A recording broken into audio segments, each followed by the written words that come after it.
What's up, buddy?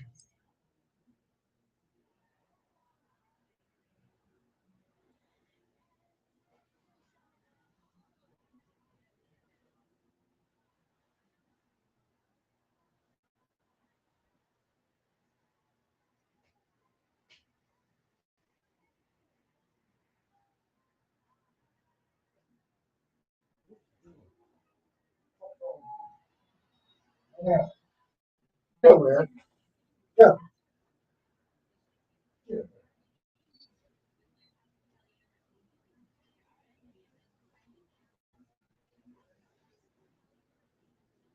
What's up, buddy? Oh, there might be some more people coming over.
How was your day, buddy?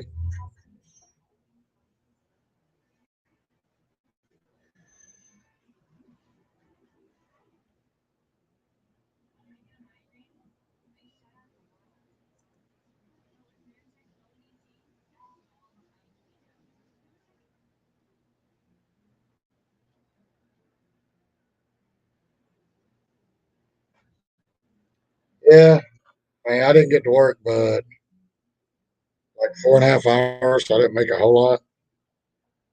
What's up, gigs? Because I was trying to get that car and I finally got it. I was having to do with insurance. And,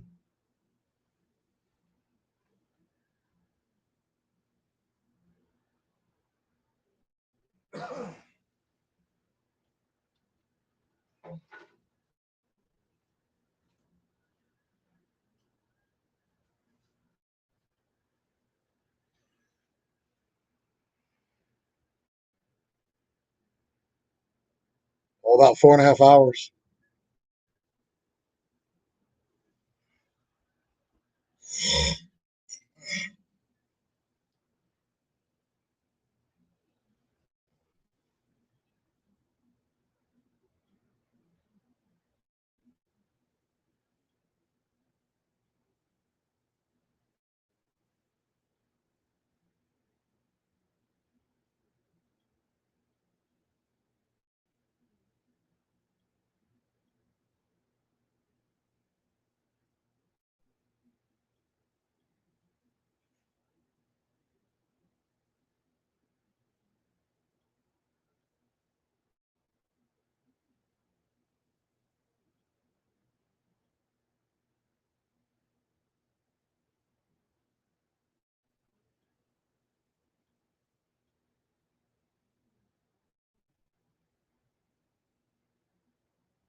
Well, I mean,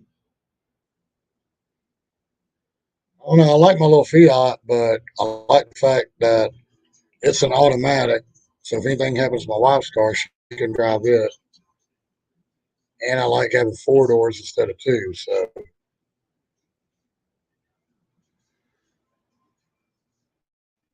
it only has like 87,000 miles, 87,000 miles, I think. So hopefully it'll last me a while.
Yeah, like I said, I like my Fiat, but I like having automatic and having four doors, not pushing that damn clutch in 200 times a day.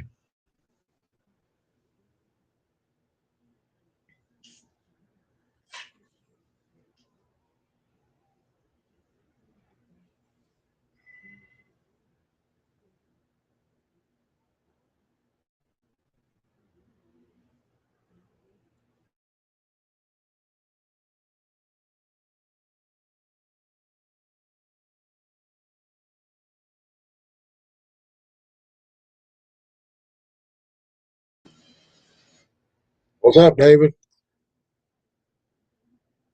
I was gonna say, did none of them people come over here, did they? What's up, Lisa?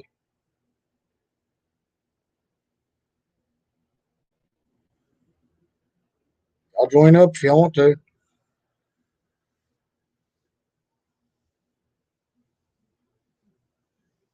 know she got something to say about pepper spray.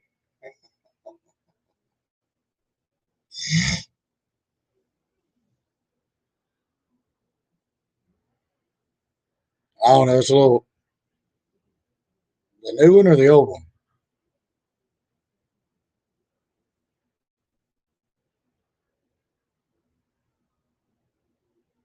The one I just got, it's a little four. They were both four cylinders. But I got '05 Focus, '05 Ford Focus,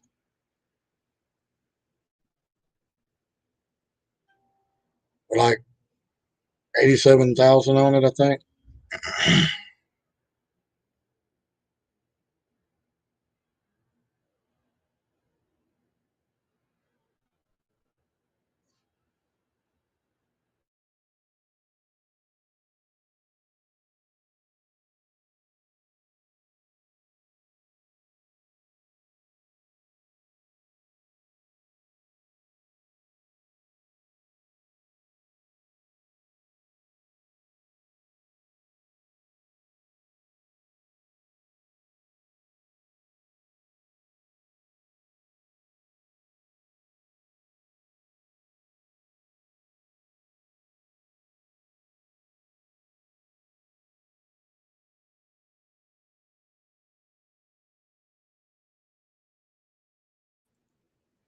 That's it.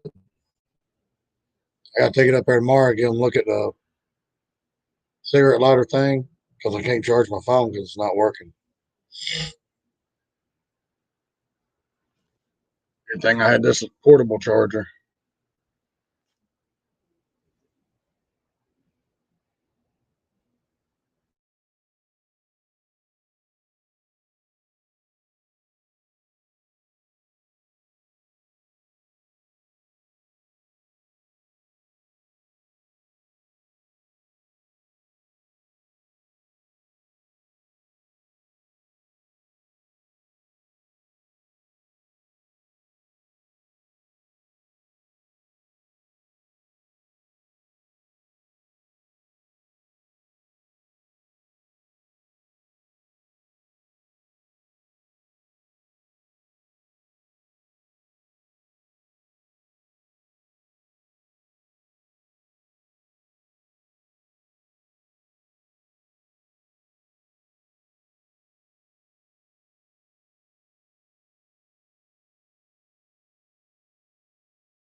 Play around with what songs?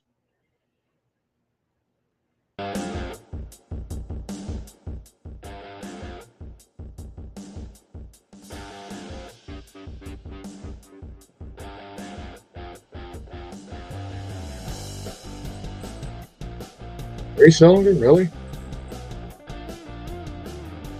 Sounds like my moped.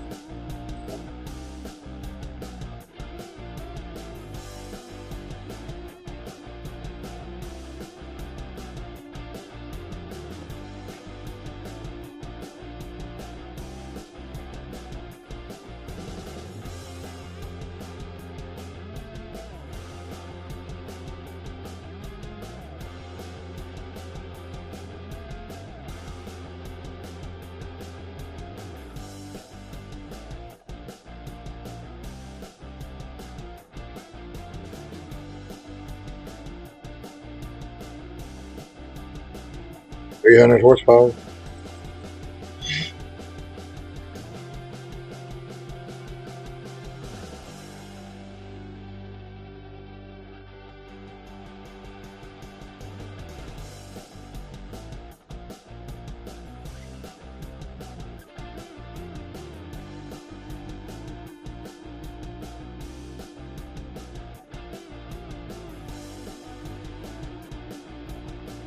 Yeah, I think my S10 is like a 1.5 or something like that.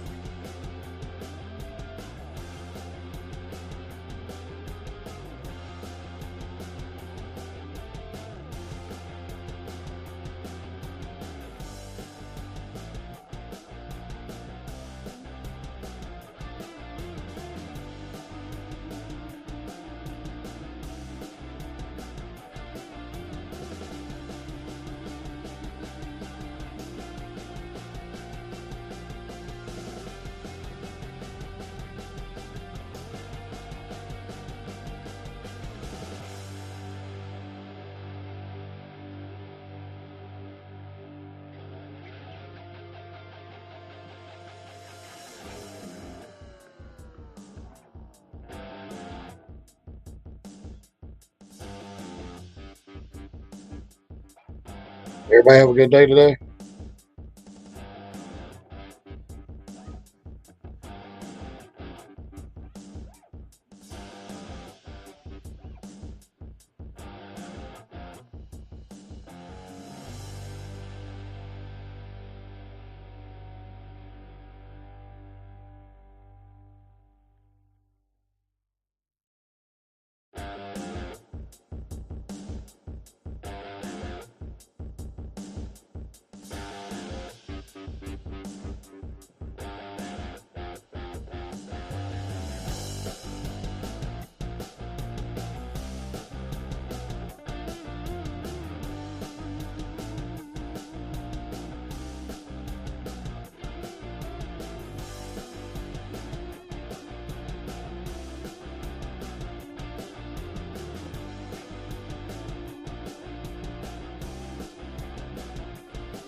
Yeah, we got that reunion this weekend, so I'm gonna go out and work.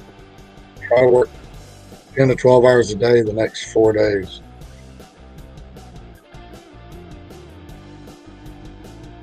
Because I got some bills to pay and I got to save up for hotel rooms and everything like that.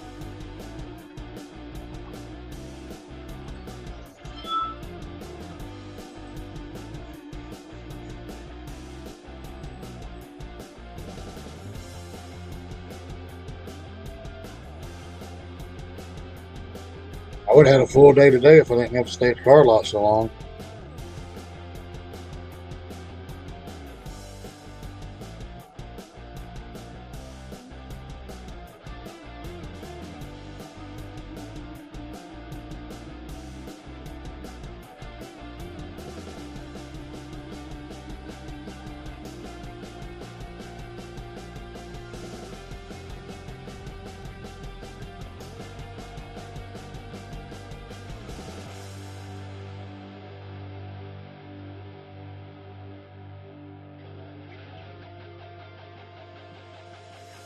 Something ain't right about that guy right there.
Want to talk or come in here and hang out?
Yeah, I watched it. I'll be right back.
What's up, man? What are you doing? I'm on my way home from work. Just got off. I thought you were home earlier. Well, I suppose I should have already pretty much been close to home, but they're shitty ass management, man. We're not allowed to clock ourselves out at work, so we have to wait for a fucking manager to do it. I thought you were already at home earlier. No, I don't get to get off till 10. but they don't let us clock ourselves out from work, so we have to wait on a manager, and she's the only one there that can make food. So sitting there fucking playing my dick, waiting on her to get shit done.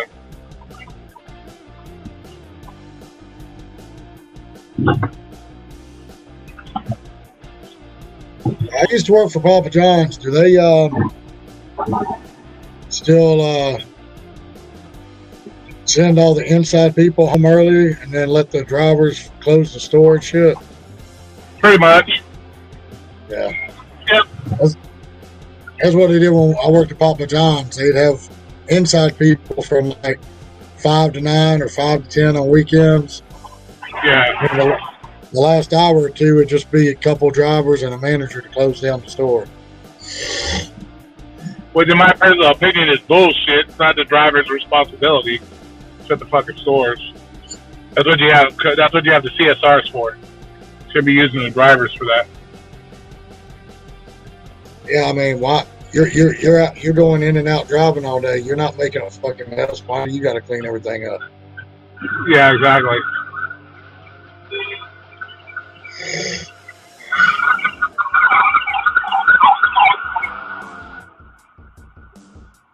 Yeah, I just had like the dog was barking, so I looked outside.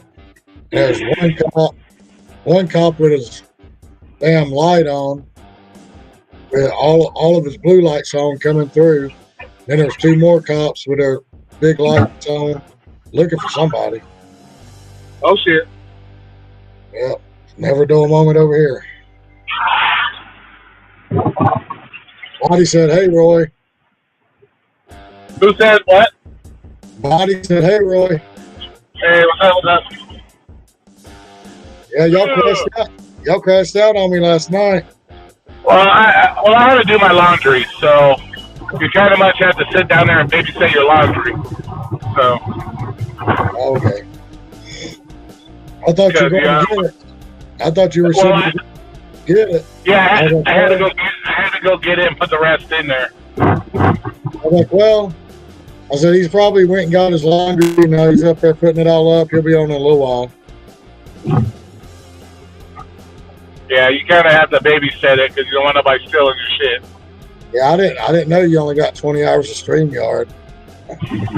Yeah, for the free. Yeah, you only get 20 free hours. Yeah.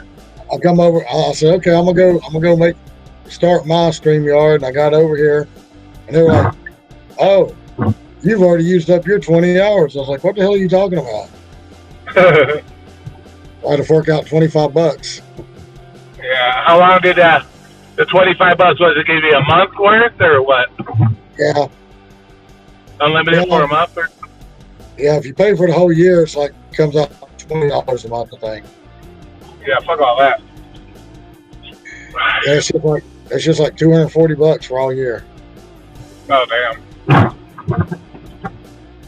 I don't have enough people on here for it to fucking matter, so I think I'll just come in and do like 2 or 3 hours a night. Yeah. Then I'll do that for like a week.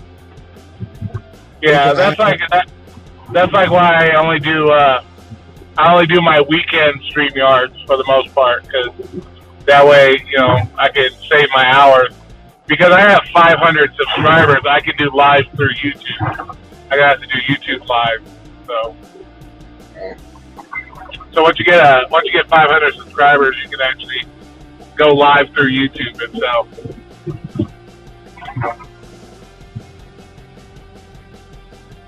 I got 17, by gosh. Get up there. I know, hell, a week ago I only had like 4.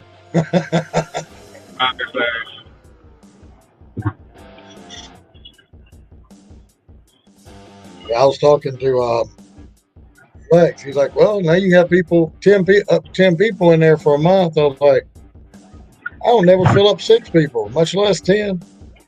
Yeah, right. Exactly. He doesn't even get 10 people in his. What the fuck? Hell, I got fucking.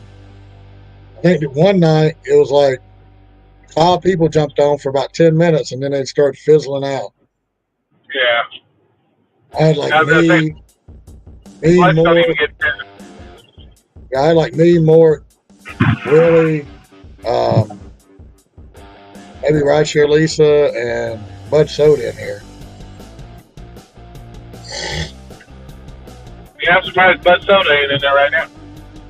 Yeah, Bud Soda said that you could go live on your mobile phone if you had 50 subscribers.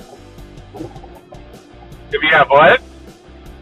If you have 50 subs, you could go live on your mobile phone on YouTube. No, you have to have 500. Well, I mean, he goes live on his phone all the time when he's driving. He's only got like 114 or something. Unless he's using some other, because you can use Camerify Live too. I don't think Camerify Live. I don't think that gives you limited hours. So he's probably using Camerify or something. There's other ones you can use. So. I know, he told me, he said in one of his videos you had to have 50 or something to go live on your mobile phone. Damn, he's up to 133 already. Yeah. But you can try Camerify Live too. That one I don't think they give you a limit. But I don't think people can come into your live with that. You just can do a live stream. They can't come in it.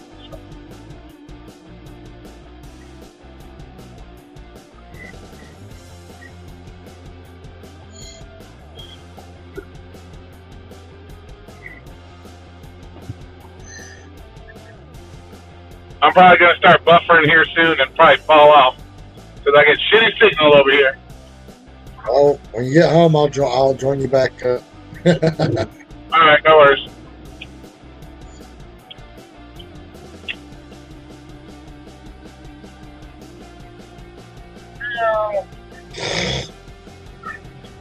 How's your day today? Busy? Was it busy today? It wasn't really busy, but then again, I didn't get to work for like 4.5 hours because I was at the car lot till like almost 6:30. Getting another car. I got an 05 Ford Focus 4-cylinder. Nice. Only had like 87,000 on it. Goddamn, for 2005? Yeah. Damn, it must have been like a serious old person driving that motherfucker. Yeah, they probably didn't go nowhere. Either that or they rolled back that fucking speedometer for mileage. Yeah, so then I couldn't find my damn super glue that I knew I had when I cleaned out the other car, so I could mount my damn phone mount back up there. So I had to run to Dollar General and get me some super glue so I could super glue my mount. So I didn't get started till like 7, and I come home like 11:30 because they were sending me stupid shit like $14 to go 24 miles, and I was having to go, and they were wanting me to go into another city that's like 15 miles from where I live, just to pick up the food. Oh, that's some bullshit. When I saw that, I said, well, apparently we're not getting the orders around my place, so I come home early. Oh, no shit. Yeah, because the ones I was getting around here were like $3 or $4 orders. After I sat for like 25 minutes, I said, fuck it, I'm going home. Yeah, are you using that Para app or no? Yeah. It's not as accurate. Like, I know in my market 650 is a hidden indicator that more money's going to come. Yeah. But like, I know 2 or 3 different times tonight, I had a 650 and it told me it was going to be like $9 or something, but it was only $7.50. It was only an extra $1. So, but I do know that on the longer runs, like say it's 10, say it comes in as, like I've noticed on the longer runs, it's over 7 miles, 8 miles. But and it's usually Uh-huh. dead on. It's like I had Oh, a no 10 shit. mile run. I had a 10-mile run. It said it was going to pay me $23.50 the other day. It came in as $19. Came in as $19. It told me it was going to give me $23.50 to go 10 miles. That's And I not bad. took it. Yeah, I took it, and it was dead on $23.50. Nice, nice. I had another one that came in one time. It was like 10 miles for $16. I wasn't going to take it. And then Para told me it was going to be 21. It was over $2 a mile. So I took that one, and it was 21, just like I said. Oh, sweet. All right, let me let you go here, and then I'll jump back in once I'm upstairs. All right, buddy. Cool. I'll be right back. All right, later.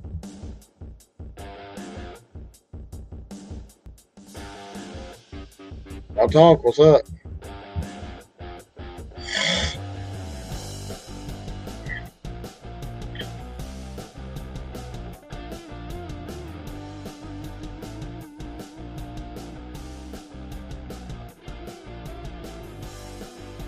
Yeah, I think you're right, Lisa, because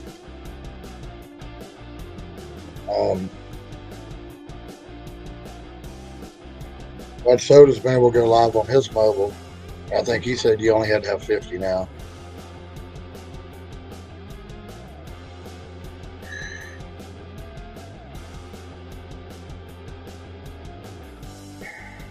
I ain't even tried.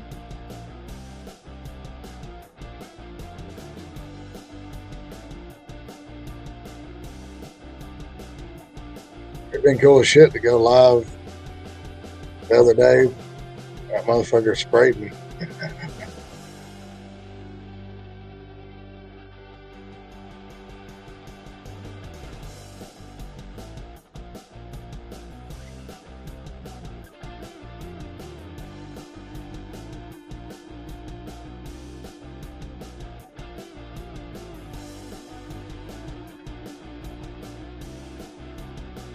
Yeah, I thought that was what Bud Soda said. It was only 50 now.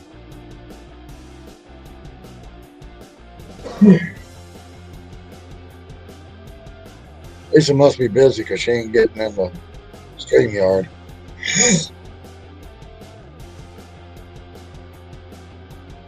Like she's just listening to us.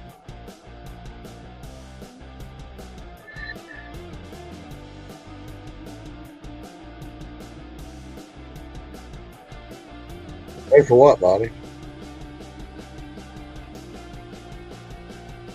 Oh, if you get 50, you can go live on YouTube on your mobile phone. I don't know what you're talking about. I won't have to pay for. I'll still have to pay for StreamYard if I'm going to go over 20 hours.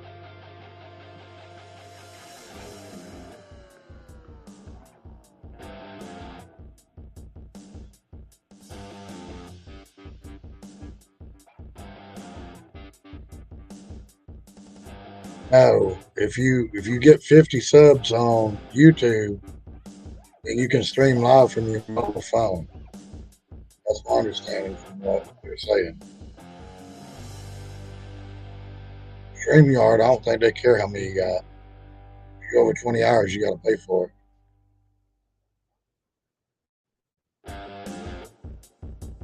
Oh, because when you go live on YouTube, nobody else can join in. Like Bud Soda and Roy Will Be Roy and all them jumping into StreamYard, they can't do that. You go live on YouTube, it's just you talking to everybody else. Nobody can jump in with you.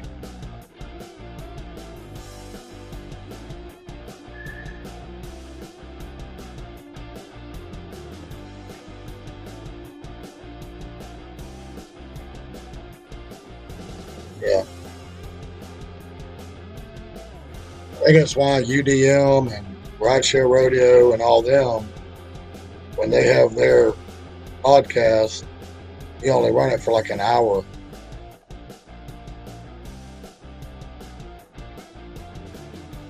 That way they can stream all month on the free 20 hours.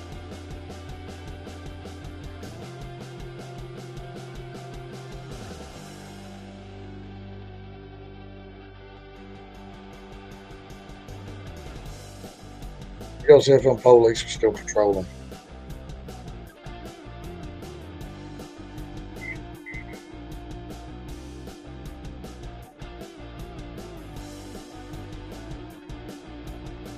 Oh, really, Lisa? I don't know. I ain't even tried. All I know is Bud Soda said that when he went live, said that you had to have 50 subs.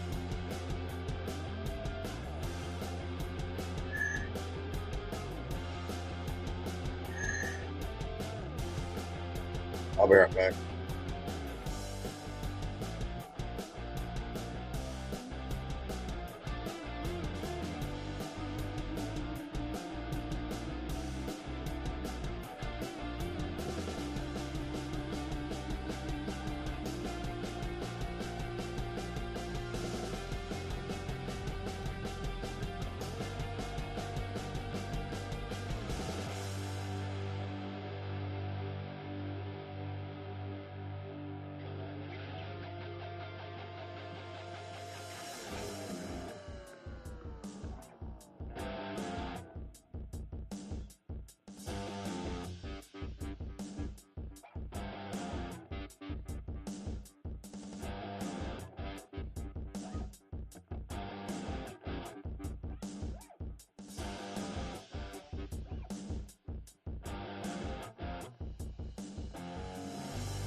Yep, they're still riding around out there. They're looking for somebody.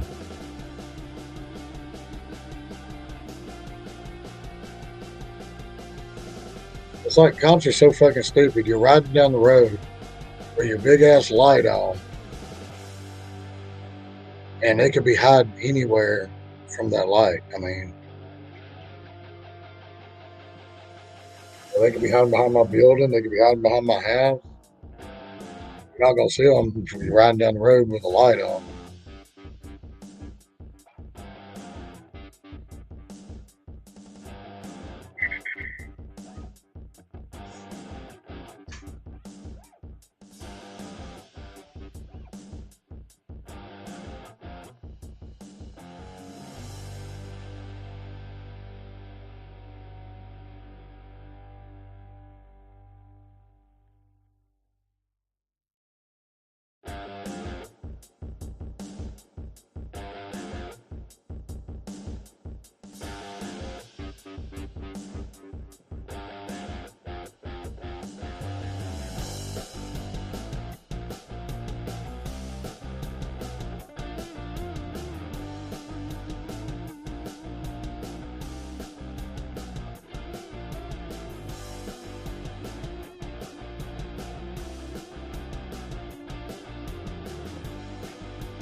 What y'all want to talk about? How's work going, Lisa? Busy?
Normally, I usually average about $20 an hour, body.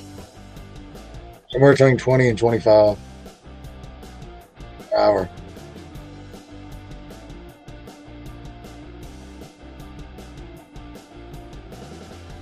I should make close to 250 according to how busy we are.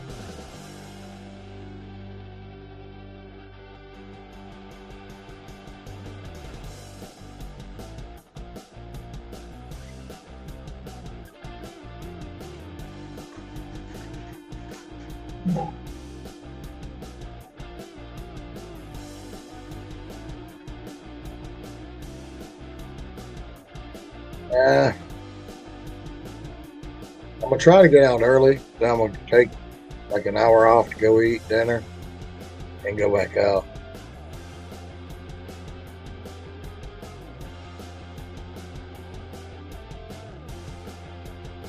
I'll try to go out about noon or to 12 or 1 with an hour for dinner.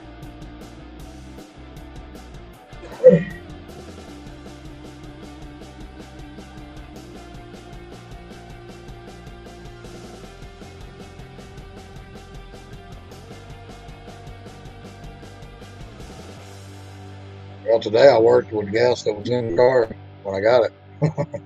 I had to put none in it till tomorrow.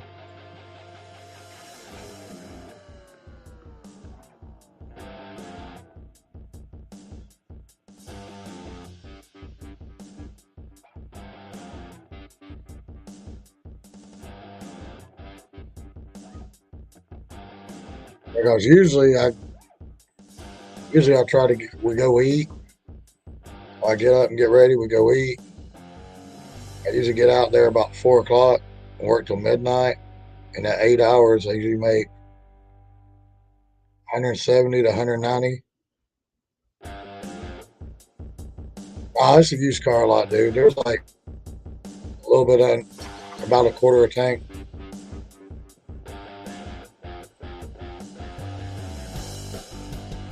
I guess just that little bit they put in, do test drives and stuff.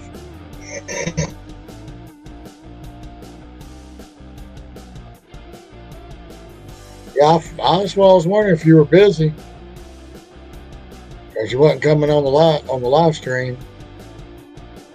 I was like, she must be busy. She's just listening to us.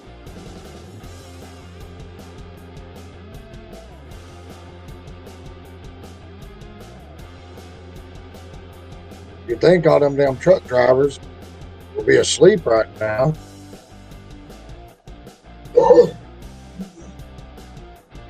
Start coming in about 5 o'clock, getting their coffee and stuff to hit the road again.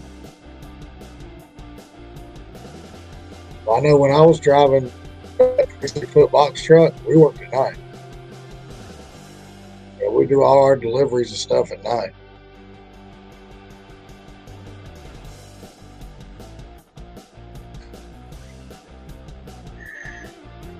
I wouldn't get up.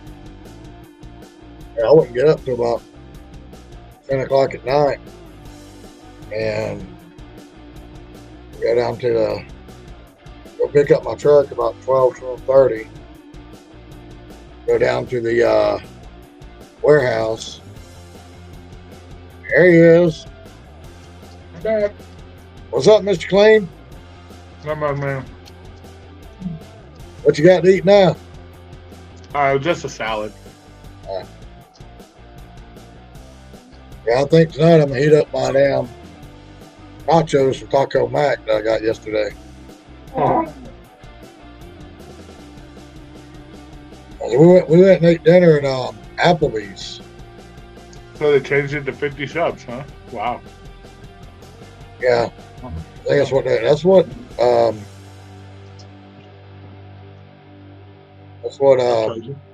Bud was saying. We went to Applebee's today because Applebee's has, like, on Mondays after 4 p.m., they got the damn $5.99 burgers and fries. Oh, yeah. And it's like endless fries, so you just keep ordering fries till you get full. Nice.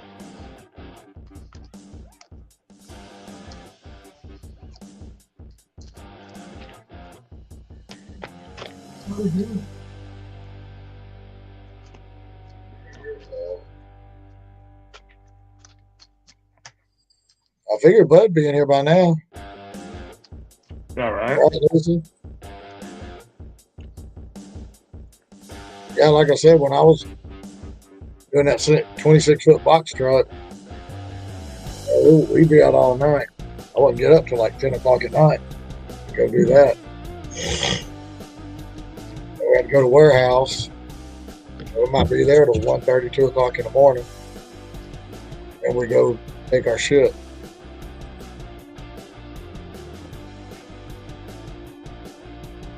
And then after the guy I was driving for, after he lost the contract to the company, that company's warehouse caught on fire one night. It burned all their fucking inventory up. God damn. It was really crazy because, like, they were ordering shit from this one company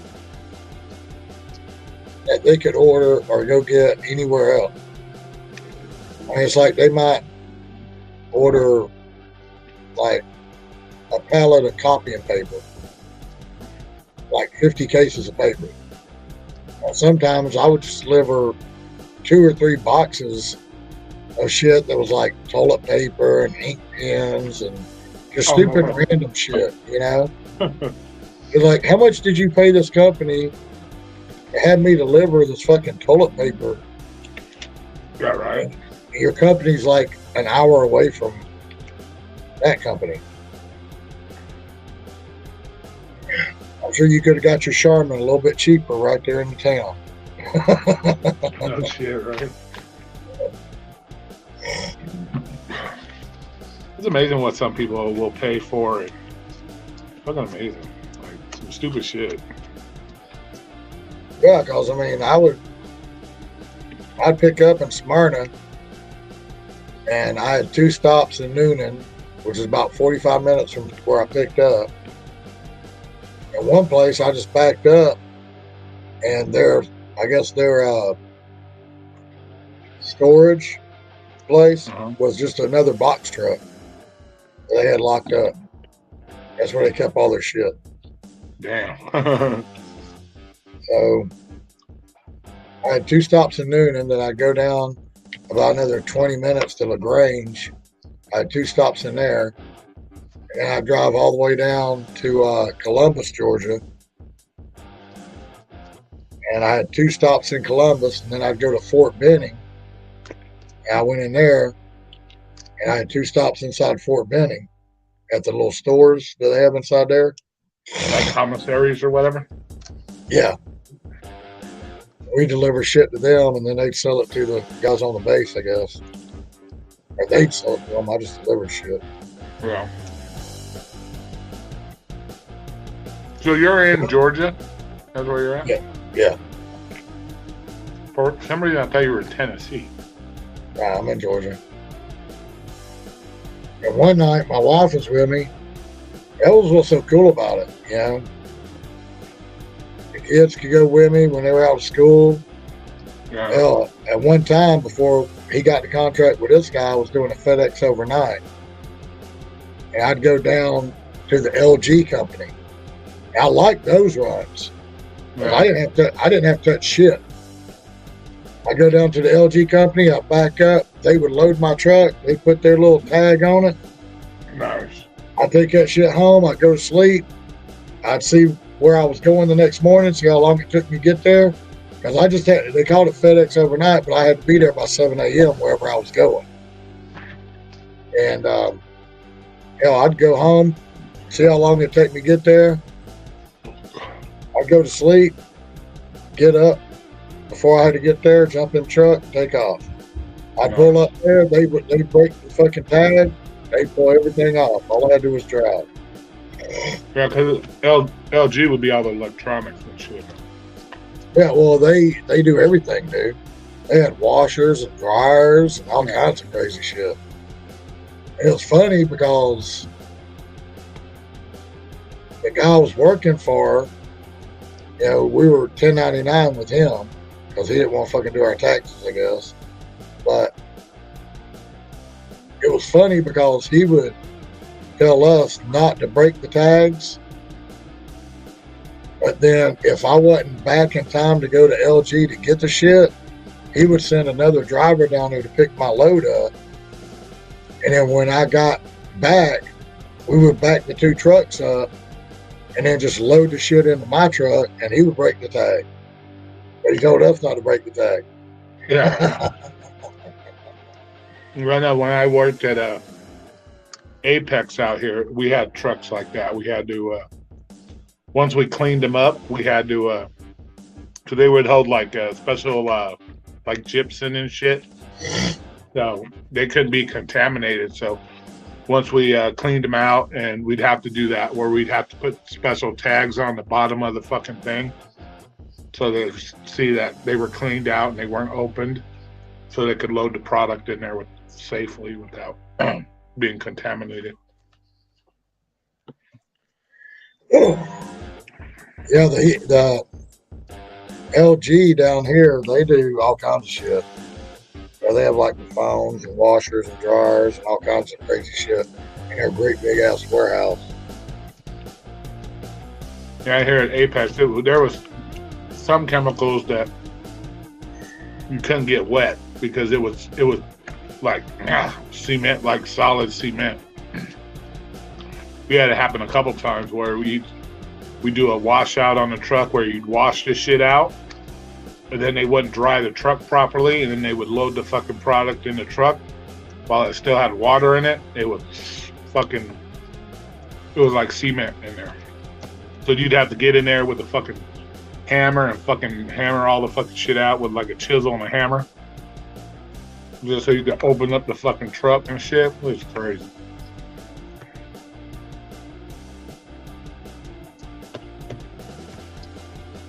That would get you in mad trouble too,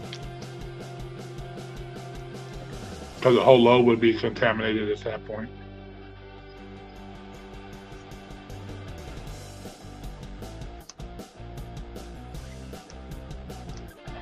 Yeah.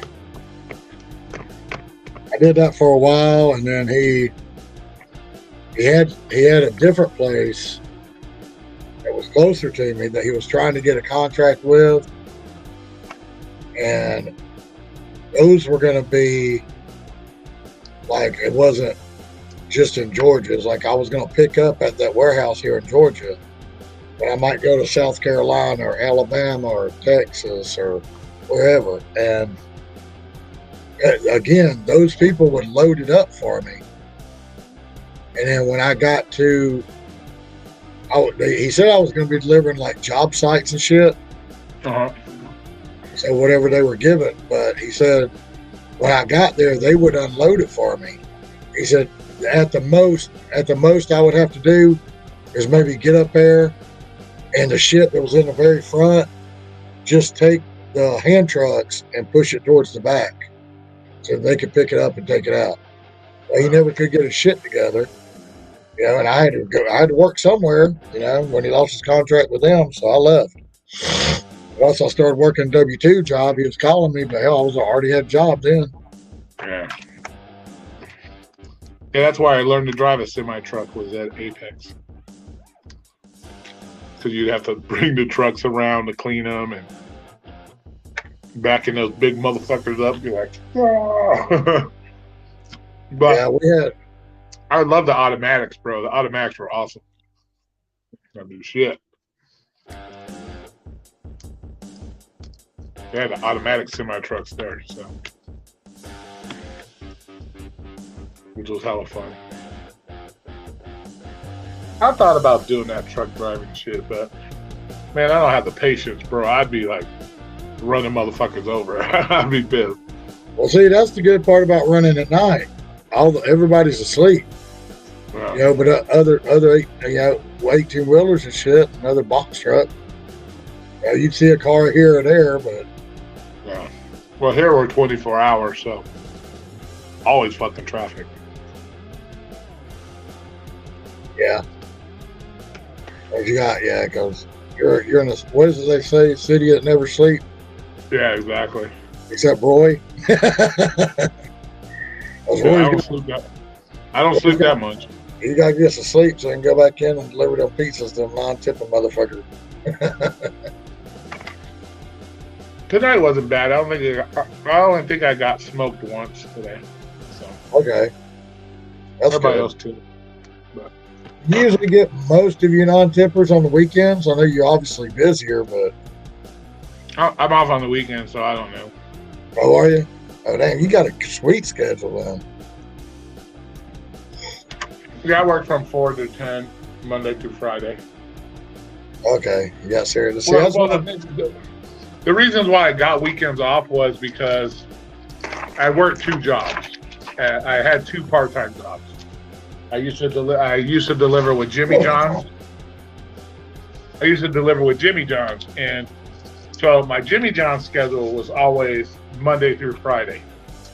So I told Domino's, because I got hired to Domino's afterwards. I told them, I don't want to work weekends. I want to have Monday through Friday, because I didn't want to work fucking 7 days a week. Because if I worked 5 days there, and then I worked the weekend at Domino's, it's like you're working 7 days a fucking week. You never have a day off.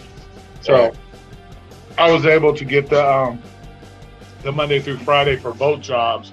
Then I could have the weekends off from both jobs at the same time. So that's why I did that. So then I got fired from Jimmy John's because they're a bunch of woke ass fucking pieces of shit.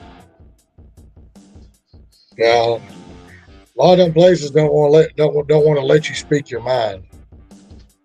It wasn't that. They had a bunch of 18, 19-year-olds trying to be bosses, and they're always busy fucking around on their phones and shit. And I'm like, I'm here to make money, make the food so I can go do the deliveries. I don't want to sit here while you fuck around on your phone.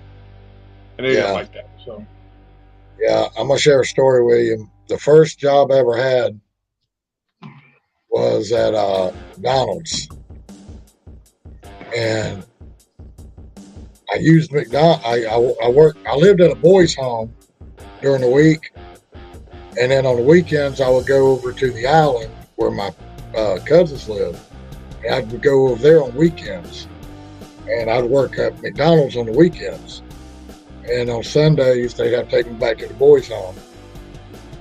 Well, they, every week when I got paid, I put half in the savings and half, it wasn't but like $100-something, Yeah. Well, I put half of it savings, half of it checking. And when I got enough built up, because they wouldn't let me get a car until I had enough in there to buy the car and have 6 months worth of insurance paid up front.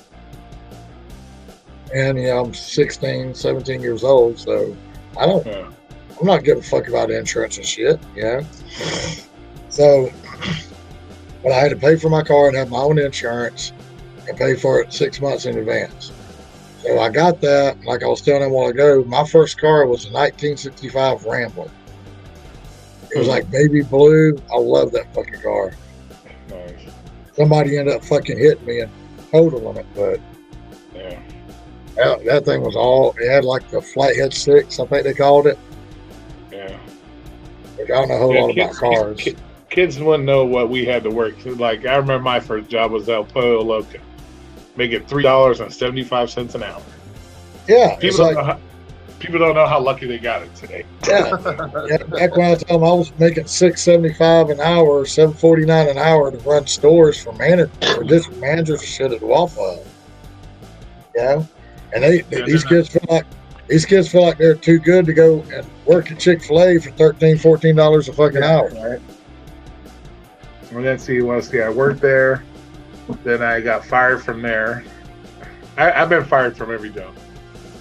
Dead ass. Been fired from every fucking job. And then I got from there, except for the fish store that I worked at, I actually quit that because I was working at the strip club. So, but yeah, I went from there to Sears. I think I was making $9 an hour at Sears, the automotive center. So. It's crazy. Yeah, well, see, the boys' home I was in was in Savannah, Georgia.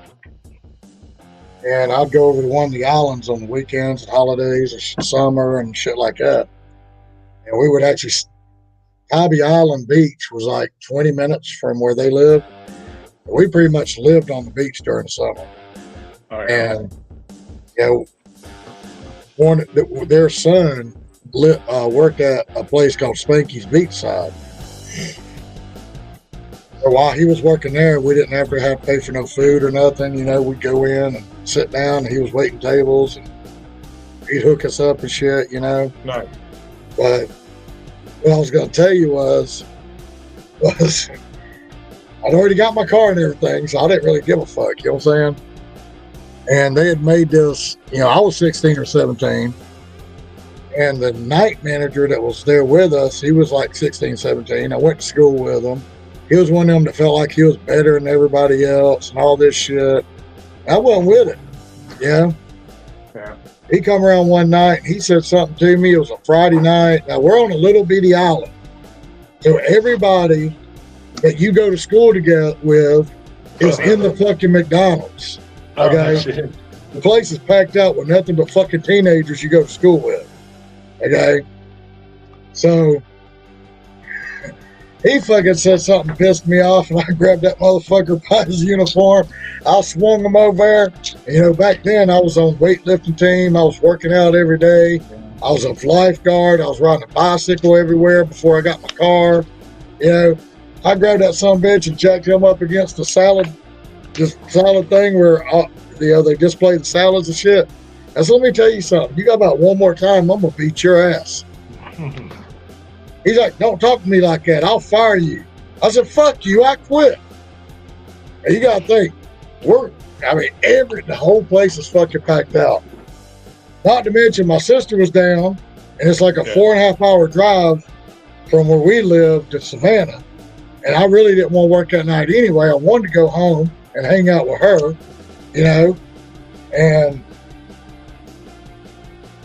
he said he fucked up. I walked around the counter where the customers were, and he's like, make sure you bring that uniform back with you. You're not going to get your last paycheck. I said, I don't need to bring it back.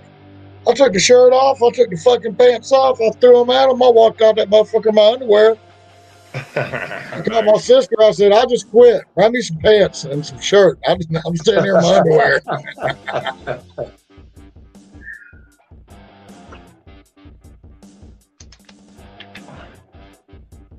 Yeah.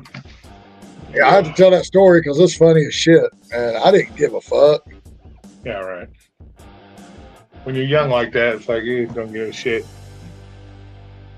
Well, I turned around, got me a job at Piggly Wiggly, and we literally had to go across the bridge to South Carolina to train to come back to Savannah to work at the Piggly Wiggly. What the fuck's a Piggly Wiggly? It's a grocery store like a Winn-Dixie or whatever. Gotcha. And they got a like little pink pig in between the Piggly and the Wiggly. But yeah, and I worked there for a while, and I was going to go to college because there, as long as you maintained like a B or C average, they would pay for you to go to college and everything else. So like I said, I was on the weightlifting team. I was a lifeguard. I was doing this, that, and the other. I wasn't smoking, and I normally used to have brown hair, but it's turning white now. But during the summers, I'd stay like in the pool and shit so much that my fucking hair turned blonde from the chlorine and shit. And I went out. I went to the college and I applied. I went out to be a cheerleader. Yeah, because I thought it was pretty fucking cool going, sit there and throw them pretty ass looking girls up at, and hold them up there like that and shit. I thought that was cool as hell. Nice. Well, I became an alternate. And they said, well, you're an alternate. We'll call you if we need you, kind of thing, whatever. Well, I mean, hell, we had this one guy that was like studying to be a doctor, and he done went to college and went and did this and he was like 35 years old, living off campus with a family, and the fucking boys' home was still paying for his fucking college, even though he didn't live on campus. Because as long as you were in some kind of school, they would pay for it. So so I wasn't really going, since I didn't get on the team, I wasn't really feeling going to college. So when I turned 18, I was like, okay, y'all can't tell me what to do no more. I know what I'm doing.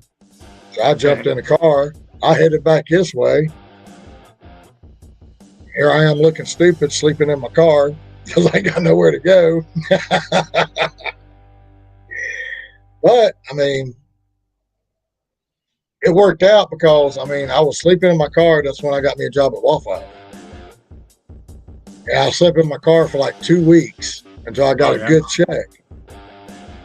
And then as soon as I got a check, I found the trailer park close to work, and got me a place there.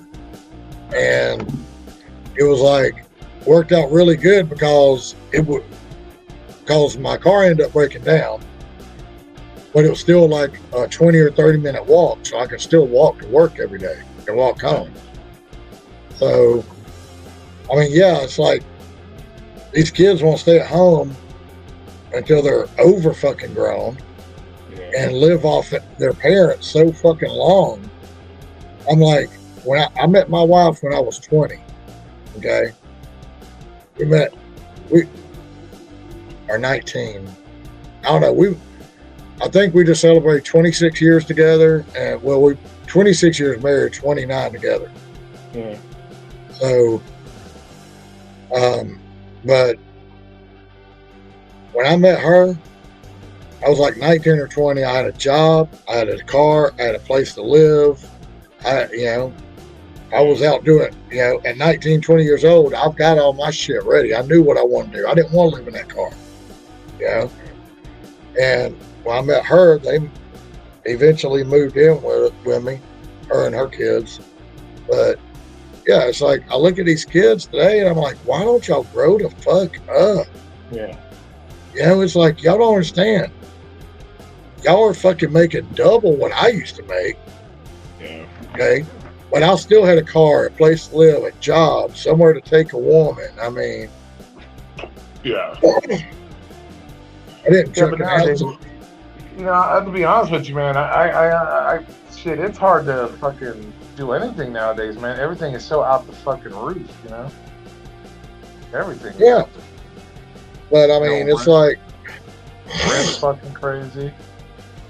It's like I don't fucking understand, because it's like, my thing was I didn't want to ask a girl out, Yeah. and pick her up in my car and let her sit in the front seat and all my shit's in the back seat. Yeah, right. And then at the end of the night, I ask her if she wants to come over. And she says, yeah, and I just pull over on the side of the road and said, okay, we're at home. Yeah, no shit, right? I don't want to be that guy, Yeah, exactly. So. No, you can always play it off. You got a fetish. You like fucking a car or something. I got a fetish. In the car. Yeah, Lisa, I was when I was waiting tables at Waffle House, it was like $2.13 an hour, and I was living off my tips too. Yeah. That's when Yeah, because I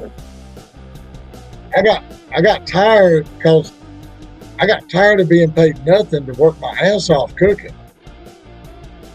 So when I went to a new Waffle House, I walked in there and applied to be a waiter, server. And I told them, I said, I don't know how to cook. I can wait tables. I've been cooking for years. I was a damn good cook. Well, I tell them I don't know how to cook. And I worked there for about 8 or 9 months. And I would always get pissed off, because these guys, I'd be like, dude, why am I waiting so long on my food? Yeah.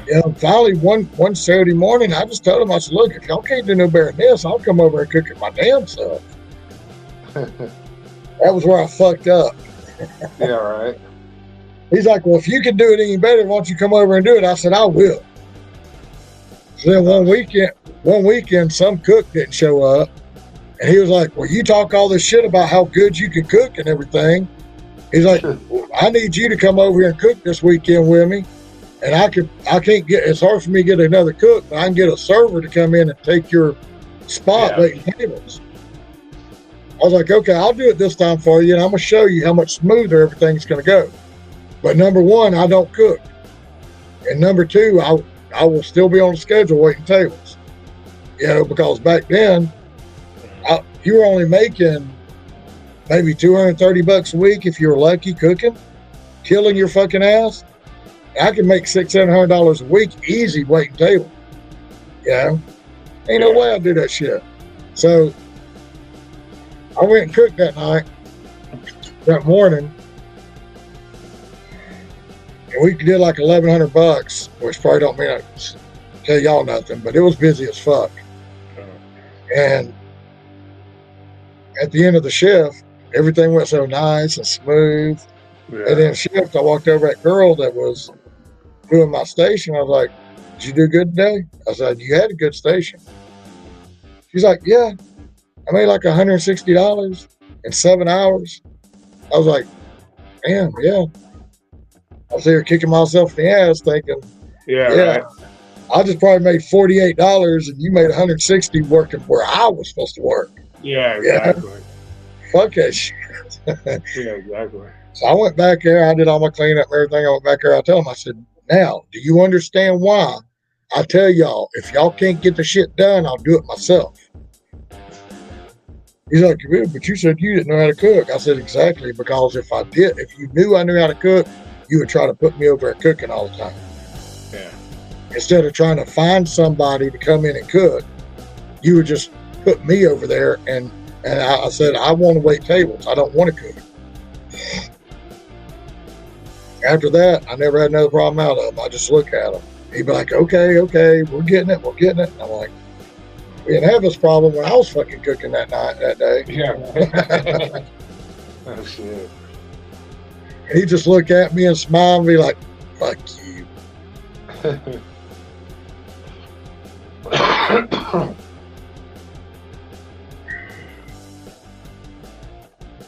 It's hard to find anything good anymore. Doesn't matter what. Well, I mean, it's like I was telling them, back then, in the 90s, 2000s, millennium kind of thing, I was telling y'all that they would pull people straight out of college and put them in there, pay them 60, 70 grand just to work the computer that any idiot could work. Yeah, no shit. And they would give them a fucking daytime cook. And then they'd let them sit there for like a year. And then they all of a sudden, all these managers quit because they said, well, you need to start cooking your own shift. We're taking your cook away from you. You can only have a cook on Saturday morning and Sunday mornings when it's busy. Oh, wow. So now all these managers ain't been doing shit for a year, but sitting in the office, playing on their phone or ordering shit when they needed to. And all of a sudden they snatched the cook away and said, look, y'all got to cook. They didn't know how to cook. They hadn't been up there. They hadn't been learning nothing. They were told they don't have to cook. Oh, wow. So why the fuck would they even go up there and try to have any, why would I go learn something that you told me I don't have to do? And you're still going to pay me 70 grand to sit on my ass in an office. Oh, shit.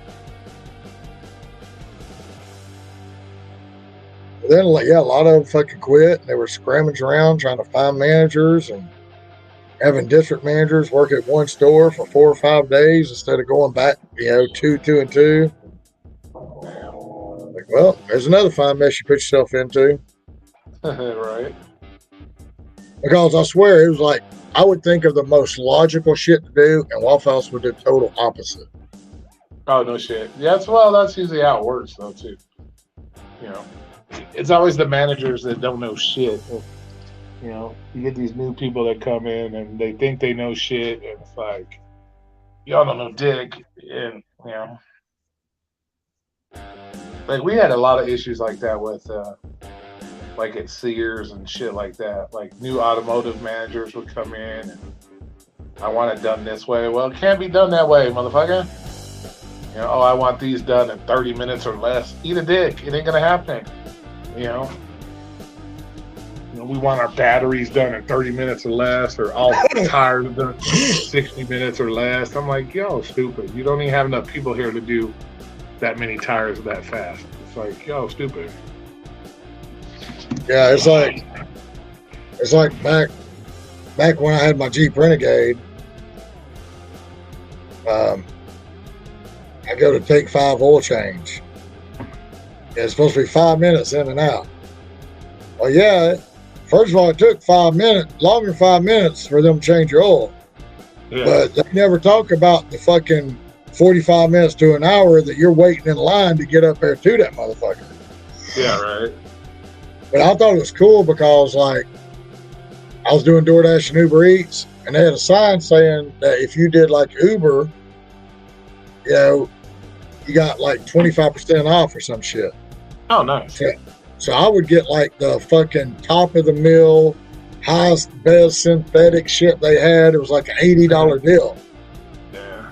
And I was like, yeah, I do Uber Eats. I do Uber.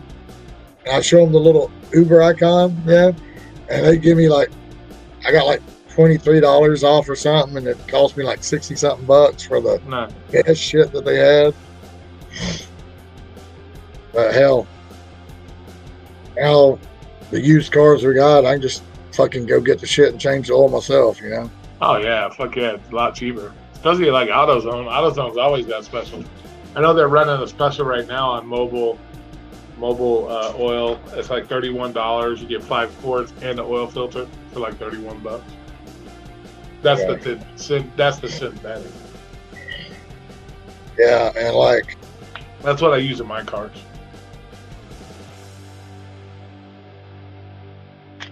I use full synthetic in mine. So. Yeah. And see, I like know our car, I was down 2 quarts, man. I was like, oh shit. Had to fill her up. damn. Yeah. Yeah, and our cars, like the one I just got, it's an 05, so I kind of like getting it because, like, I know if I have to work on something on it, it's going to be easier to work on. You know, it's like I ain't really looked at it that hard, but I believe an 05 might still have the drum brakes in the back and the disc in the front. Most likely. As to where, like, the newer one, like the 2012 Fiat I had and the 2019 Jeep Renegade I had, it was like disc brakes all the way around. Yeah, but disc brakes are a lot easier than I think than drum brakes are, personally. Yeah, they are actually. But I'm just thinking myself, you know, the drum brakes don't really wear out as fast as the disc ones did. Yeah, because they get out of adjustment pretty quick. Yeah, so I was like, usually you can tell when you hit the brakes and your car does a nosedive. You can tell your rear brakes are out of adjustment. That's how you can always tell your drum brakes were always out of adjustment. If you drive and hit the brakes, you go, whoop! Okay, yep, they're out of adjustment. Yeah, fucking. I was looking, I was like, damn. When I go, because you know they say to do all like when you had front brakes, you do both sides at one time. You know. Yeah. Just to keep it. So I was like, damn. I go get brake pads this time. I gotta get 4 sets, not just 2. Yeah. You know. Yeah. But yeah, disc brakes. I don't know. I try to do most of this shit on my own. You know, some shit you just can't do. Well, I mean, it's like Steve was saying. You know, if he needs to do anything around the house, all he does is go to YouTube. Yeah. Which is what I did. You know, I don't know shit about electrical or nothing. But when I need something done around the house, I go to YouTube and I get a step-by-step tutorial of how to pull the wall socket out, how to undo it, where to put the wires back, and yeah, exactly. Well, as long as you turn that breaker off, you're not going to shuck the shit out of yourself. Yeah. Yeah, they were like, that was number 1. Go turn the breaker off. Yeah, exactly. You're watching the video. Okay, I got to unscrew this. Oh, shit. Shock the fuck out of yourself because you didn't turn the breaker off first. And my brother-in-law, he was one that was telling me, he was like, because he knows a little more about it shit. He was like, the 110 you don't have to worry about. You know, you get shocked like it, it's like sticking a battery in your tongue. Yeah. The 9-volt batteries. He said, you ain't got to worry about that. He says, 220 you got to worry about. Yeah. He said, you get shocked by that 220 and that shit just grabs a hold of you and won't let go. Yeah. He said, he told me one night he was over there working on the fucking 220 to get my dryer working. He's a dumbass. I don't know if he flipped the breaker off or not, but he was like, I'm gonna go ahead and tell you, if you see this thing grab a hold of me, grab a fucking piece of wood or something and just smack the shit out of me and knock me away from it. When I was an irrigation tech at a fucking golf course, there'd be times where you like working on a fucking sprinkler, and you're like, because with the way the sprinklers are made, they have plungers in them, and then they have like ring clips that hold the plunger in place. So sometimes if the screen on the plunger would get clogged, so you'd have to unclog it. So you would pretty much turn the main valve off to that line of sprinklers, and then you could get in there and take your clip ring and pop it off, and then pull it out and shit. There was times, man, like a couple times where I fucking totally forgot to turn the main water off, so I'd get in there with my fucking clip ring pliers and I'd yank, and next thing I know, I get boom right in the fucking face, bro, with fucking water. And it would just blow off, dude. It was get smacked dead ass in the face with this big old fucking like 80 pounds of water pressure. Just You're like, God damn, like so. I guess the plunger was the thing that made the sprinklers come up so they could start spraying the water. Yeah, pretty much. It's just like a little plunger that it has the solenoid connects to it. So once the solenoid opens, it opens the little plunger. So yeah, you would just have to have the clip ring and pull that off, and then you can pull the plunger out of the bottom, unclog the screen on the bottom of the sprinkler. But sometimes you'd be so busy, or you just forget. You'd walk over, motherfucker's clogged, so you take it apart, that yank, and then boof, it fucking blow off. So you talk about a fucking geyser, man, shooting about fucking 50 feet in the air, this fucking big old geyser of water, and you're like, fuck. So then you got to run over there and hurry up, turn the valve off before you flood the whole fucking area. Fucking crazy. Yeah, that reminds me of a buddy of mine. I forgot exactly what he was doing. Well, his job was to go to like different places and like shut off the big valves at the restaurants or whatever it was, and then he'd be replacing something. And one of the jobs he went to, he said he forgot. He shut off the valves, but he forgot to shut off like the main valve or whatever. And he was over there taking shit apart. He said he got that shit apart. That fucking water come out and hit him. Yeah, it fucking blew him across the fucking room into the fucking wall. And before he could get back over there to shut that valve off, he done flooded the whole fucking place. Exactly. Yeah, you get so much water come fly. Like I said, usually about 80 pounds of pressure behind that fucking those lines. Yeah, that shit would be like poof. Like god damn, be like a 50-foot geyser coming out of this fucking little sprinkler head. Just yeah, he said when that shit come out, it hit him in the chest and he flew him across the room. He hit the fucking wall. He said there's so much water coming out, by the time he got to the valve, he done flooded the whole place. We had one of the guys, he did it, and the sprinkler actually came out and smacked his ass dead in the eye and split his fucking shit wide open. So it's pretty dangerous sometimes.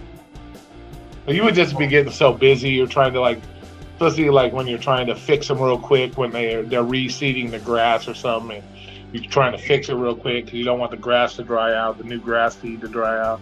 So you're trying to get it real fast, you just forget about it. Pow!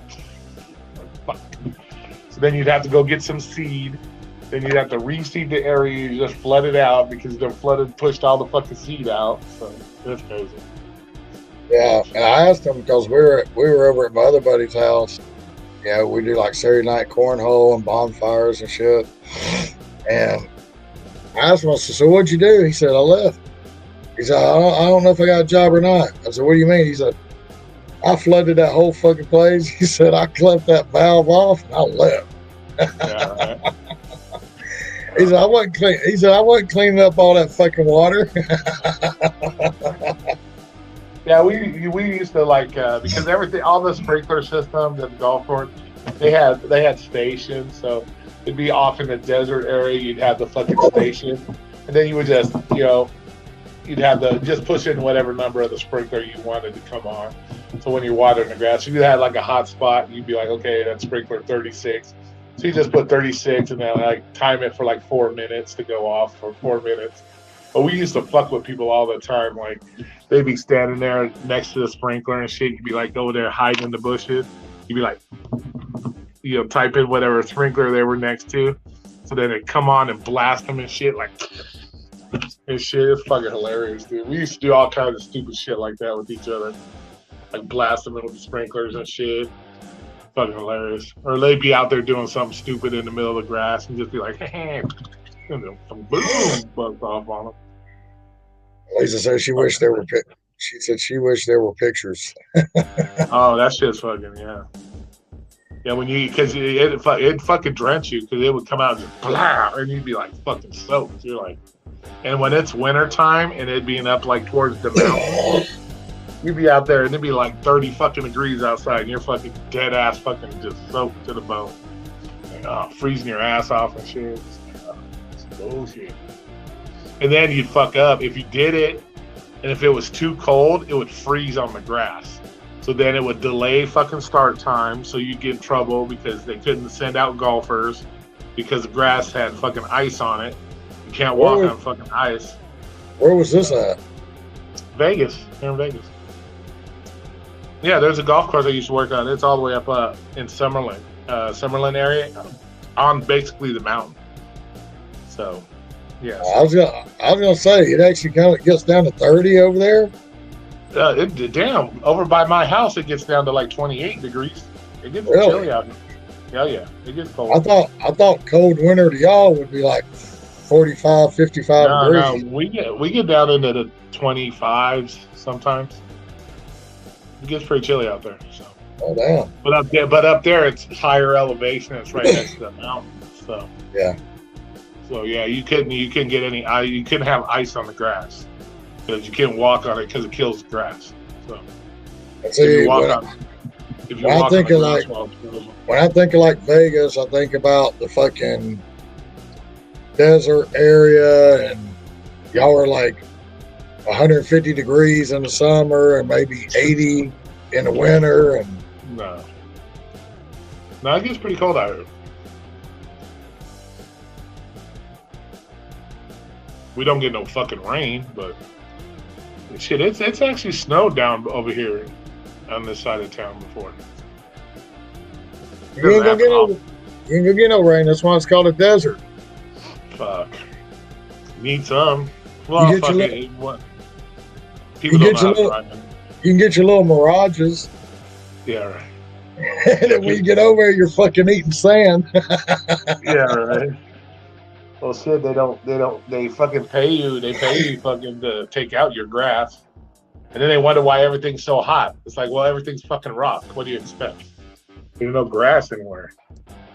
You know, everything's fucking rock. Then you wonder why the ground's hot. Duh. It's all Lisa said you can have her snow. Oh, fuck that. I don't do snow at all. I went to, like, the one time which I've learned that I didn't like snow was I went to help a girl move to Salt Lake in the wintertime. Never again. When you're like driving along and you go to hit the brake and you're like, and you just keep going and shit. I'm like, fuck that. I'm never driving this shit again. It was horrid, dude. And then one year, because I only rode a motorcycle for like 15 years, I rode motorcycle 24/7. I didn't have a car. So the one year it snowed up there by the golf course, you got like 1.5 foot of snow on the fucking freeway, and I'm on my motorcycle like, flying through on the snow and a motorcycle. That was scary as shit. So the snow's hitting you in your fucking helmet, and you're trying to like clear your visor so you can fucking see. And you're making turns and hope you don't fucking wipe out. It was crazy. At least if you did crash, you would crash in the snow. But it was horrid, dude. That's a scary shit right there. Yeah, I can only imagine, because I know I hated riding my moped in the fucking rain. Oh yeah. And it feeling like fucking needles hitting you in the fucking face and shirt and shit. Yeah. Where do you live again, Lisa? I forgot where Lisa said she lived. Syracuse, New York. Oh, okay. Yeah, so she's down there with like the Long Island Dash experience and Flex and yeah, that shit was crazy because when it did snow on the golf course, it's like you gotta come to work. What the fuck? So you go to work, there's fucking like 3 foot of snow on the grass. You can't do nothing. Okay, go home. Well, bitch, you made me risk death to tell me to go back home. You could have said that over the phone. Just stay home. What the fuck? Like, you're gonna risk my life. Especially if you're on a fucking motorcycle, because that fucking rear tire kicked out from under. You hit a patch of ice and that motherfucker goes. Yeah. I never had any issues riding in the rain or anything like that. The only time you would have an issue in the like when you first start off because your tire's cold. Like if it's cold outside, you definitely want to warm your tires up. So that's the only time you'd have an issue. You go to take off, and you're like, swing, and you fly off the bike. But Yeah, other than that, as long as you keep your tires warm. I told my wife that I want to get off my training bike, which is my moped, and get me a motorcycle. She's like, not until you get some life insurance. Yeah, we've had a lot of people. We've had a lot of people die out here so far this year. So. Yeah, a girl that waits on us at Taco Mac, she took like a month off because she had some health issues. But she said like her brother literally got into an accident. And he was on a motorcycle last Friday, or like I guess a week ago, and he died on his motorcycle. Yeah, you don't. Depending on how you crash and who you crash into and how fast you're going. Yeah, there's a good chance you ain't gonna make it. I crashed mine 4 times just doing dumb shit. Not even, so. Yeah, I can't. But usually most of the crashes out here is because of those stupid ass yellow lights, those blinking yellow lights. Well, because we have those blinking yellow lights where if you can, like, they're a yield light. Like, instead of having a regular red and green arrow, they have like the flashing yellow light, so you can yield if nobody's coming. And a lot of times that's when it happens. People will be like, and then the motorcycle will come flying through and smash into them and shit. I call them I think I can make it lights, because that's how it is. People are like, I think I can make it up. And they crash into each other and shit all the time. Yeah, I know, like I've heard like on news and people talking about shit like on our highways, like they'll be doing the road work, and you know how like when they pull up a strip of road and it's got that fucking groove in it. Somebody was telling me about a motorcycle getting in that groove and couldn't hold on to it or whatever and wrecked. And then when they fell off, somebody fucking ran over them in the middle of the fucking interstate. Oh, fuck. Well, I know there's one video, I don't know if it's in Florida, but he was riding and somebody cut him off or they hit him, and he ended up flying off the fucking bridge. Like, and splatted on the fucking ground below. He fucking went and he hit the fucking side of the wall and flew off and splatted down below. So we had I think we had that happen here too. The guy was coming and he crashed and he flew into oncoming traffic. He flew into the oncoming traffic, and then the oncoming traffic went and splatted him. Yeah, so see, like I ain't even had a motorcycle. I'm still on my training bike, but that's what I call it, my training bike. Yeah, so that happened I think last year. The guy was riding and he hit somebody and he flew off the bike, and then he flew into oncoming traffic, and that's when the traffic came by and ran him over and shit. Like, that's pretty fucked up. Yeah, it's like that'd be a pretty fucked up way to die, man. You fly into oncoming traffic and somebody fucking hits you while you're fucking flying through the air. Oh man. Yeah, and like when we moved over here, okay, like I was on my moped turning left. Okay, so the other people had to yield. Yeah. You know, and I'm turning left, and you know, in moped, I'm just like trying to get up to speed, you know. And I turned left, and this bitch in this big black Charger fucking didn't even yield or nothing, and just come over and damn would have hit me if I wouldn't have moved over. So I moved over, and I damn near hit a parked fucking truck at the red light waiting. I damn near hit him, you know, just try to get away from her.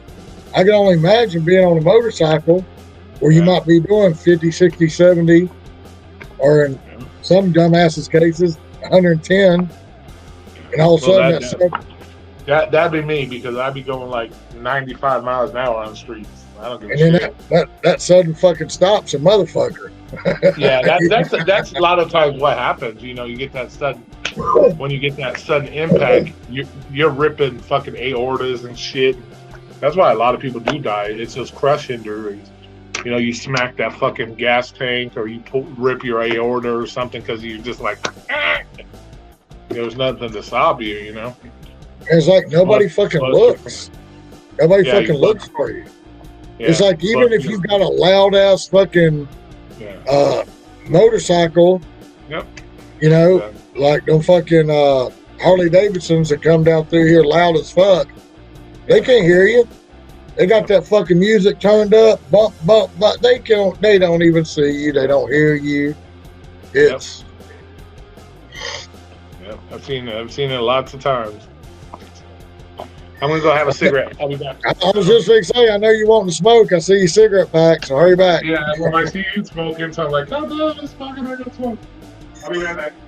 Yeah, you got to sit there and watch us, and you're like, God dang, quit smoking. I want one. All right. Yeah, we got 3 people in chat. Ain't nobody saying shit. Or he's going to be gone 15, 20 minutes. You got to go talk to the girls that are hanging around, smoke 5 or 6 cigarettes.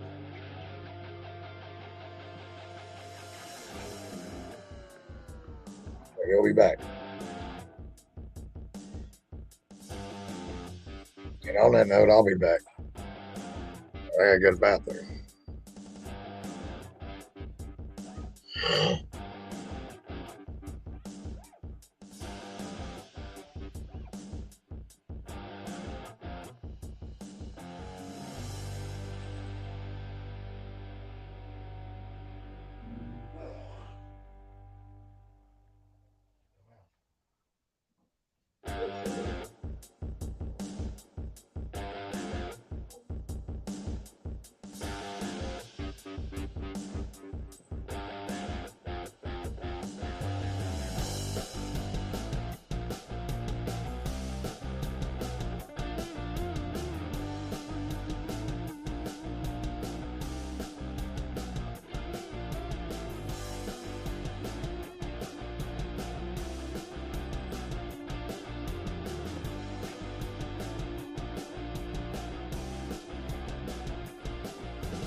Lost somebody.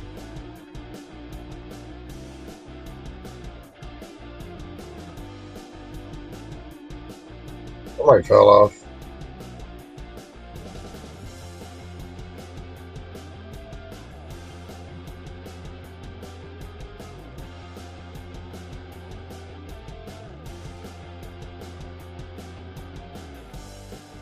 I'll be back in a minute, guys. I'm gonna go walk the dog.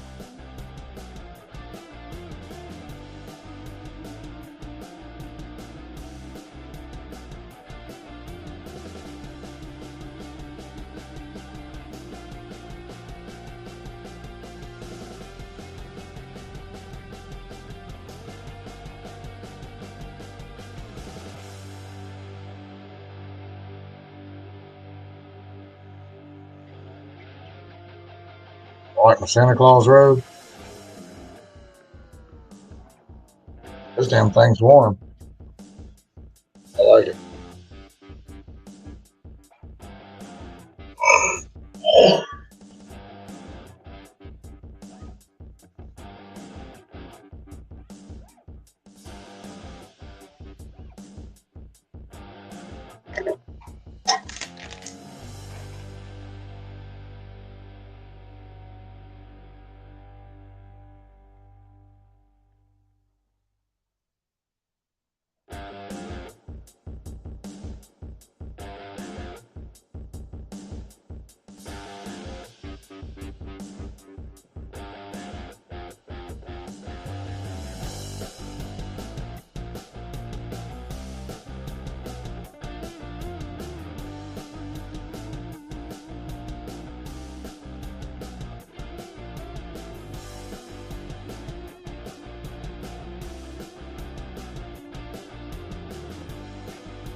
That's why Roy can go out, only go out every hour and a half, 2 hours. We'll spend 20 minutes out there talking to girls and smoking 4 or 5 cigarettes.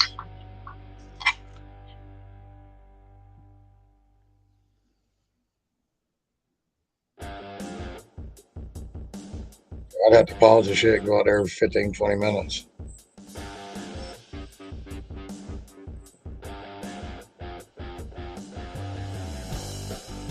Well, guys, talking chat. What's up? At least if you slow down, hit that link, get in here. Because Bud Soda's not going to show up tonight. There she is. Hey, What's up? I was wondering how long it was going to take Roy before he decided he was going to have a cigarette. Yeah, I think he tries to wait about an hour and a half. Hey, I do it every 15, 20 minutes. I'll be like, look, I'll be right back. But I'll be gone like 5 or 6. I'll be gone like 5 or 6 minutes. You know, he's got to go out there and talk to the girls and smoke 4 or 5 of them.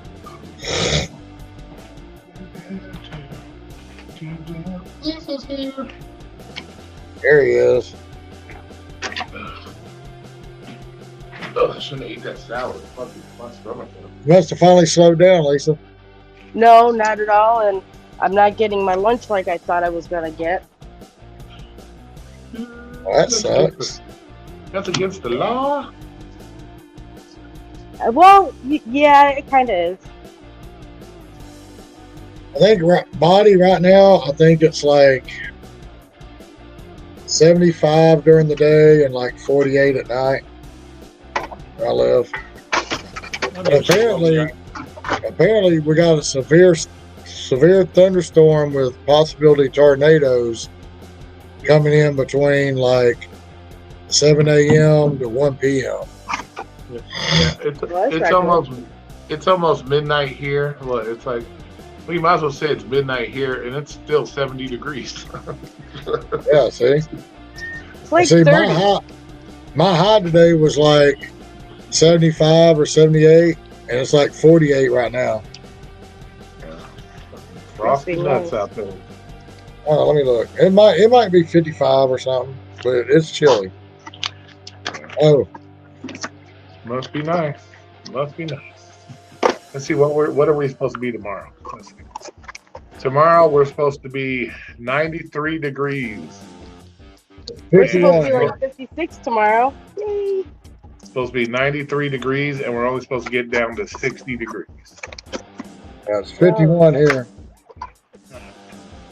And then it's supposed to be on Saturday. We're supposed to be up to 95 degrees. God damn.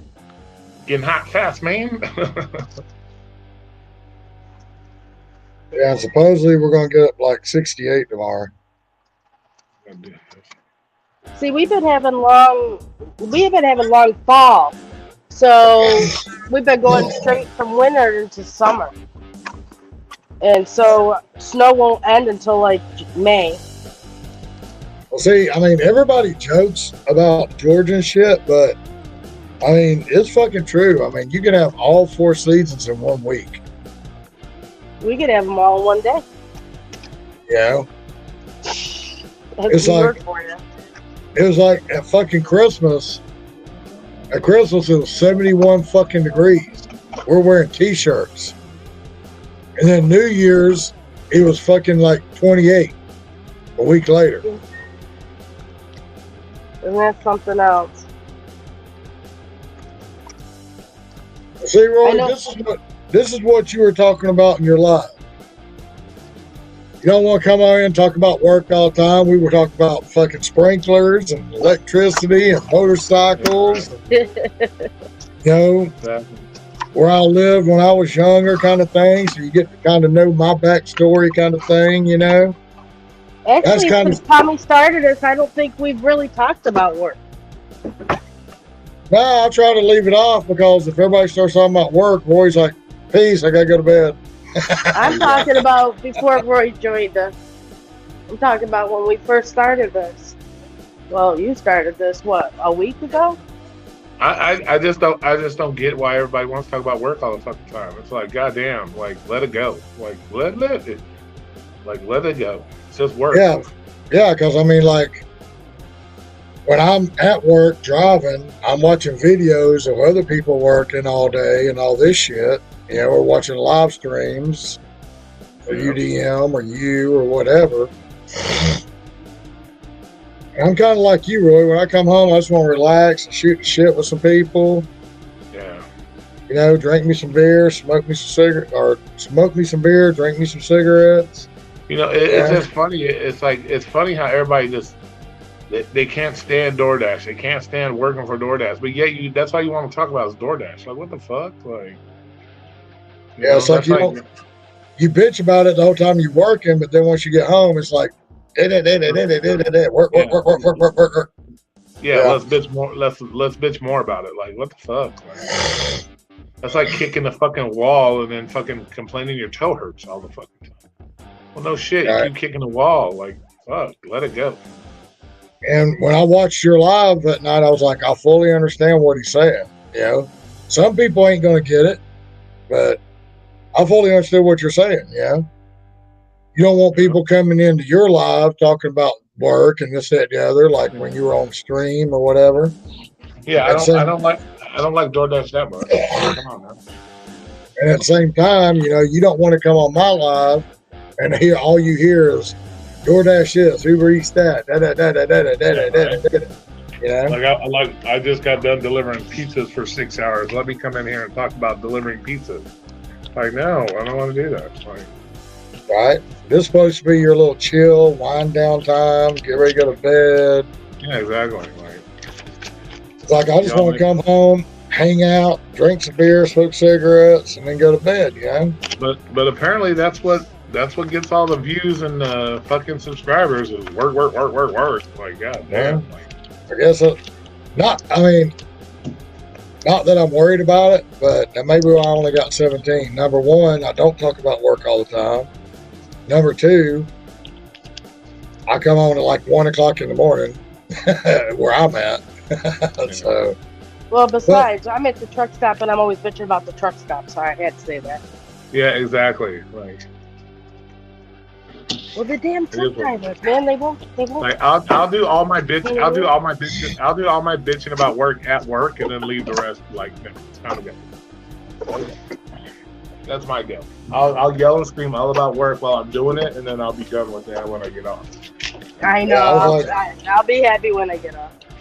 Yeah, I was like, well, I said, Lisa will probably join the StreamYard when she slows down. And yeah, I have not slowed down, and I'm still not getting a lunch. I was like, at least then she could talk. Oh, but I did watch your replays. Over the weekend when I woke up, I did watch your replays. Well, did you not see I hearted your comment? You hearted my comment? Oh, yes, I saw that. Yeah, about the pepper spray. That was some crazy shit. I can't believe that happened. That is freaking crazy. You know, the only thing I can think is, you know, like, I know it worked. I know Hispanics do it a lot more, but I know the blacks and Hispanics, they like them older pickup trucks. Yeah. So they can lower them and drop them down, you know, and take them to a chop shop and fucking get whatever done with it.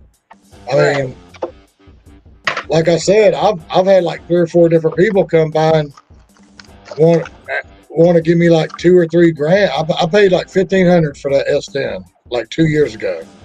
I went to Alabama, picked it up, and drove it home. Okay, when my Fiat went down, before I got another car, that pickup was all I had. I was doing DoorDash in my pickup. It's a '98 S10.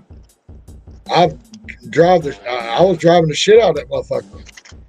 I literally ain't done nothing to it. I ain't put a clutch in it. I ain't done shit to it since I've had it. And I've had it 2 years. I got people come by all the time wanting to give me $2,000-$3,000 for it because they want to do shit to it. And I'm like, no. Because no, I'm I know what I got. I know what my truck is. I know what the ins and outs of it.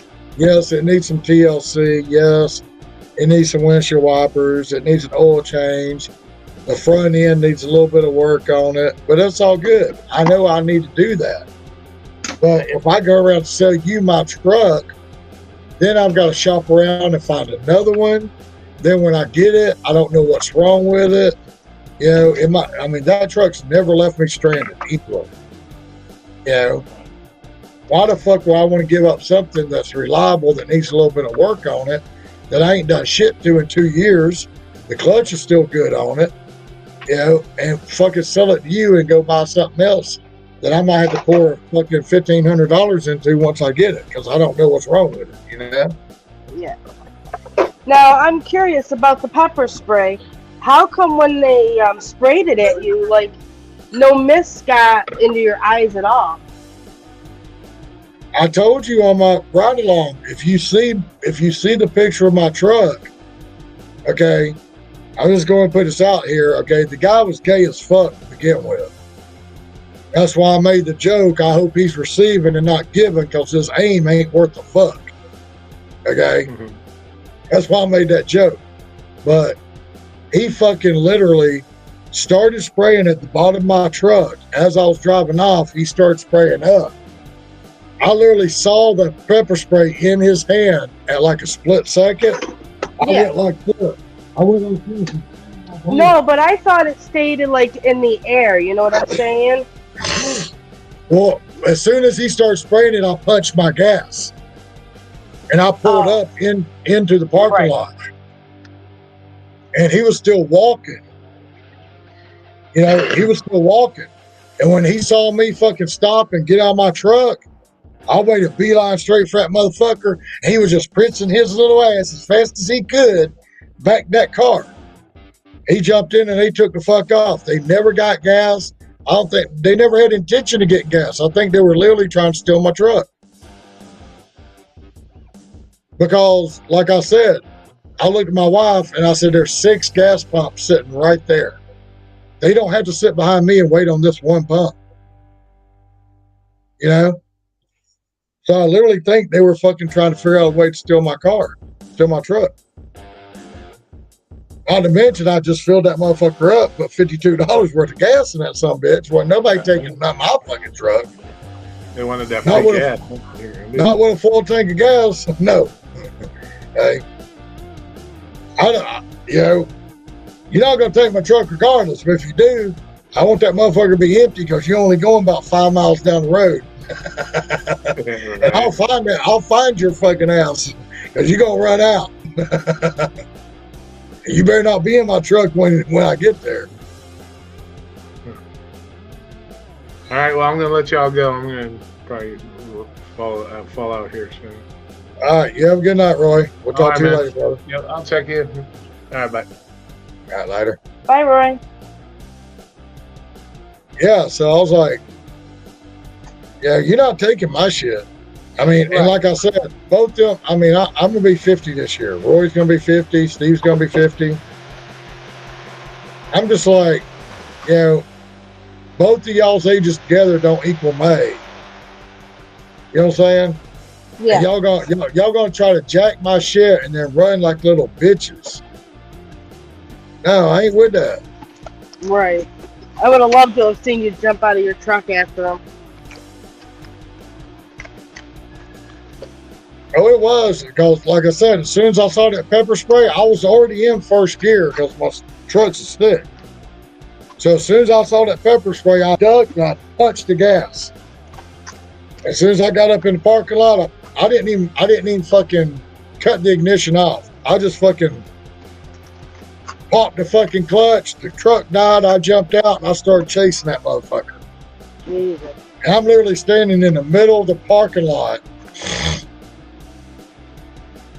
fucking yelling and screaming at these fucking guys to come back, begging them to get out so I can stomp their fucking ass. Meanwhile, everybody at the racetrack has seen what's going on. They saw what the fucking guy did. They could see the pepper spray all down my fucking back. It just so happened, it was so funny because, like I said, when I turned around, I saw these fucking 6 motorcycles sitting there. And the guy really didn't recognize me, but I've seen him 2 or 3 times here around town. And he used to hang out up there where I used to live. And I looked at him and I went walking over there. And I guess he thought that I was going to, he even told me. It's kind of funny as shit because when I went to Taco Mac, about an hour later, he showed up with his family and his friend. That was one of the motorcycle guys that was with him. And I was like, damn, we meet again? He was like, yeah, what are you doing here? And that's when we started talking. And he told me that, as I walked over and looked at him, I said, I know you. He's like, you don't know me? I'm like, yeah, I do. I'm like, look, take the beard off. I used to work third shift at the Waffle House, and y'all would always come in there with, Kelsey and all them, and this, that, the other, da, da, da. He's like, oh, yeah, I do know. He's like, what's up, man? He's like, I was sitting here on my motorcycle praying to God that you wasn't going to do your anger out on me and just pick me out of everybody else. Because then I'm going to get off my motorcycle and it's going to be a whole nother deal. I was like, nah, man. I recognize your face through your fucking helmet. And so that's when they told me down at Taco Mac that his buddy that he was with had filmed everything on the GoPro. And he was like, dude, you could have shot that dude in the face and you've been in the right. Well, I thought that was pretty insane that happened. Well, and it was literally just a few days earlier, Rideshare Rodeo and Roy were talking about safety. Yeah. And wanting people to make like a 1-minute video on safety. Yep. And that's what I thought about after everything happened. I calmed down. I was like, you know what? They literally just started talking about the safety thing because, I mean, like I said, it's 5 or 6 o'clock in the afternoon, broad daylight. On a Sunday afternoon, there's literally 30 people in the store. There's 15 pumps of people pumping gas. In broad daylight, you're going to try to jack my shit in broad daylight with all these people around? Like, there's no way that somebody was not going to be recording this shit. You know what I'm saying? Yeah. Whether it is put on TikTok or whatever the fuck they want to do with it. Somebody's always got a phone recording something. I know. That's how you fucking see all this crazy shit that happens. And it just so happened, my buddy, his friend, heard the shit start and had it all on fucking his GoPro. He saw the guy pepper spray me and everything. Speaking of safety, did you see my safety video? I put one out. Actually, I need to go look because Bud Soda, when I subscribed to him, apparently I subscribed, but I forgot to fucking click the all thing. The notification thing? Yeah, and click it on all. So, like, he had like 2 or 3 videos out, and I never fucking got to see it because I didn't have it on. I never get my notifications anyway. Like, Roy is one of them. Like, he goes live or he puts up a video, and I don't get the notification. Not until I'm actually looking into YouTube. I'll see him. Rideshare Rodeo. There's a couple of people I don't even get notifications for. The only reason why I know when Roy's going to be live is because he usually does it Saturday nights. So I look. Well, I've got you on all, but I did not. Wait, did I? I think I did see that. Well, I tagged Roy, and because Roy and Rodeo were both doing that live stream, so I tagged them both in my video. If you look in the description, you'll see their names. Yeah, I think I did see this. Ain't this the one where you're talking about slow down going through subdivisions because kids running around and playing and yeah. Yep. Yeah, I did. Yeah, I did see that one. I almost thought about doing another one today. I'm driving down the road, and this guy, as we both pull out of the Walmart, and he's sitting there holding his phone. I'm sitting down, so I can turn my camera on. He's like Yeah. literally like this, holding his phone, talking, right? And he almost rear-ended the school bus because he wasn't paying attention. I mean, he I was saw the real one. close. I saw your little clickbait video. What clickbait video? I don't do clickbait videos. What are you talking about? I got deactivated by Instacart. I was deactivated. It is really crazy how they just suddenly fucking just put you back on. I know. All of a sudden, right? Like I woke up one morning, and it was like a month of emails, and I just got sick and tired of it. So I was like, I remember Right to Rodeo's live stream with that legal guy, that legal rideshare, I think it is. Yeah. And I was listening to him, and he said that a lot of times when people get deactivated, they just put out letters and stuff. And when they mention the word court or legal counsel or something like that, usually it makes the companies think. So that's why I was like, so that's why I put it in the email that I sent him. I put that I'm going to seek legal counsel. Gee, 24 hours later, I got an email saying I was reactivated.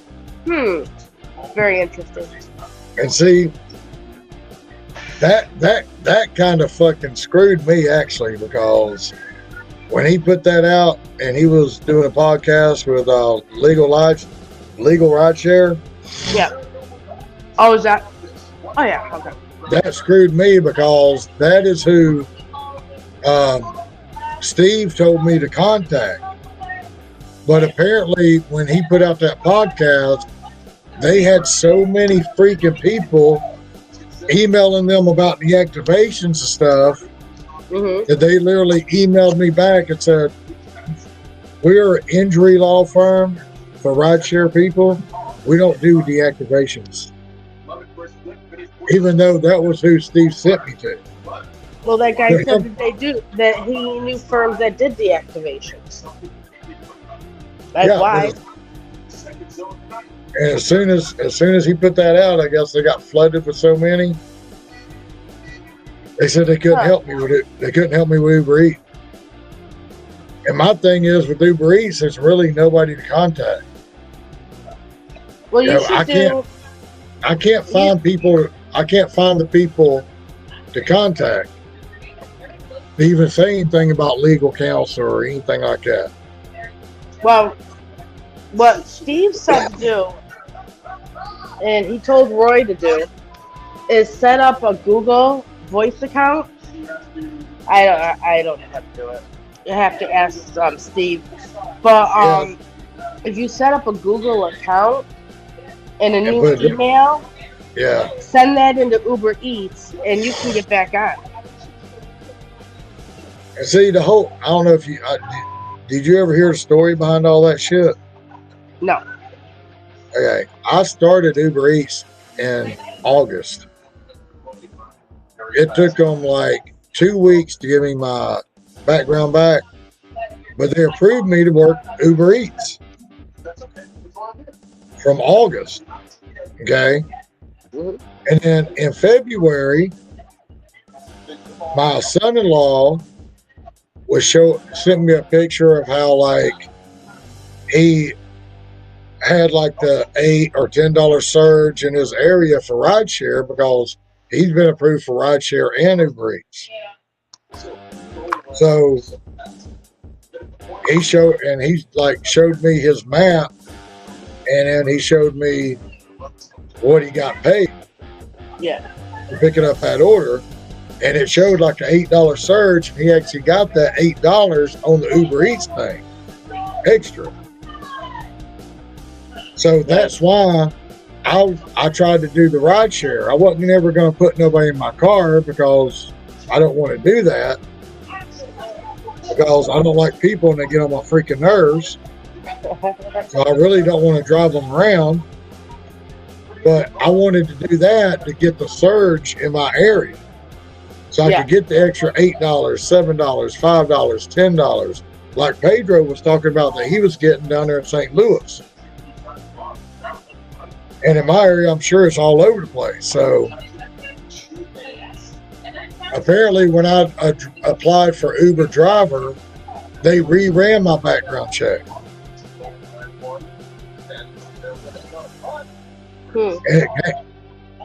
And I went to check her, and it said they were considering because I had a DUI like 12, 13 years ago. Yeah. Well, you know what? I go out and work every day, 8, 10, 12 hours. I don't drink until I get home with y'all. Well, I sit down in front of this computer. I go grab me a beer. I'll sit here and drink it. I go to bed. I get up. I'll drink Pepsi or tea or whatever the whole time I'm working. Yeah. Because honestly, I don't want to go back and get W-2, and I really don't want to get DUI and go back to fucking jail. So 12, 13 years ago, when I got out of jail, I said no more. I don't want to do this no more. Yeah. You know, I mean, I was that guy 19, 20, up to about 30 something. I got off work at 2 o'clock. I'd run to the convenience store. I had a beer in my hand at 2:10. And somebody called me 5, 6 o'clock in the afternoon. I done had 6, 7 beers. Yeah, I'll go take you somewhere. I'll jump car, grab me 3 or 4 beers, throw them in the car with me, whatever. I didn't, I've only had 2 DUIs in my life, and they were 10 years apart. Okay, and both times I really shouldn't have been driving, but anyway, with that being said, they apparently dug deeper in to do the Uber driver than they did the Uber Eats. So like it was like they were telling me, okay, it's okay for you to drink and drive and deliver food, but now that you want to deliver people, we're going to fucking deactivate you because you had a fucking DUI 12, 13 years ago.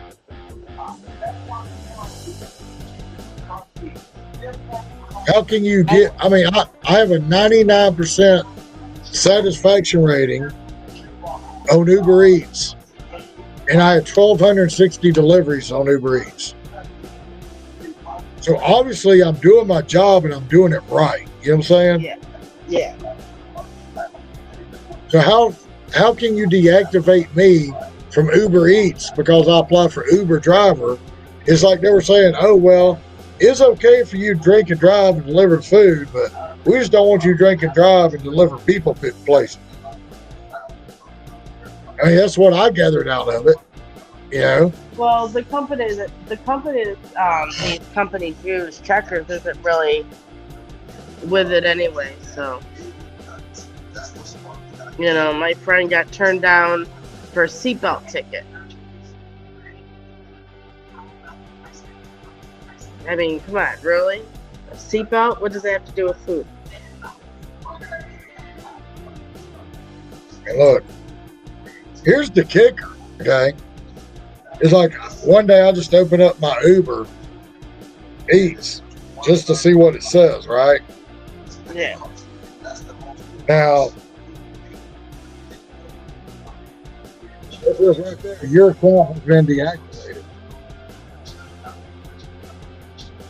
Oh, wait, yeah, let me see it. Now, here's the thing. This is like adding fucking salt to the wound, okay? After they deactivated me, they turned around and gave me a quest for Uber driver. Complete 5 rides, make $100 extra. Damn. Why the fuck are you even gonna put that quest on my Uber Eats if you deactivate me? That's like rubbing salt into the wound. You know what I'm saying? You fucking deleted, you fucking deactivated me, but then you pop up a quest. So here, go drive 5 people around. We're gonna give you $100. How can I fucking do it? I'm deactivated, you stupid ass. I can't drive nobody around. Shows you how much they pay attention. And see, that's no reason why I'm gonna get an Uber driver because, like I said, it's one guy. He had Uber driver and Uber Eats, and he was like, "How you doing on that 2400?" I was like, "What are you talking about?" He said, "You know the 2400?" I was like, "I have no idea what you're talking about." And he showed me on his phone that it was like he had to do like 200 deliveries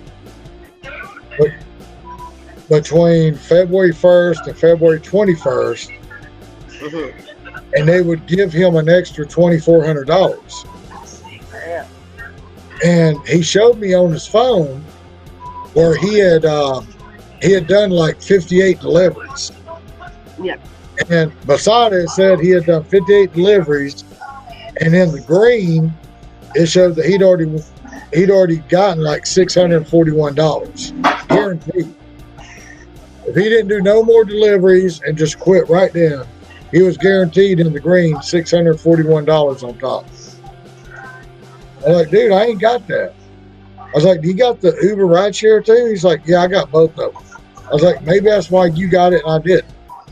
I don't know. Yeah. But that was another reason why I was trying to get on Uber driver, because I didn't want to drive nobody around. I just wanted to get on it to get the surges and see if I could get some of this shit that, like my son-in-law gets different quests that I never see. Right. So I just wanted to get on the Uber driver to get the extra shit to make extra money. I guess since I wanted to be a greedy ass, I got myself kicked off. Oh, geez. Hang on 1 second. I gotta go to the cooler. I gotta take you out of my ear. I'll be right back. All right.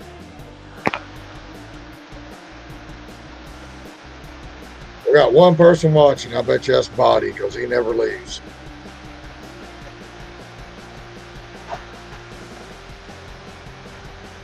I know you still here, Body. You'll party and rock with me till 6:30 in the morning.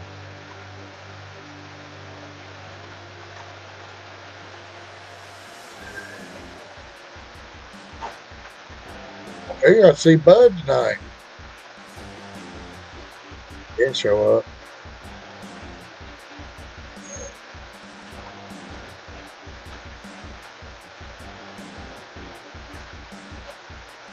Yeah, see, I knew you were the only one here. I don't know why you like my show so much. I don't really do nothing great.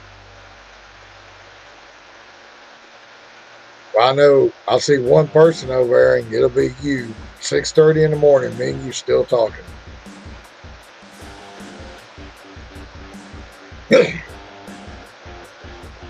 is kind of funny that like the later the night gets, the more active you get, the more talkative you get in chat.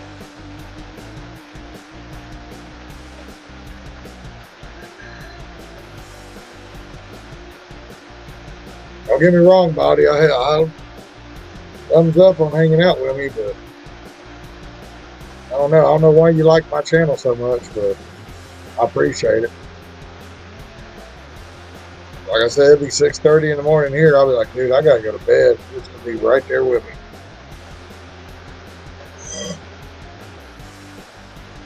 And we got two people, so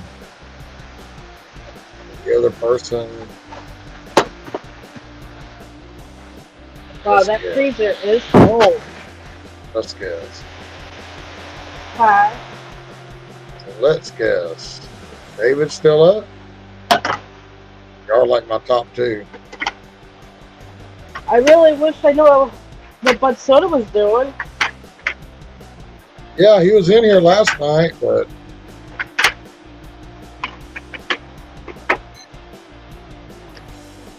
he came on for a little while last night. Yeah. Because I was making a joke that last night that I was watching like everybody's lives and stuff, Yeah. And I didn't see him in nobody's lives. I didn't see him typing in nobody's lives. I haven't seen him all day yesterday, which is kind of weird for Bud Soda because Bud Soda pops up in everywhere. He's always in everybody's shit, you know? Yeah. And I ain't saw him all day.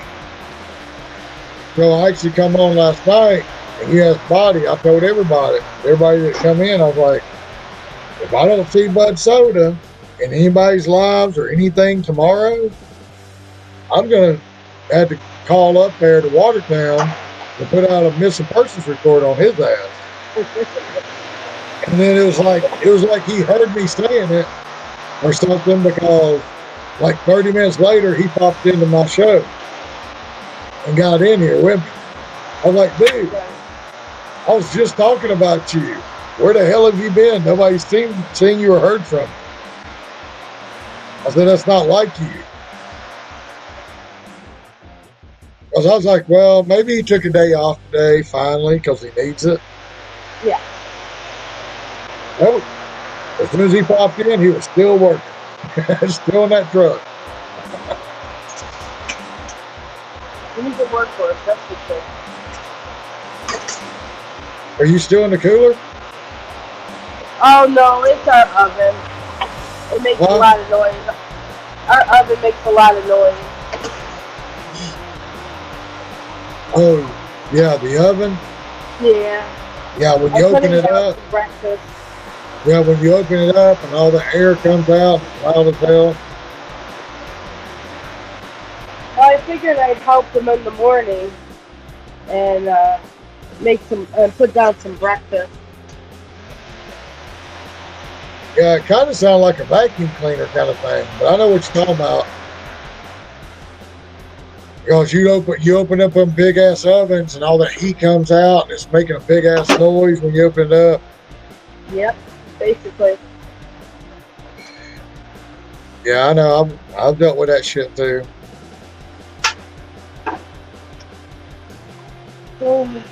Especially this bar I worked at. They had one of them great big fucking ovens. You have to open up both the doors and fucking heat would hit you and be loud as hell when you open it up. I still didn't want to come into work tonight. I was lying in bed. I'm like, I don't want to go in. I don't want to go in. Yeah, it's like over the weekend, I see you commenting on my videos. I was like, dang, she actually sits there and watches them. Why not? Well, because I don't really do shit but sit here and smoke cigarettes and drink beer. Yeah, I know. I mean, it's not like I've got something exciting that I'm doing.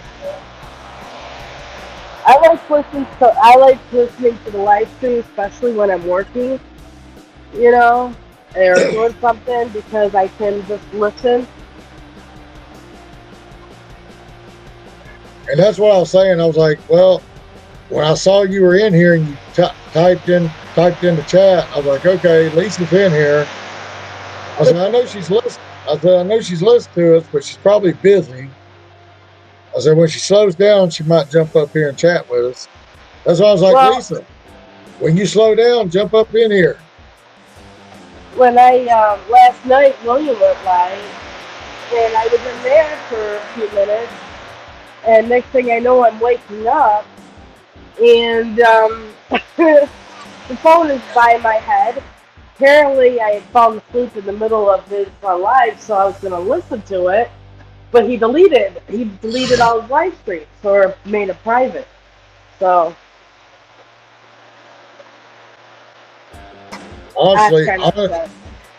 honestly, sometimes I think when it gets like 3, 4, 5 in the morning, I'm still up. I honestly think I'll be sitting here talking to myself. And I think I have like 3, 4 people supposedly watching. Yeah. And I think they done laid their phones down and they're just listening to the freaking music. And went to sleep to it. Yep. That's what I did last night. I couldn't believe it. I was so excited to see William live. I haven't seen him do a live stream in so long. I was so excited. And then I crashed. Which William? William, seriously, you know, Because the only William I know is the Willie that shows up on Flex's channel.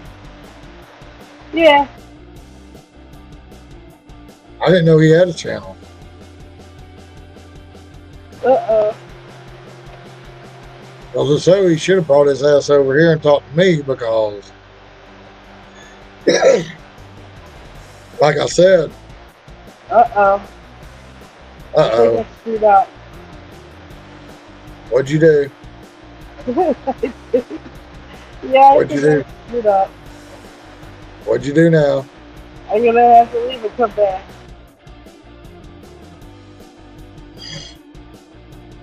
I don't know, I could hear her fine. I don't know what she screwed up on. But she'll be back.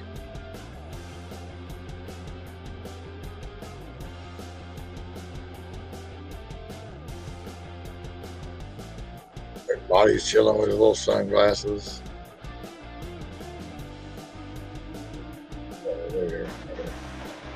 You sounded like Daffy Duck to me Oh, okay. Well, when you were talking. yeah, and when you came back on, it said device is not connected, and then it showed you there. So Yeah, I saw that I was there. That's funny. and see, my thing was that, like I was saying last night,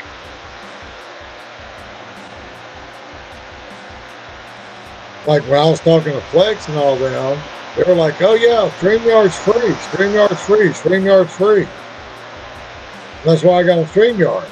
I did not realize until last night that you only get 20 hours free. Yeah. I didn't know that. So after I got pepper sprayed, I said, "Fuck it, I ain't working today. I'm done. I ain't gonna have no patience for these people on the roads. I ain't gonna be able to deal with them." Yeah. So I come home, parked the truck. Me and my wife got in the car, went to Taco Mac. I finished watching the race, drank a couple pitchers of beer. I come back, and I was staring at Mr. Flex's car seats.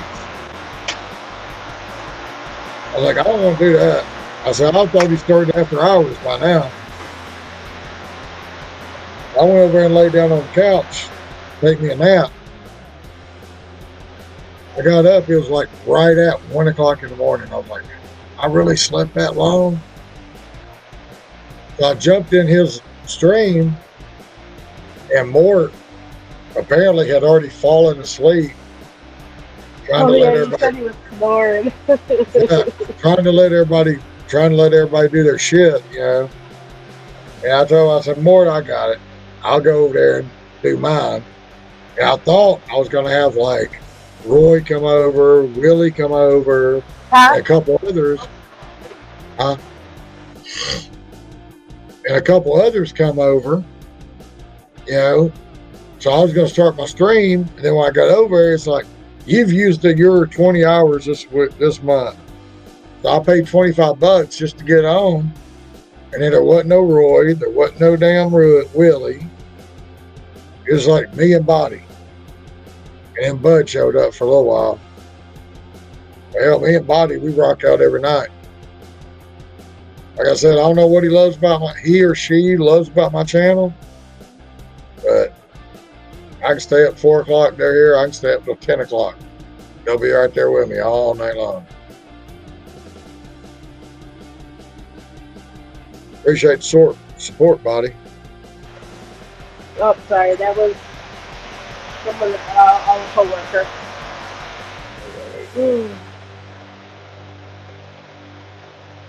Man, I never get a break. I'm so tired. I feel like I haven't had my weekend off. Coming back. I don't know why. I think it's just because we're short of help. It's kind of making me like, everything runs smoothly when you're fully staffed. But when you're not fully staffed, it's like that's when all the problems are. Yeah. Hey, Body, I just gave you a wrench, so next time you type something, you should see a big wrench beside you. A big wrench. Don't Yeah, hit yourself over the head with it. yeah. But with that wrench, you can, like, if somebody's like spamming stupid shit, you can fucking get rid of them, put them in timeout, kick them out of the Not just room or anyone. whatever. Yeah. No, you can't kick out the other wrenches, just the assholes. Just kick out the assholes. Because if you know, my girl Lisa, she was the first one to subscribe, and she got the first wrench.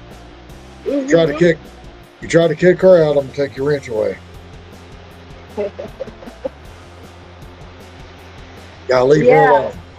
UDM took away all the wrenches because he found out, he didn't know that when you had a wrench, you could actually hide people. So Mr. Flex told me that UDM banned him, or blocked him from his channel. So I text UDM, I'm like, did you block Mr. Flex? He's like, no. And then I guess Cannibal asked him and everything, and he looked and he saw that he was blocked. So he unblocked him, but then took all the wrenches away because he said that he doesn't want people to block people from his channel. Yeah, I saw that when he said that. But I think Roy got put on timeout or whatever too by somebody with a wrench. So he just took everybody. And I do away. like I've got a wrench in Flex's channel, and I've got a wrench in Steve's channel, I believe. And I do think that there's still an option when you click on somebody, it still says hide this person or something. You can block somebody, but you would block them from your view. Like, even if you have a wrench and you block somebody with another wrench, you would block them from them. Like, if you blocked me, you would never see me on any other channel. You would block just me. But I wouldn't be blocked because I didn't have a wrench. All right, so But if I didn't have a so say if I block you at Flex's channel, it blocks you from everybody's channel? no, it blocks you from seeing me on anybody's channel. Like, say you block me on on Mr. Flex, and then Roy has a live stream, right? And then I make a comment on Roy's live stream. Well, I have a wrench in Roy's live stream as well, but you still don't see my comment because you would have blocked me from your view. Okay, because the way they made it sound was like they were just kicking people out and they couldn't come back in or say nothing. They can only do that with people without wrenches. But like UDM said, why would they give that much access to people with wrenches? That's why UDM took away the wrenches, because we didn't realize that. And then when we found out that we had that much power and that Mr. Flex was blocked, and I think I told him about Roy too, because Roy got blocked and got put on timeout and possibly on UDM's channel. He didn't like that power, so he didn't think that we should have that kind of power over his channel. Yeah, because I mean that's like me or you or UDM or Roy or Flex should be the only ones that have that power over their own channel. Correct. Because they can block somebody, like, say for instance, there's somebody that you don't like, and they go into Mr. Flex's live stream, right? And so Mr. Flex ends his live stream, right? And you're online and you're watching the live stream, and then you see that person that you don't like, right? So then you turn around and you can still block that person. even though the live stream's not going, if you have that wrench and they don't have a wrench, you can turn around and still block that person. And I think that's so wrong. Because the creators should know when that's happening, when people are getting blocked from their channel. Like, Roy got blocked by somebody on my channel, and I didn't know about it. Yeah, I mean, I feel like nobody should be able to block anybody except the person that creates Whose channel it content. is. Yeah, whoever's channel it is.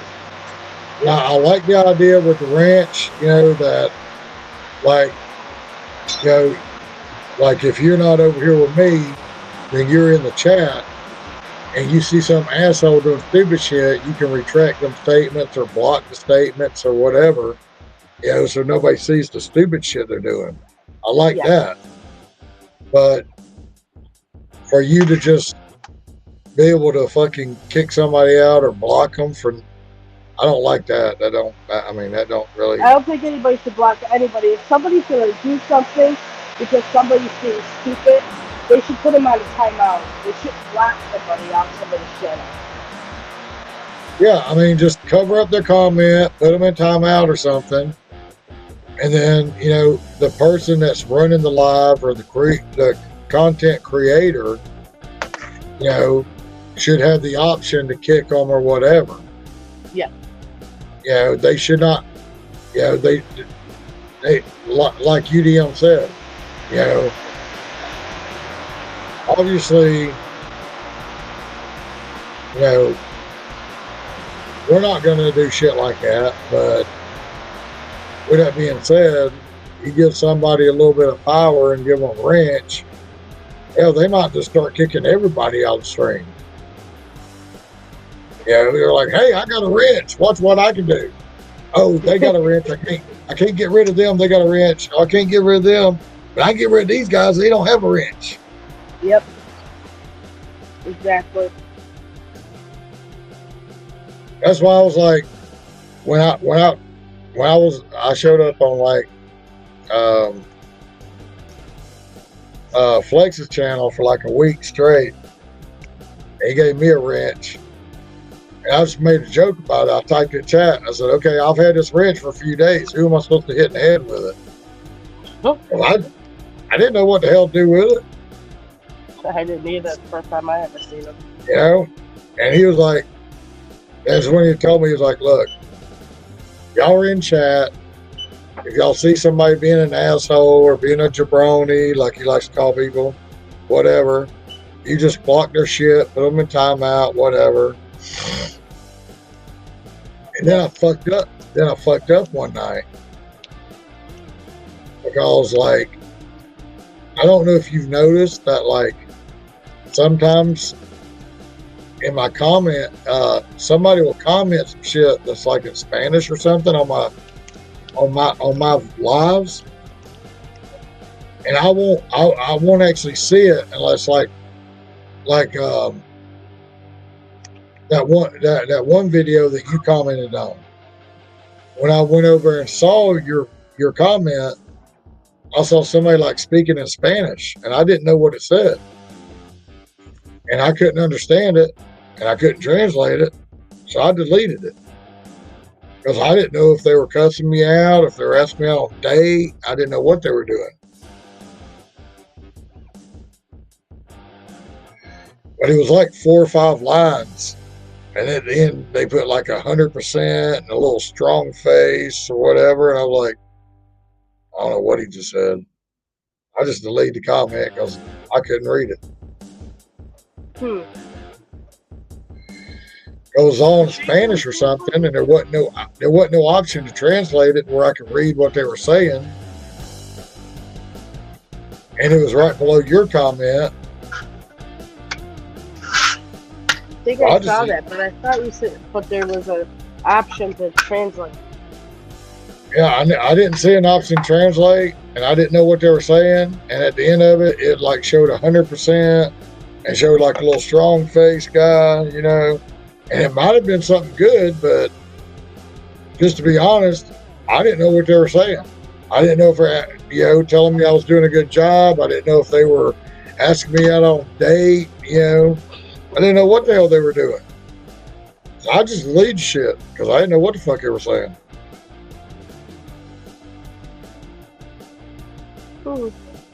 If Yeah, I don't have trying to a, remember.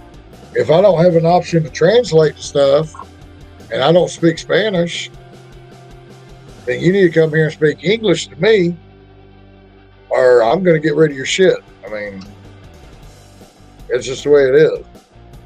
And it might have been somebody being nice. I don't know. Yeah. They might have been nice, saying some good shit about me. I don't know.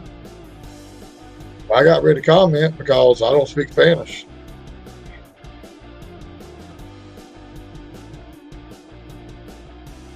And I had somebody like Arturo or somebody in here that could actually maybe interpreted it for me, or somebody that speaks Spanish.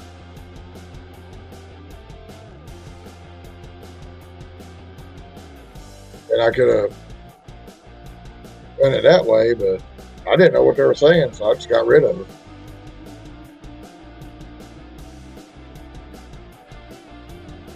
It's like you hear all these people saying, they like come on and say, people accusing me of deleting comments. I don't delete nobody's comments. Da, da, da, da. Well, I'm going to tell you. If you're speaking Spanish and I can't translate it, and I don't speak Spanish and I can't read Spanish, I'll take your shit out. I don't know if you're talking nice or if you're asking me to, be your girlfriend. I don't know.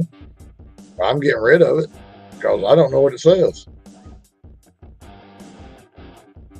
And meanwhile, if I leave it up there and people come to my channel and they do know what it says, they'll be laughing at me because I'm fucking stupid and don't know what the fuck the Spanish is. Yeah, that's all right. I don't understand it. I know 1, 2, 3, 4, 5, 6, 7, 8, 9. I I count to 10. Yeah, well, see, I screwed up. I screwed up because it's like, you had to take one foreign language or something in school to graduate or whatever. Yeah. And if I knew then what I knew now, I would have took Spanish. But, me being 16, 17 years old, didn't give a shit about a foreign language. All I did was walk around school and check out the different foreign languages, and I picked the hottest looking teacher. Yeah, so I took French. Because I like French kissing, and a French teacher was hot. I just go to class every day and watch her. Not to mention she failed me miserably. Because I didn't pay attention to what I was doing. I was watching her, and didn't give a shit about the class. So she failed me miserably. So I was mad at her because I was watching her and she failed me. But I didn't really care, I just went and picked the hottest looking teacher. My son took Latin. Talk about a language. Well, and like I said, I worked at Cintas, the little uniform company. Yeah. I worked there, and every time I'd come into work, this one guy would kind of teach me different stuff,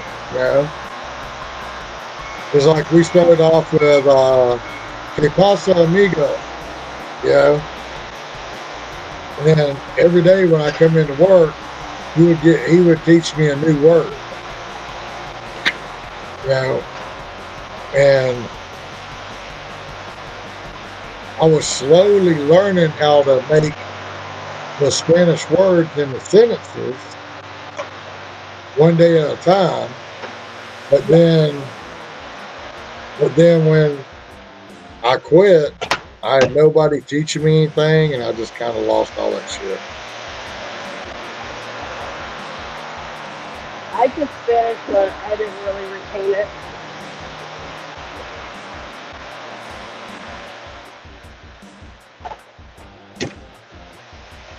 It's like I have nothing against nobody. I have nothing against nobody's language or anything. But I'm just gonna tell you straight off, seriously. We live in America and we're Americans. I think it's bullshit. We gotta press 1 for English. I'm just gonna put that out there and leave that right there where it's at. But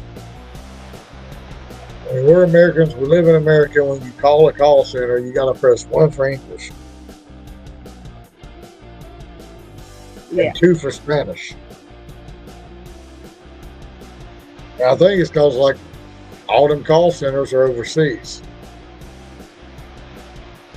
Oh, heck yeah.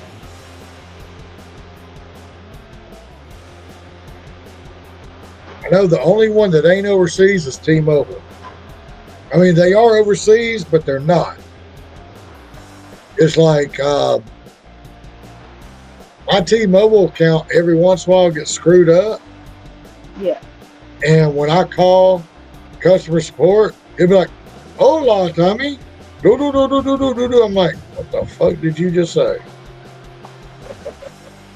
And before, if that doesn't happen, then there's actually a call center right here in Augusta, Georgia, like 3 hours away from where I live. And at one time, there was like these 3 different ladies that worked at the Augusta call center. And I could always call in there, and if I had an issue, I'd be like, "Yeah, I talked to so-and-so the other day." And she's like, "Yeah, she's sitting right here beside me." He's like, "We 3 just sit right here together," and like they could talk to each other and they would know my situation and my problem on top of the notes that they put, and they could help me out. Yeah. And then once for some reason that they flipped it to Spanish, and it said, "Hola, Tommy." I might get somebody in Texas. I might get somebody in Mexico. I might get somebody in the Philippines. Once it became Spanish, it would just send me anywhere in the world where somebody spoke Spanish. And when they come on, they be like, like, "Look, I don't speak that shit. I speak English. I don't know what you're talking about." And then they would start speaking English to me, but it would be kind of different and it'd be hard to understand kind of thing. And I just kind of like hang up, call back, hope I got somebody that talked English. I still think it's funny as hell that, like, you know, the stupid little music that DoorDash does. I thought it was funny as hell that I called my insurance company one day and they put me on hold and it was the same fucking music that DoorDash uses. I was like, "Are you serious?"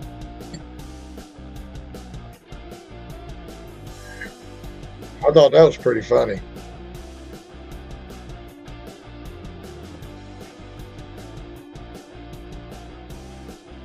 Body talk, man. I know you sitting here. Man or woman, I don't know what you are. You hang out with me every night. I know you're still here. Trying to give you shout outs because you ain't typing nothing.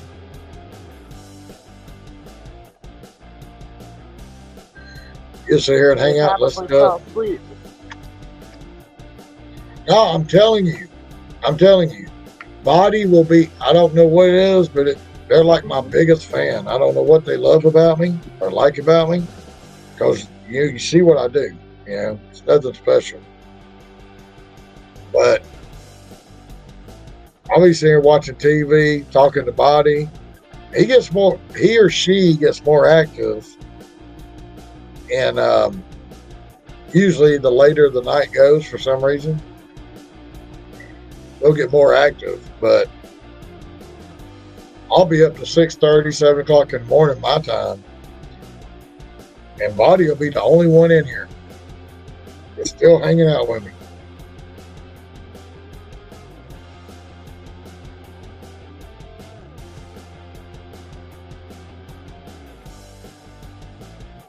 That's why when I see one person watching, I know it's always Body. That's the only one in here.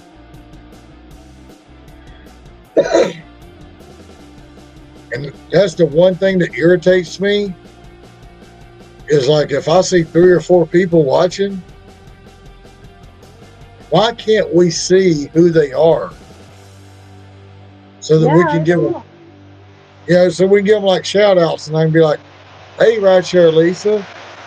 Hey, Well, Body. it's kind of good though because there's like I was going through some stuff, and so a lot of channels I would be supportive by being in their chats, but I wouldn't talk.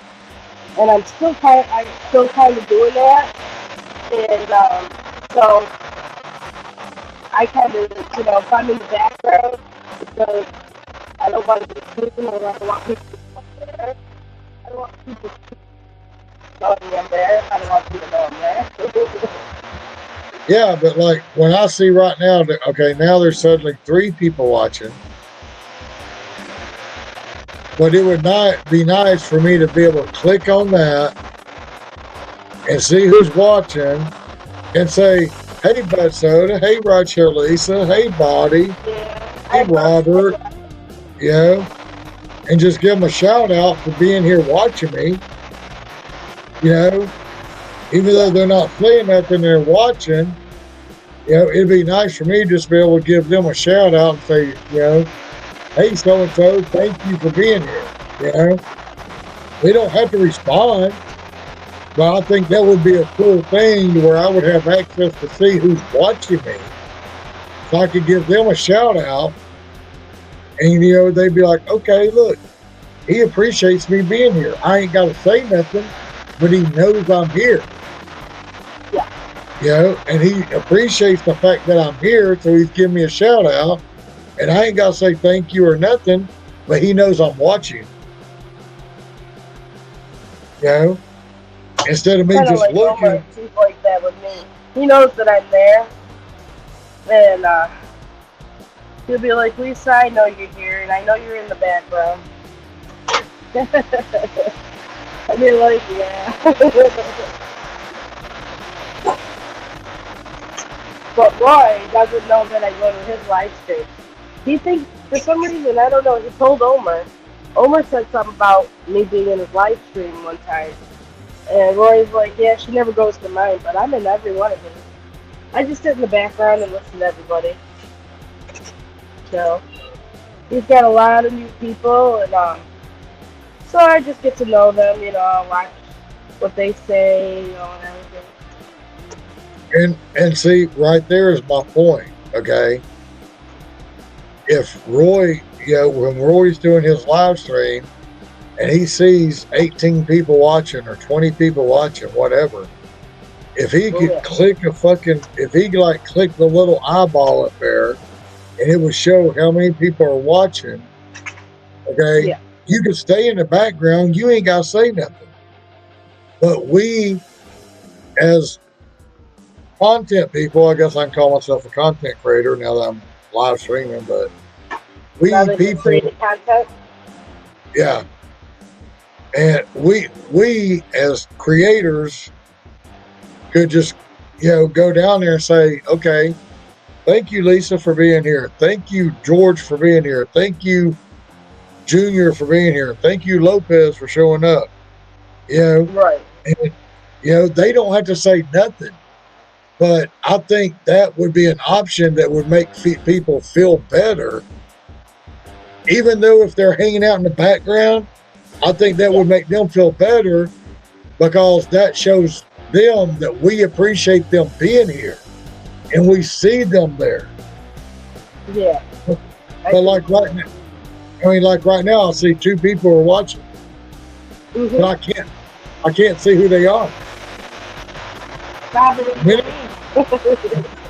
No, it don't show us. There's 2 other people.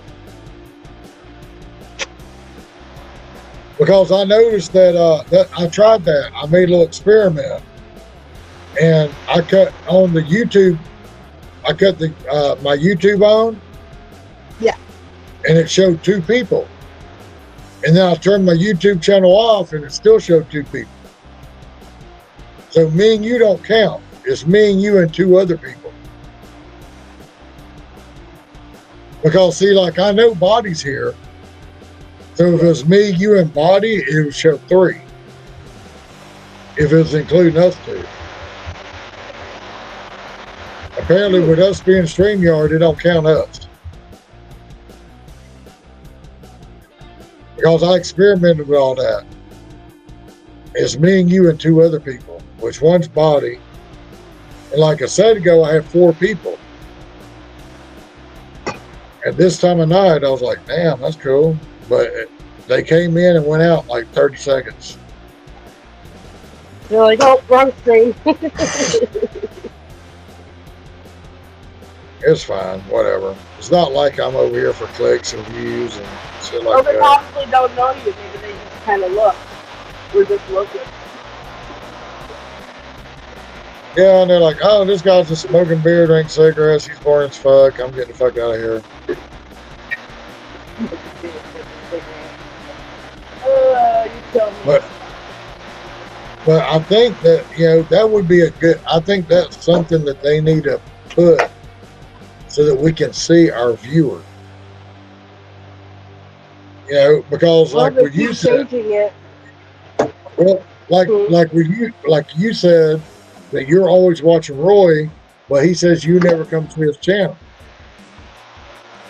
If he could see his viewers, then he could see that Rideshare Elise is watching him. Right. You could say, okay, even if you don't never type nothing in chat, okay, I think the viewers would appreciate the fact that they get a little shout out, that we can see that they're there, and we appreciate the fact of them coming and showing up and watching us, kind of thing. Yeah. Obviously, somebody like Pedro that has 200, 300, 400 people, he's not a shout out to everybody. But little channels like me and him and you can give people a shout out. Hell, I only have 2 or 3, maybe 4 at a time. I can shout out to all of them, I noticed that Steve's getting better at shouting out people in his chat now too. But again, you can only give shout outs to people that have texted in to your live stream. Like you may have 8 people that's texted in, but you may have 15 people watching, and you have no idea who those other 7 people are. If they've never made a text in your live stream, you don't know who they are. It's like right now, I got 2 people watching. I should be able to click a button and see who them 2 people were and say, thank you, I appreciate you watching me tonight. And they don't have to type nothing. But we don't have that option. That should be an option that we should be able to use ourselves. Yeah. That's true. Well, YouTube is changing all the time. So I'm sure someday that might probably will be an option. I didn't hear you. I'm sorry. Oh, I said that YouTube changes all the time, so it'll probably end up being an option. Yeah, I can't hear you with that oven behind you. I'm not even by the oven. There's something back there. Sounds like a vacuum cleaner. Well, it's there. I just wasn't next to it. See, I can hear you now. It's like I'll hear I have you. my phone. I have my phone on the charger because it's almost dead. Well, see, it's like I hear you fine now. And then it's like when they open up the oven, it's like you get sucked in. And I'm like, what are you saying? I didn't open the oven. I'm just putting breakfast together. Somebody was opening the oven because it sounded like a damn vacuum cleaner. It's just loud. It's a loud pizza oven. I hope you're making breakfast pizzas because No, actually, I just made a cheese and a pepperoni. And I'm putting breakfast together. So when the girl comes in, because I'm not making breakfast, I'm on the register right now. When she comes in, a lot of the things that take a long time, like biscuits and the eggs, and putting the stuff together for the burritos is already made. So like the sausage takes 5 minutes, the French toast takes like 4 minutes. So you got them hardcore truck drivers. They be like, I want a cup of coffee and a slice of pepperoni, and I'm running. I've already sold half my pepperoni pizza. That's what I'm saying. You got them hardcore truck drivers. I'd be like in there fucking making a bacon egg cheese pizza or a sausage egg cheese pizza. You know, Well, I don't even know if there's any breakfast pizza made. some kind of breakfast shit. Racetrack makes Yeah. it. Well, no, I mean, I don't know if anybody made any, so I can put them out. You know, if they made it like on the previous show. I mean, I would think that would be the shit that y'all would. I mean, a 24-hour truck stop. You know, you would have the breakfast pizzas at breakfast time, and then lunch, dinner to 2 or 3 in the morning. Have the pepperonis and the sausage and the supremes or whatever. But when it got to 4, 5, 6 a.m., you should have like the stuffed egg cheese, bacon egg cheese, breakfast, pizzas. The breakfast pizzas. I've seen one. That would probably sell a lot better than fucking walking in, grab me a cup of coffee and a fucking pepperoni pizza. I could grab me a cup of coffee and grab me a bacon egg cheese biscuit, pizza, Bacon, or a sausage egg cheese pizza. Yeah. Because I'm sure if you put a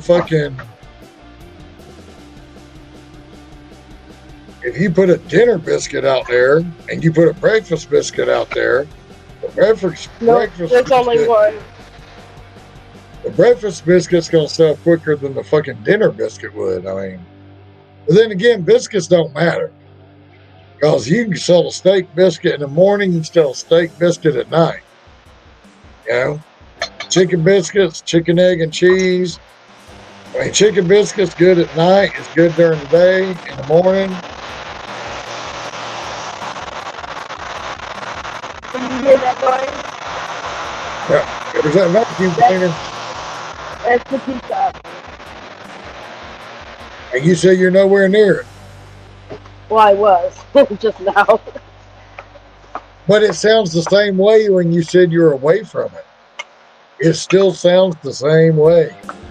Like That's I why I was said, like- it's a loud pizza oven. It just seems like fucking when you open it up, the customers are gonna fucking hit this big wave of heat as loud as it is. It's like they're doing this number trying to get to the fucking pizza. They fucking pay for it, and when you shut the oven, they just like slam into the thing. You watch too many cartoons. Hey.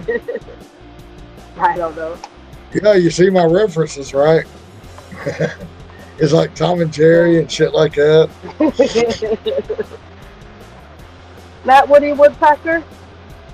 I love Woody Woodpecker. Oh my god. I used to watch that when I was young all the time. But you know what? When I got older, I hated that freaking Popeye. When I got older, I hated Popeye. I didn't like Popeye when I was young. My brother did though. He loved Popeye. I loved him when I was growing up, but when I got older, I hated that motherfucker. Because in his cartoons, he's like, I eat spinach, and I'm going to get strong, and I'm going to beat the shit out of people. I hated spinach, but I ate it. Because I hated spinach, but I ate it because Popeye showed that you get big old muscles and shit. I ate that shit, and I do like this, and that shit, there wouldn't be nothing there. I'm like, this motherfucker's a liar. I didn't like him no more.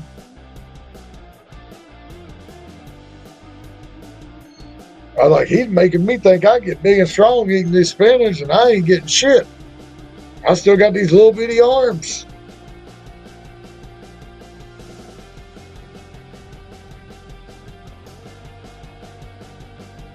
I was like, what the hell? It's like right now I got 3 people watching. It'd be so awesome to fucking click on something and say, okay, thank you, so-and-so. I appreciate you watching. Thank you, so-and-so. I appreciate you watching. We need to have that kind of access to see our viewers, see the people that are watching us. Yeah. That's something they need to change. Because, I mean, you can't give shout. I mean, it's fucking, it's 4 o'clock in the morning. I got 3 people watching me. I'd like to, let them know that I appreciate them for being here. But I can't give them thanks and appreciate them watching me because I don't know who they are if they don't type nothing in chat.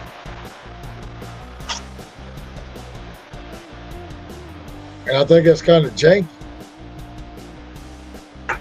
Well, like a lot of times I'm not writing in the chat too because I'm busy working. Huh? Sometimes I'm busy working, so I don't write in the chat either. Right, but I mean, if you're watching and listening, and I see you as a viewer and you don't type nothing in chat, wouldn't it be nice for me to look over there and say, okay, thank you right there, Lisa, for being here. I appreciate you showing up. Even though you ain't typed nothing, wouldn't it be nice to be noticed and appreciated? That you're actually in chat with me, even though you're in the background and you're not typing nothing? Yeah, wouldn't it be nice to be noticed and appreciated? I think it would. I mean, I think it would be awesome that even though you're in the background and you ain't typing nothing because you're working or doing whatever, it'd be nice for us to be able to see exactly who's watching.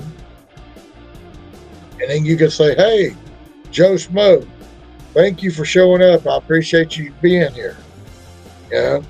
Thank you, George, for being here. Thank you, John, for being here. And just showing them appreciation and gratitude for showing up to your channel. But right now, all I see is 2 watching. And I don't even know who 2 are. All I know is I'm 100% one of them's body. Because he or she's always here. And he or she has never told me if he's male or female, so. But they're always there with me, hanging out.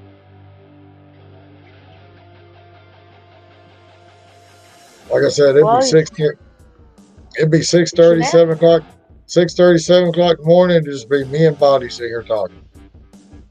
Should ask, are you a boy or a girl? I keep throwing that shit out there, but they won't tell me. I mean, I don't want to look at them and say, hey, Body, are you a male or female? Because, right now, with our life, that's not politically correct. And it's like, I'm not here to be politically correct. I mean, you're either a guy or a girl. I mean, you can tell people you're this, that, or whatever. But to me, the way I grew up, if you got a pecker, you're a guy. If you got a vagina, you're a girl. I mean, that's just the way it is with me. I mean, yeah, that's how it was when I was growing up too. I mean, you can't really change that. I mean, you can have the shit reversed and have them push your pecker in or some shit, cut it. I don't know what they do. But there's some kind of shit they can do to make your pecker into a vagina if you got all that money, like Jenner, whatever it was. Ishii Jenner, whatever. That guy. Yeah, Bruce Jenner. Yeah. That become Caitlyn Jenner. So, yeah, I think so. Yeah, they just kind of cut that shit, stuck it up in there, and made it into a vagina or something. I don't know. You got enough money, you can do whatever you want. I mean, I guess if you're a girl and you want to have a pecker, they'll just like fucking sew one on you or something. I don't know.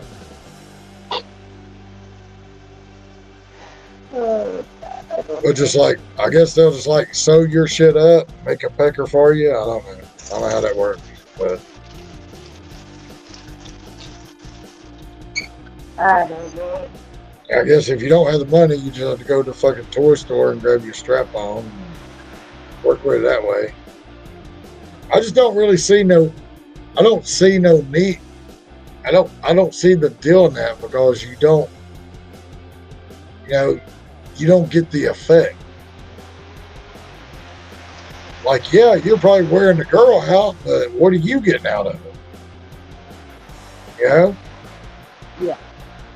You know, me as a dude, I love my enjoyment as much as you enjoy your enjoyment.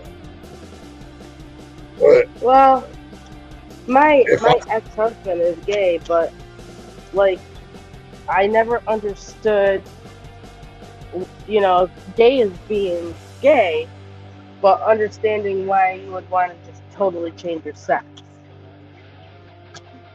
yeah, or like, That I never understood. yeah, like you want to get the whole total sex change, whatever, but like I still like the women thing. I don't understand, like, if you want to change your sex, they need to make it to where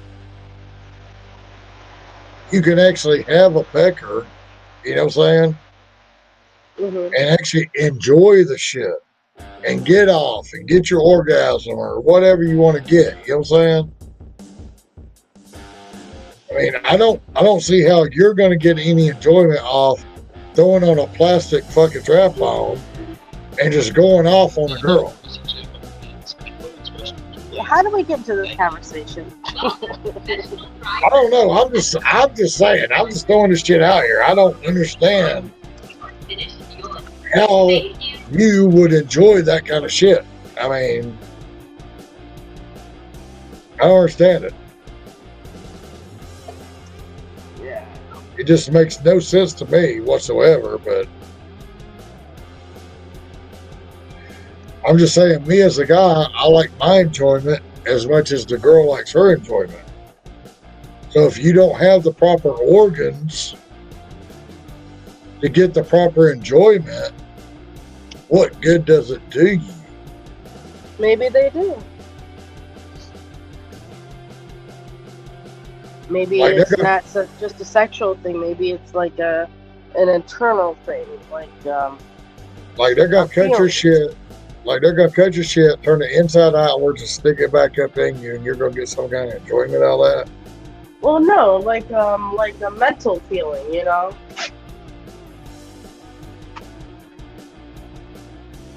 I don't know. You say what you want. I don't know. I don't understand it. Well, I don't either, but I'm just saying maybe it's just a feeling, a mental feeling, like they thought they should have been born the opposite sex. So by making themselves the opposite sex, that's fulfilling enough. Well, I really don't know. My ex is gay, but I've never really asked him questions. Because even if I did, I really probably wouldn't ask the proper questions because I would probably sound like, I don't know, probably sound terrible, like, so because I have no knowledge. I'm gonna hate myself for saying this, but I'm gonna go ahead and say it. So you've never really asked them that, like, packing the fudge was better than packing the pussy? No. No. I'm But sorry. thank you, but no. I was like, you know what? They can block me if they want to, but I just had to put shit like that out there. You know what I'm saying? I mean, I understand. I mean, I don't know. I don't have, I don't want to sound like I'm, by asking the wrong questions, I don't want to sound like, I'm stereotyping them or I'm being critical because I'm so unknowledgeable. But see, you would be a good person to ask the questions. Because with him being your ex and him being gay, I would think that you would be a good person to ask questions to about him so you could get some feedback and learn and understand. Not be critical of them and not judge them because I don't care. I mean, you know, you do what you do, I do what I do. I'm not here to judge you. You know, at the end of the day, we can sit there and drink beer at the bar all day long. And, you know, you can go suck a dick and I'll go get me some piece of ass. You know, I don't care. You know, as long as your dick liquors ain't on my cup, we're good. We both dated somebody named a guy named Jamie at the same time. Kind of weird. Not the There same you go. Jamie. I was going to say, I hope it wasn't the same one. No, no, it wasn't. But If it was, we could have made a good video. it would definitely make for some. Definitely makes for, well, at the time. This would have been, table conversation. we could have made like Rideshare Lisa uncensored. Don't you think it's bad enough that I work at a truck stop? I'm just saying. I mean, I'm just saying what I'm thinking. Yeah, I ain't gonna fucking sugarcoat it. Yeah. If y'all were dating the same Jamie, we could be having like a Rideshare Lisa uncensored. Yeah, no, that would just Me, be weird. me, my husband, and Jamie. Yeah, no, that would just be weird. Oh, Yeah, I mean, seriously though, on a serious note, I would be that kind of person that would just like want to talk to him and pick his brain about, you know, to try to understand the other side of how he lives. You know, like what entices them, how they walk, you know, how they do shit. You know what I'm saying? And then that I think that would honestly like help you out because like if you ever did get in a situation like that, you'd be like, well, I've already learned this from my ex-husband, that from my ex-husband, because he's, you know, he's gay and, you know, he's told me this, told me that, and I've learned this and that from him. You know, because if y'all have a good talking situation, you know, if y'all don't talk, then that's good, but whatever. But if y'all do talk, I would just try to like pick his brain and try to understand how he feels and how he lives and how he thinks and how they, you know, get together and everything. Because to me, that would give me more knowledge on that side. sounds like Of you're more interested into it than I am. No, I'm Sounds just like saying. you were very interested. No, I'm just sitting here thinking. I was like, you know, if I had somebody like that, I would want to fucking just. I would just want to try to find out. That way, you know, I would be able to understand them better. And then when I do see people out, you know, that are the same way, then I would be able better to understand them and talk to them and hang out with them and interact with them. You know, I just think it'd be better all around kind of thing, you know. That's why when I do see people, I kind of hang out and talk to them. Even though I don't like people, if they're different from me, I'm like, well, do you want to discuss this? I'll talk to them 10, 15 minutes. I'll be like, okay, I'm done. I got the information I needed. Bye.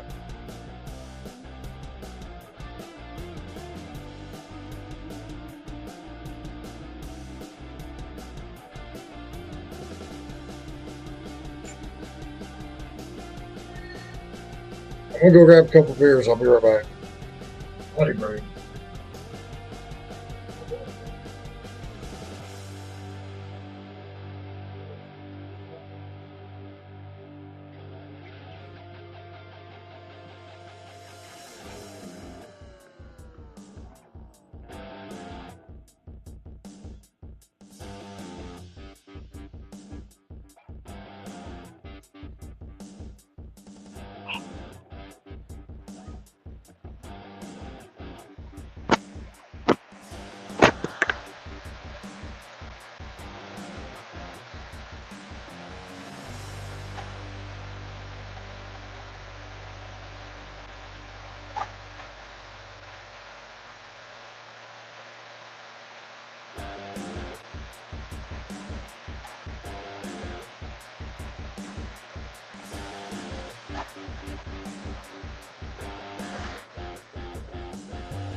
I'm back. I think I got body pegged. I think I'm figuring out body because I'll be giving body shout outs. Yeah. And sometimes he'll respond to chat, he'll be talking to me. And then sometimes I'll say something to body and he won't respond, or she, whatever. I think this motherfucker's taking naps on me. And then waking up periodically to be able to answer your question. Yeah, I think like they join, and like when it says I got one person watching, they're still in the stream. They're taking like a 2 or 3 hour nap. They're taking like a fucking 2 hour nap, and then they'll jump back in all full refreshed, and then at 5, 6 o'clock in the morning, they're just typing like hell at me and fully responding to me. And like right now, I think they're sleeping. They're taking a nap. I don't blame them. 5 o'clock might be sleeping too. But they're always in here with me. I mean, they don't never leave. Like I said, some mornings I'm up 6:30, 7 o'clock in the morning. My wife comes in here, starts making her coffee, and I'm still talking. And at that time, body's like wide open, steadily typing to me. I don't want to just fucking leave because they're actually responding to me. But finally, I'll be like, look, I got to go. Yeah, you didn't watch me sit here and drink like 10, 12 beers at 7 o'clock in the morning. I got to go.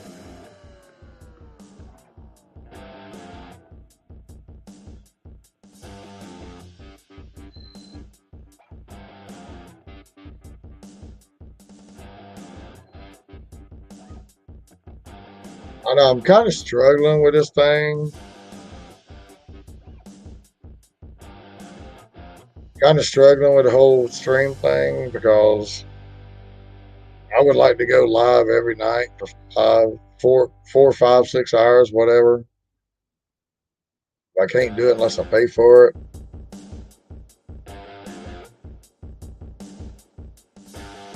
I'm kind of not feeling paying $240 for a fucking year. I like hanging out with y'all, so I'm kind of like. So then have it only for like a couple hours. Or only do it like every other night. Or something like that. Yeah, but I mean, it's like everybody. Yeah, it's like.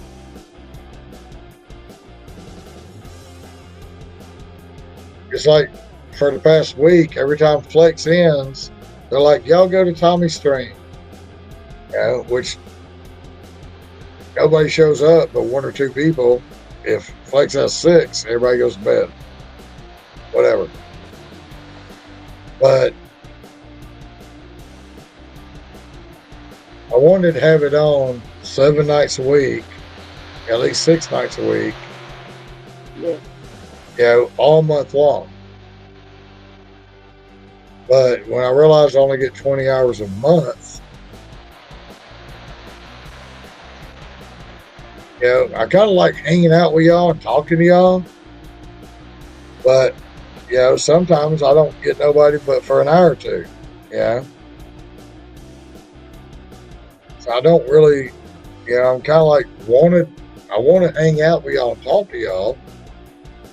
But I'm really struggling with the fact that I don't want to pay $240 for a fucking year just to do this. Yeah, I can understand.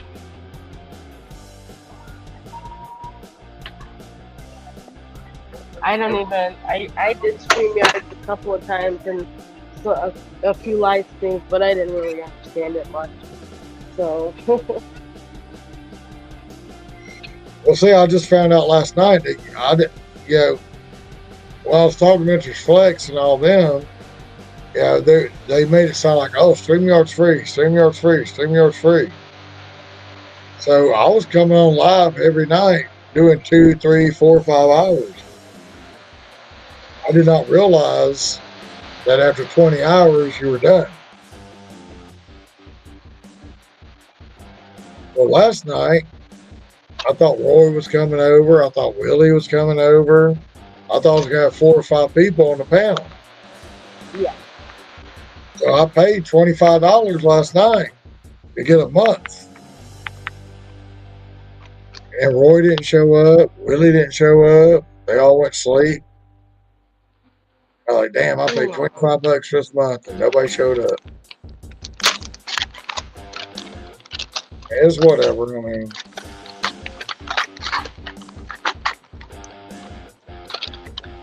I guess I'm good for the month because I got unlimited streaming this month. And I can put up 10 people in here. Yeah. Which I never get more than 3 or 4s.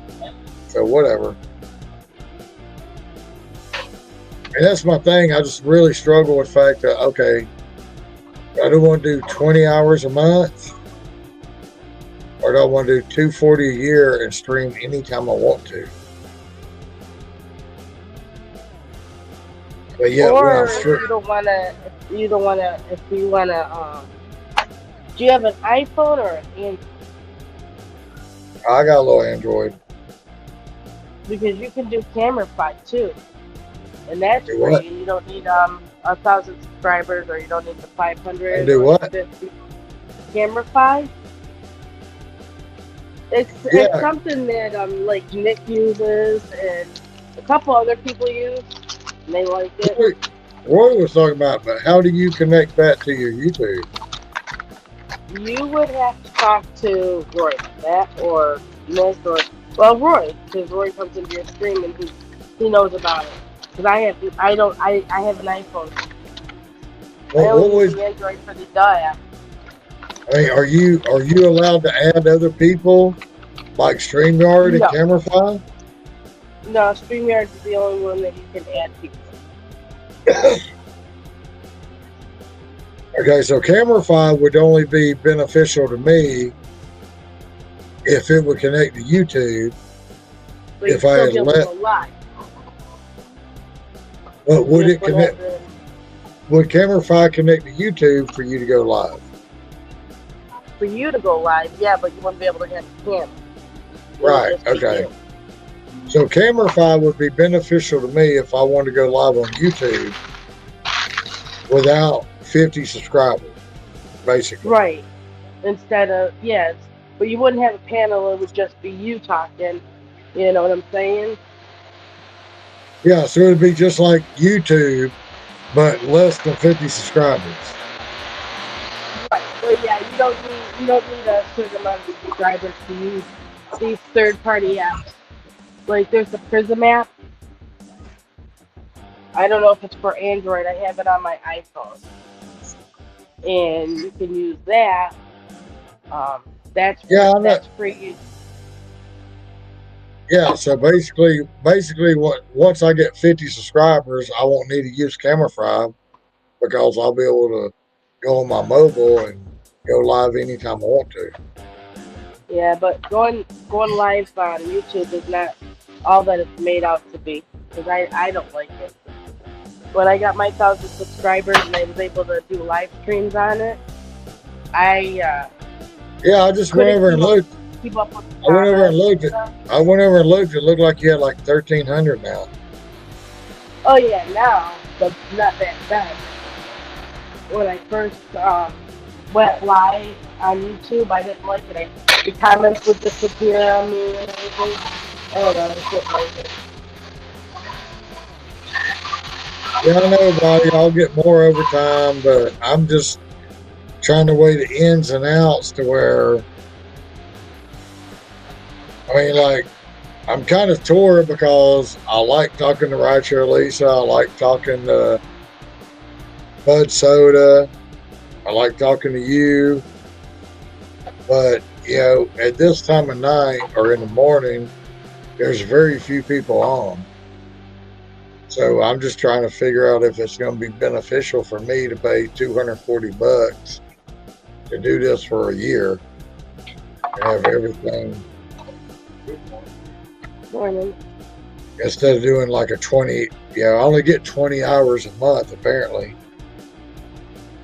And I just, I don't have more money to sense.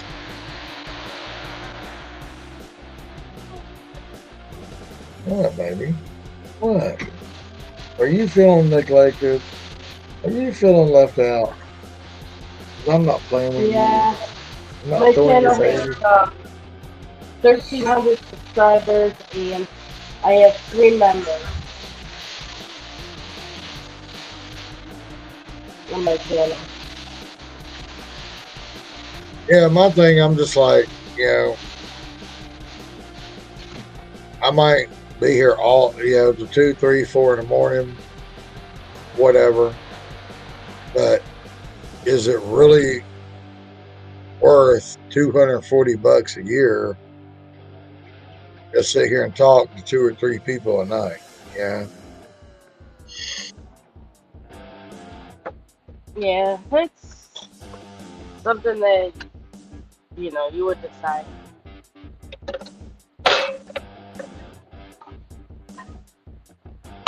I mean, because, I only started this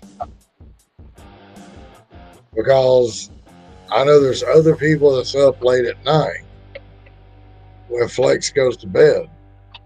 And I even told Mr. Flex, I was like, I don't want to step on your toes. I'm not going to go live until you go to bed. And then I told him I worked the late shift. But at that time, I had the understanding that StreamYard was free. And then like last night. It is just for the 20 hours. Yeah, well, nobody told me that. So I had the understanding that shit was free. So last night when I went to go live and it told me I didn't use my 20 hours, I need to pay $25 for a month. I was like, what the fuck? And at that point, I thought that fucking Willie was waiting to get on. I thought Roy was waiting to get on. I was like, so I just went and paid $25 and jumped on. And there was no Willie, no Roy. I was like, Well, okay. you're new at this, and this is like, what, your second week? So enjoy the month that you have, and by the end of the month, then you decide whether or not you want to keep it. Keep doing the StreamYards or what you want to do.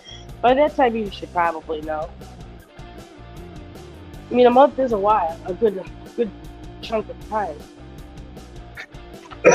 Yeah, but the problem is that I'm going to get used to talking to y'all 7 nights a week, 5 nights a week, whatever.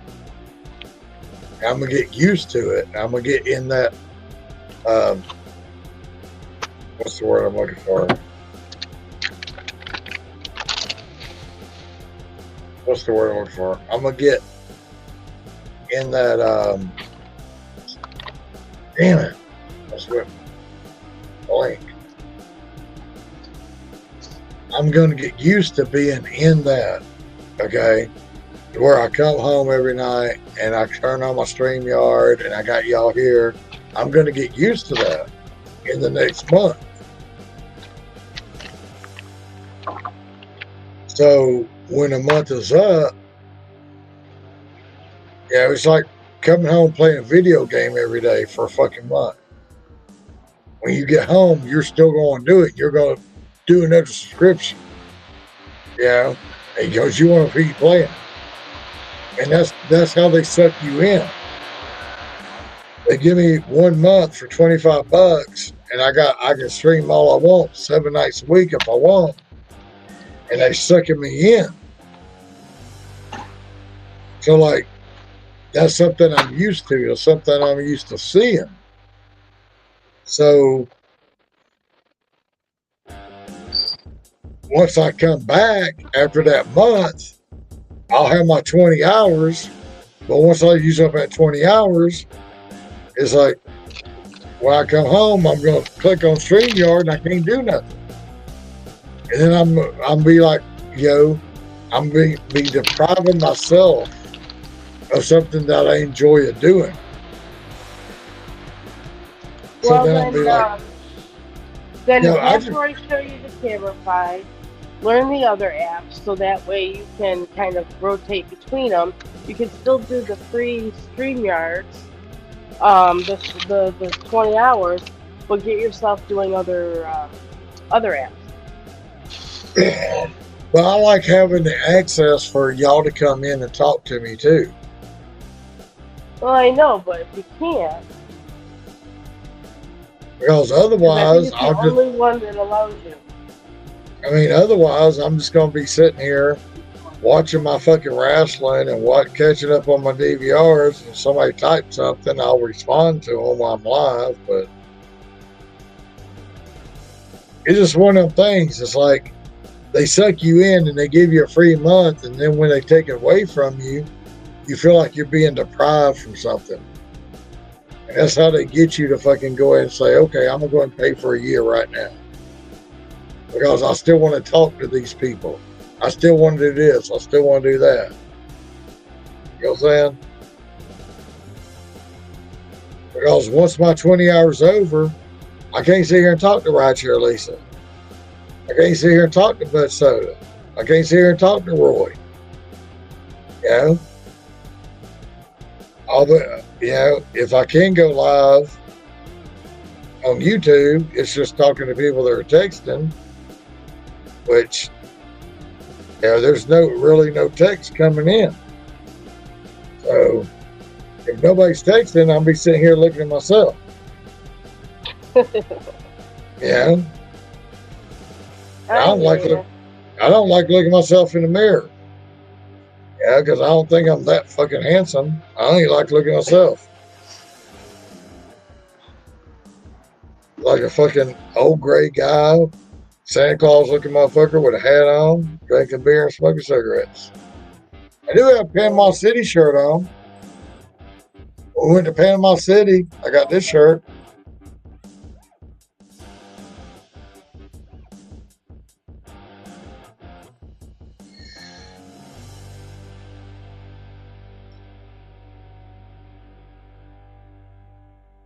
See, all the truckers are coming in now. She's starting to get busy.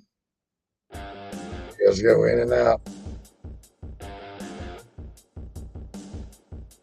Damn truckers messing up our live stream. You act like y'all got somewhere to go. And look, right now she can hear me in her ear and she's laughing. And they're looking at her like she's crazy.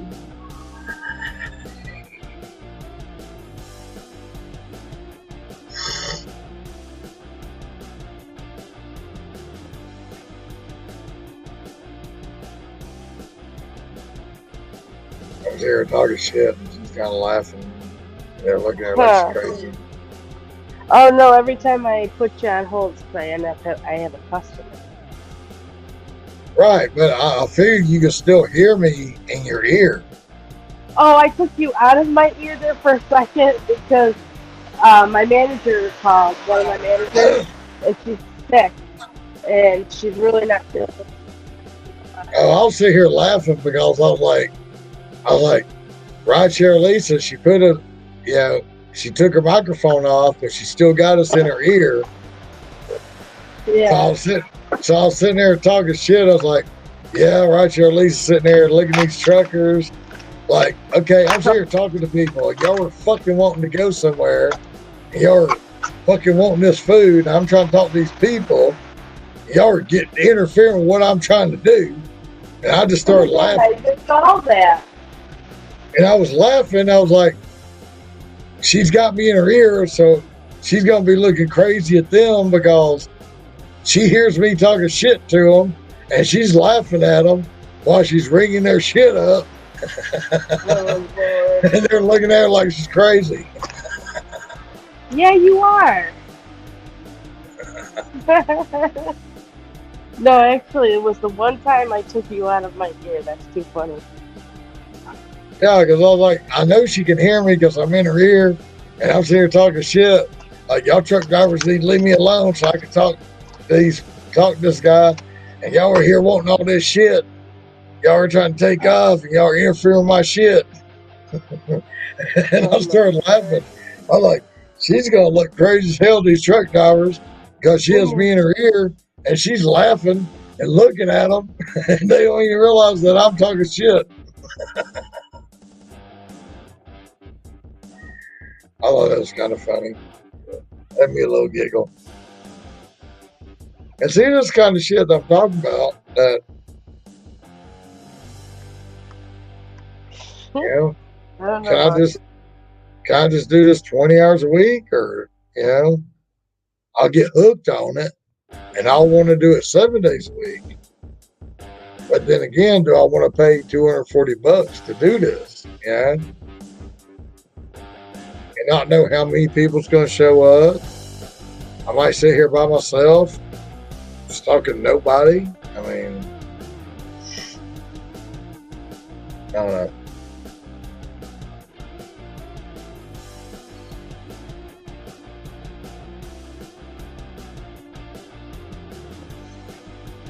It's like right now it says I got 2 people watching. I really would love to have a feature where you could see the 2 people.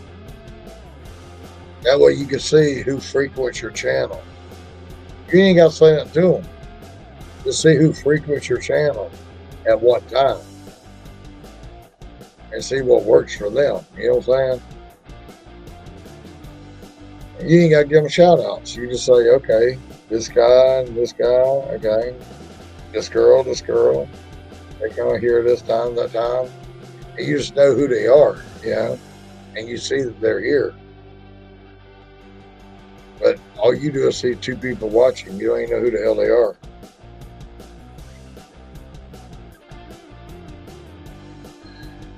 I think that's a feature that they need to change.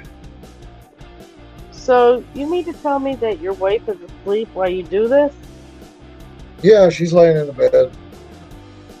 You're so mean. What? Aren't you guys supposed to go to sleep together? Oh, we will. For about 3 or 4 hours.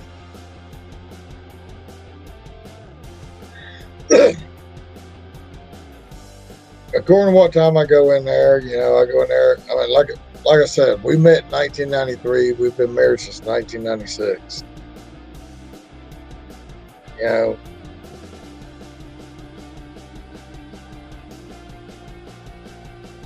we've been married for like 26 years, been together for like 29 years. I mean, it's not like, you know, it's not like I'm on the internet right now, you know, talking to you and saying, hey, Rideshare Lisa, why don't we meet up together and get a date going on? You know, I'm not doing that, you know. And she knows that. I told her when I started doing the YouTube thing. She's like, who's on with you? I was like, I got Roy, I got Rideshare Lisa, I got this, that, the other. You know.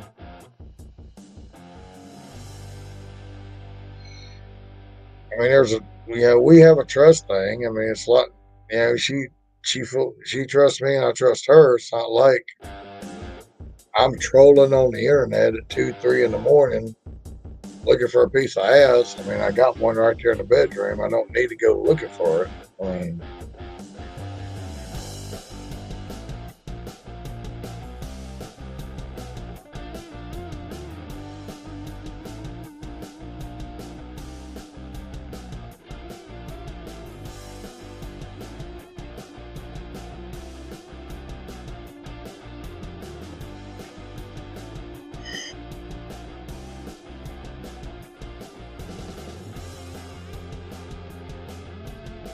mean, and again, you know,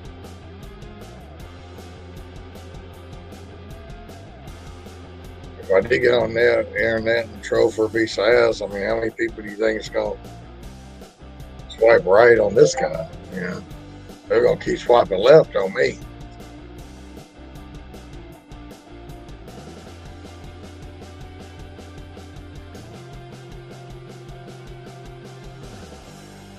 What are you doing, girl?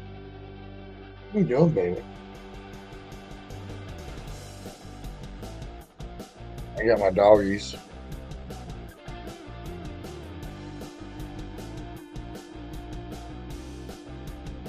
My doggies are my tension reliever.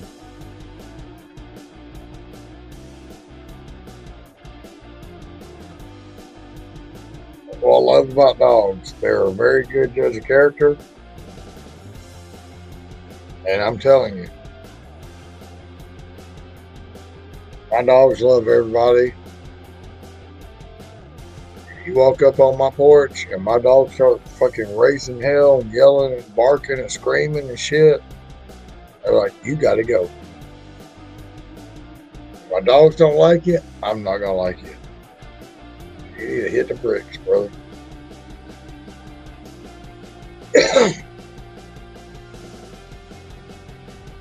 Did they make a squeaky noise? Did it make a squeaky noise? My dogs don't like you, I'm not gonna like you. You gotta go. I fully think that dogs are a really good judge of character. And they can pick out good people and bad people.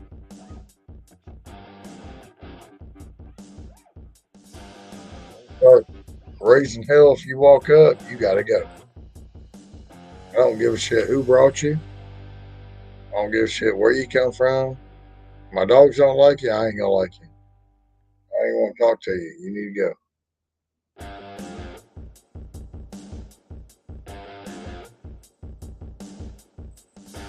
That's what I like about dogs. That's why I keep dogs.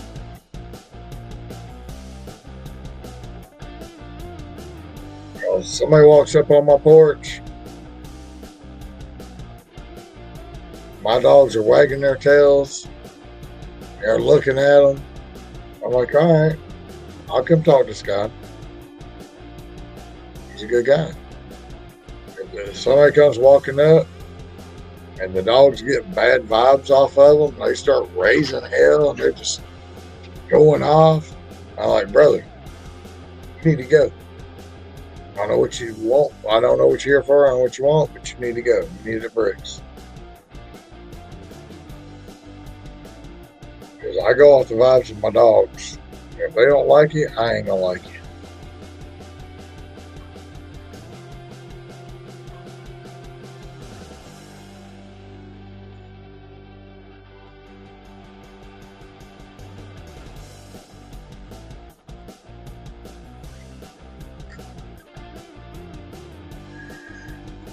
It's like I posted a thing on Facebook the other day. It showed like 4 or 5 different things. It was like a dog saying, you know, when you enter the house, if you don't like hair on your clothes, you don't need to come in. If you don't like me licking your face, you don't need to be here. It said, you know, my owner likes me more than they like you. It was like 4 or 5 different things about dogs, and I shared it on my Facebook because I thought it was funny as hell. My son has 2 dogs. They're his pride and joy. Well, I shared it on Facebook because I thought it was funny as hell, and it's so fucking true. I mean,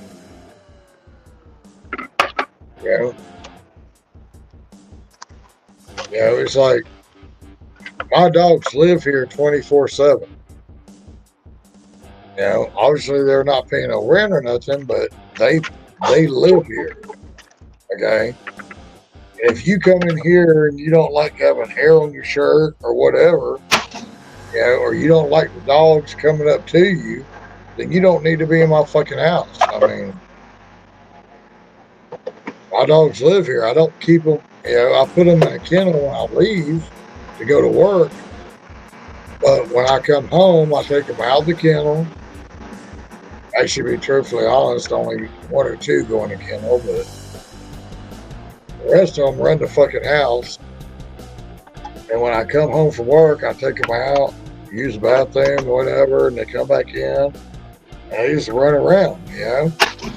This is as much their house as it is mine. Yeah. If you don't like my fucking dogs, you don't need to be in my fucking house. I mean, that's just the way I see it.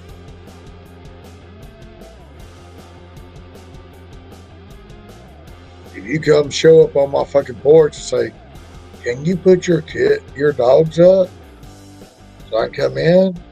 It's like you telling me, "Can you go put your kids in another room so I don't have to look at them or talk to them?" No, I'm not.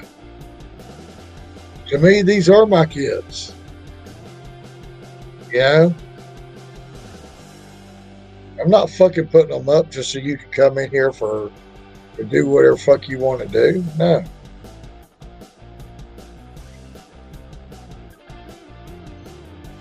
And if they don't like you, I don't like you.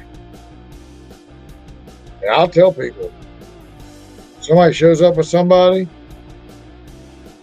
like if I'm having a little cookout or whatever, and they show up with somebody and my dogs start raising hell at them, I'm like, look, you can stay, but you got to get rid of that motherfucker.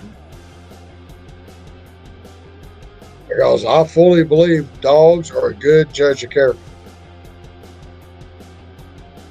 I mean, what if they weren't? Why would police use it? You know what I'm saying? They're a really good judge of character. If you come up my house and my dog's raising hell at you, you got to go. And I'll be like, look, you can stay, but you got to get rid of old buddy. They can't stay. They got to go somewhere else. If you don't like that, then both of y'all can leave. I don't give a fuck either way.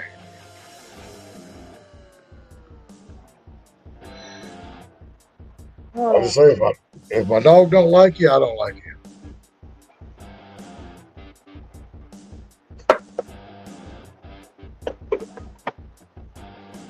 What are you doing, girl? What are you doing? You still playing? Still playing? Huh? Still playing?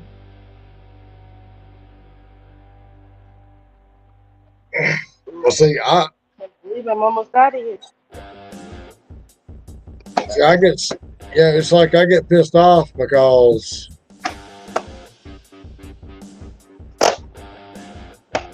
it's like so many people treat dogs and cats. They just treat them like they can just be fucking just left out in the street, or just, I'm going to take them to the pound, just that and the other. It's like I try to tell people, when you take that animal in, that animal depends on you. Yeah. Okay? That animal will give their life for you. Okay? Human people will not give their life for you. But if that dog loves you and trusts you, that dog will lay his life his or her life on the line for you. You know? And that's why I try to explain to people that the people that look at them like animals don't need to have pets, okay? Because me, I look at these like my children, Yeah. okay? I have to make sure they got food. I got to make sure they got water. I need to make sure they get taken out. I got to make sure they have playtime. It's like y'all see me on my stream. I'm always playing with this dog, you know, which is my grandbaby's dog. You see me always throwing her toy and playing with her, you know, and right now she's playing with it by herself. But when she comes over here and wants me to play with her, I throw it and I play with her. I cannot stand people that I mean, I don't care if you're a cat person, dog person, whatever. It don't matter. If you do not treat you could be a goat person, a pig person, I don't care. You know?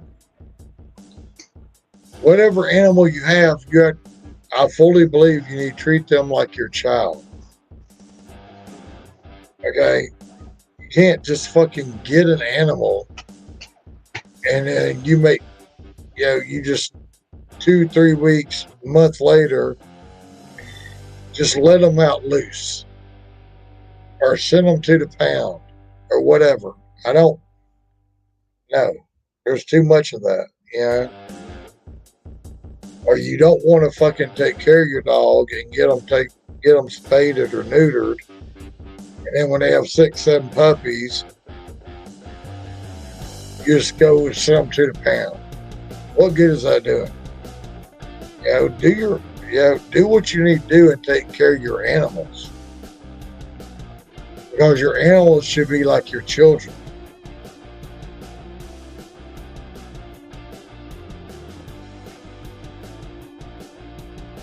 And I treat my dogs just like my children. To me, they are my children. And when I come home, if they've chewed something up, I'm like, bad girl. And I'll potty them, pop them on the butt, and I'll send them in their kennel on timeout. Just like people would a kid, you know? I put them in their timeout. And when I pull them out of timeout after like 30, 45 minutes, I pull them out of timeout, and I'll look at them like, do you understand what I did? Do you understand what you did? And I talk to them. Because to me, my dogs are my children. And you got to train them. And you got to teach them. You're not supposed to do this. You're not supposed to do that. You know? And they've got to learn just like children have to learn. It's like if you got a 2-year-old that grabs something and breaks it and they wasn't supposed to touch it, you've got to teach them. That was bad. That's not good. I'm going to put you in your room for 30 minutes. When you come out, we need to talk about it. It's the same kind of thing, you know? As a child grows, you got to teach them. As a dog grows, you got to teach them. Because they got to get all that because, you know, kids go through the fucking chewing thing, you know, where they're teething. Dogs go through the same thing. You know, dogs go through the same teething process. And while they're going through that teething process, while you're gone, if you leave them out, they might chew up all kinds of shit. You know, pillows or whatever. When you come home, you got to teach them. Hey, girl, bad boy, don't do that. You know, you got to teach them just like you would a child that's teething. Yeah, because if you leave that child unattended and they're teething, there's no telling what they go chew on. You know, it's the same process.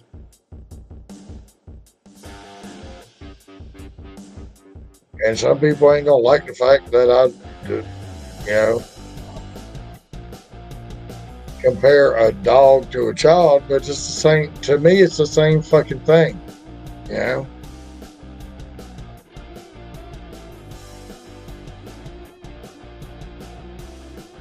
It's like dogs and children have the same similarities. Children go through teething processes, so do dogs. When they're growing up, they go through a teething process and they want to chew on everything. As they get older, they stop it. Children do the same thing. It's just a process.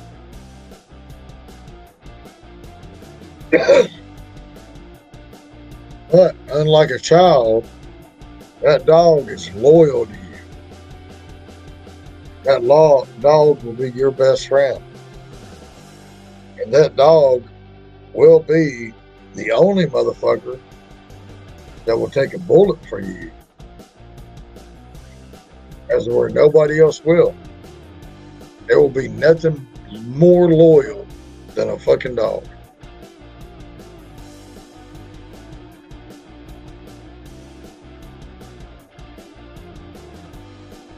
A dog has to, a dog will take a bullet for you. And won't think twice.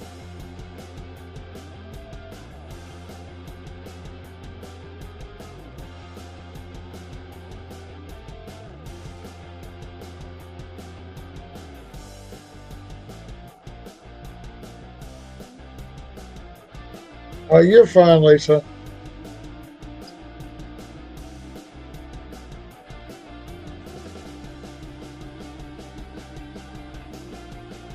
I don't know if she can hear me, so I'll just go ahead and type something.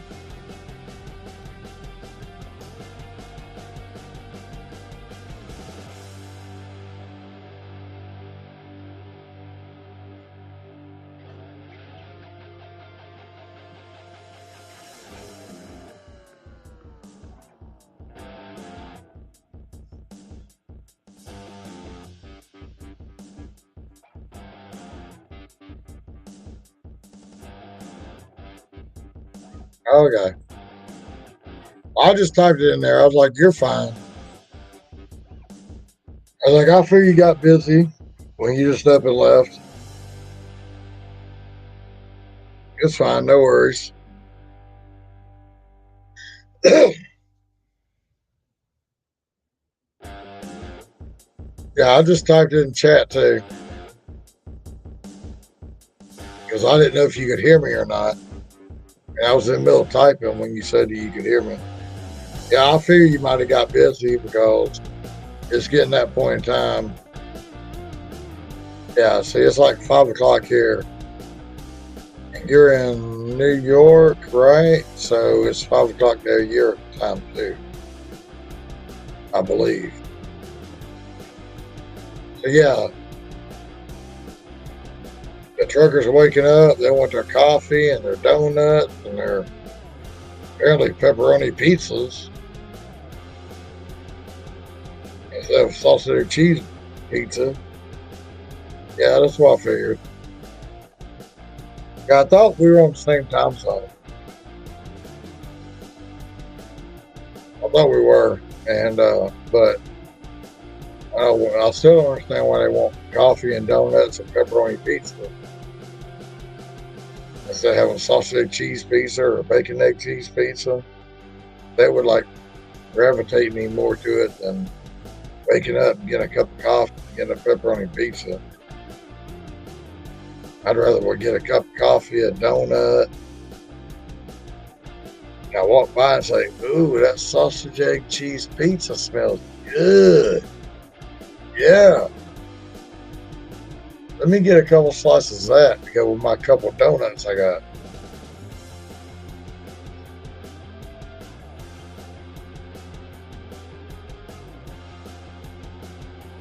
I'm gonna tell you.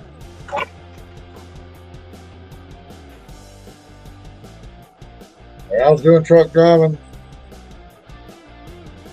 I wake up in the morning, while that truck stop, I get me a big old thing of milk and about 6 donuts. That'd be my breakfast. I would never look at a fucking pepperoni pizza or a cheese pizza. I bet you if I woke up and looked at a sausage egg cheese pizza or bacon egg cheese pizza, I might try that shit out. Just see how it is. I'd wasted $2, $3 for a slice. Just see how it was. I ain't never gonna wake up 5, 6 o'clock in the morning and fucking grab a pepperoni pizza or a cheese pizza.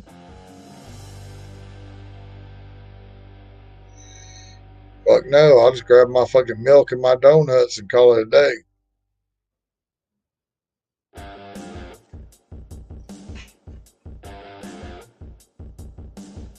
It's okay, Miss Lacey. You do your job, girl.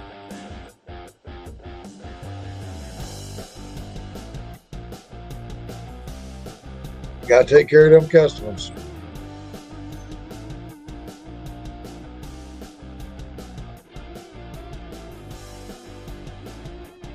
It's all good, brother. Just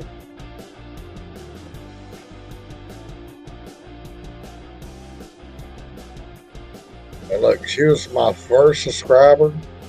She was the first wrench I gave her. I guess I call her my first sister. Everybody like YouTube brother and sister.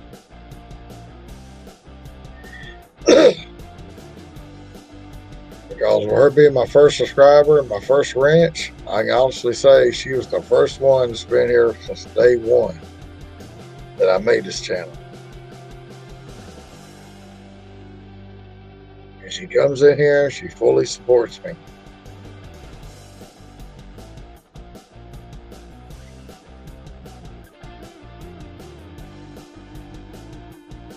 Which is not like I do anything extraordinary, you know. When I get through working, I just come home and do what I'm doing right now. I don't do no crazy shit, you know. I'm not gonna be doing no crazy giveaways or that I know of. Don't quote me on that.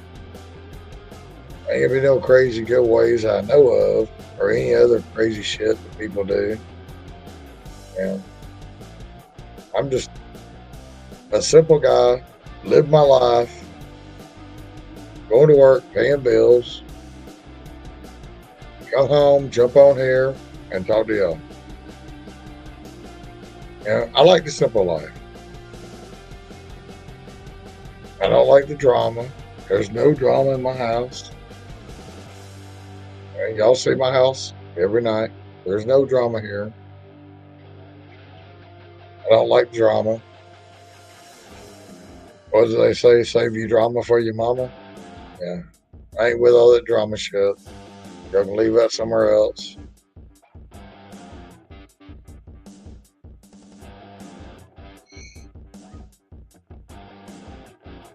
That's why I like my doggies.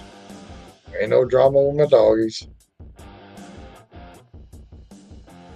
All they want to do is come home, wait for you to come home. They want to love on you, lick you, get their food, get taken out. And they're good. That's why I love my doggies.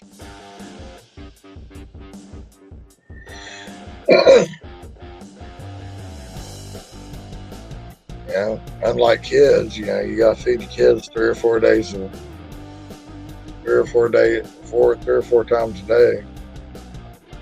Yeah. Doggies, you just put out some dog food. They eat when they want to. You gotta spend $30, $50, $80 a week or a day on feeding the kids. Going out some dog food, they eat when they want to.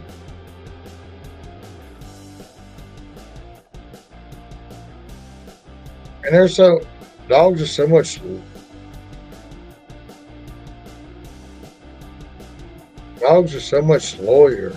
loyal than kids. Because no matter what you do, you can do everything for your kids you want to. and they'll still turn on you. They'll still talk shit about you. But your dogs, they're loyal to you from day one. You take care of them, they're going to take care of you.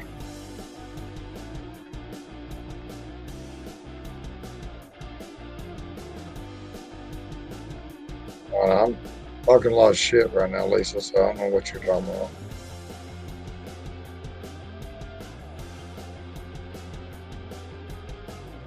So I'm not a big fan of it either. I don't know what you're talking about.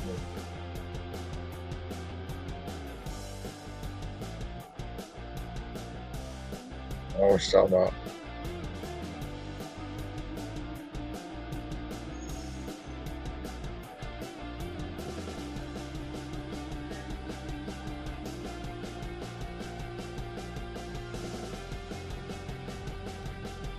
Yeah, I'm just here being honest. I mean, you grow your kids up, they'll go behind your back, shit about you, whatever. Grandkids, whatever. Dogs are more loyal than any person will ever be.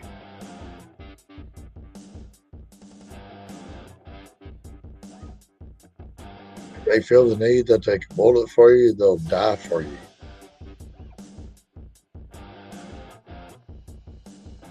As long as they trust you,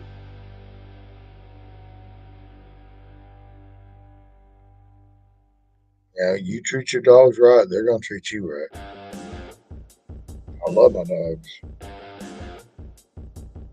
Like I said over and over again, they're my children. I consider them my children.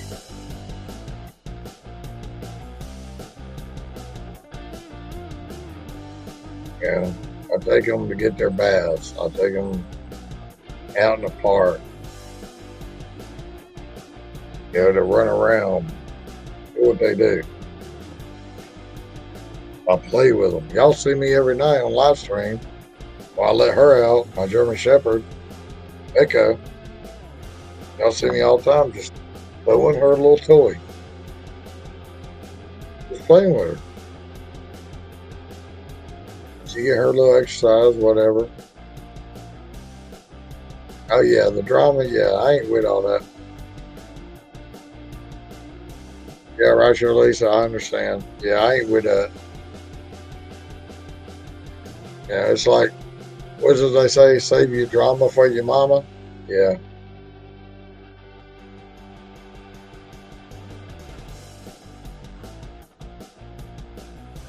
It's like when my grandbabies call. They call me and they're like talking 90 miles an hour, and I'm like, stop. I can't understand anything you're saying. Slow down and talk to me. Okay, let's do this, let's do that. Because I ain't with all that drama shit, man. I don't do drama. I'm too old for drama. I'd rather just beat shit out of you if you want to be drama and be done with it, I'm not with that drama shit. Take that shit somewhere else. I like for my house to be a drama-free zone. I come home, I chill. I don't have to worry about nothing.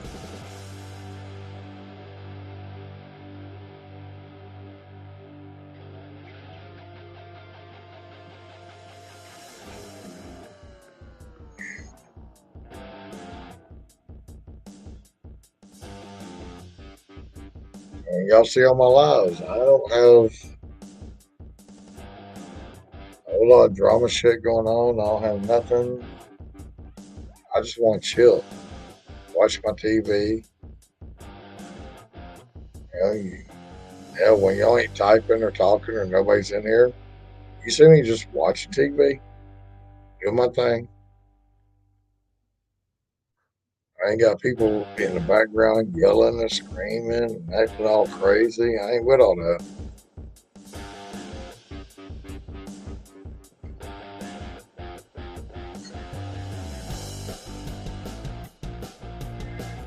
It's like when my grandbabies call me and they're like, Pop on this, pop on that. I'm like, whoa, slow down. No.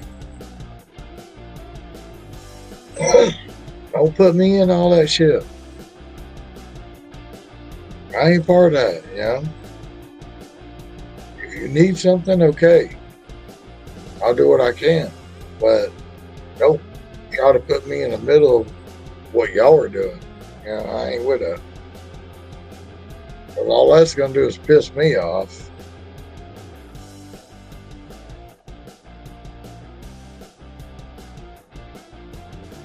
And when I get pissed off, I'm going to start cutting people off.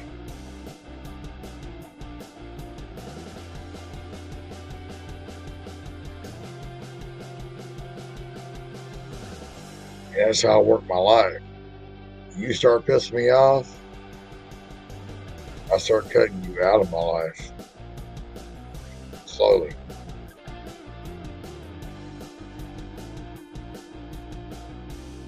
Because I fully believe as hard as I work, you know, and I pay all my bills and everything, when you come to me and need help, I'll help you. But then when you keep coming back wanting help, I can't help you. Yeah. Because I fully believe you need to go to work, pay your shit, and take care of your life. And I ain't above helping somebody if they need help. But when you keep coming back, I can't help you. I'm done with you.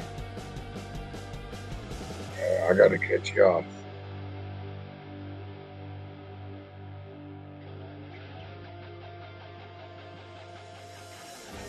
Because I go to work every day.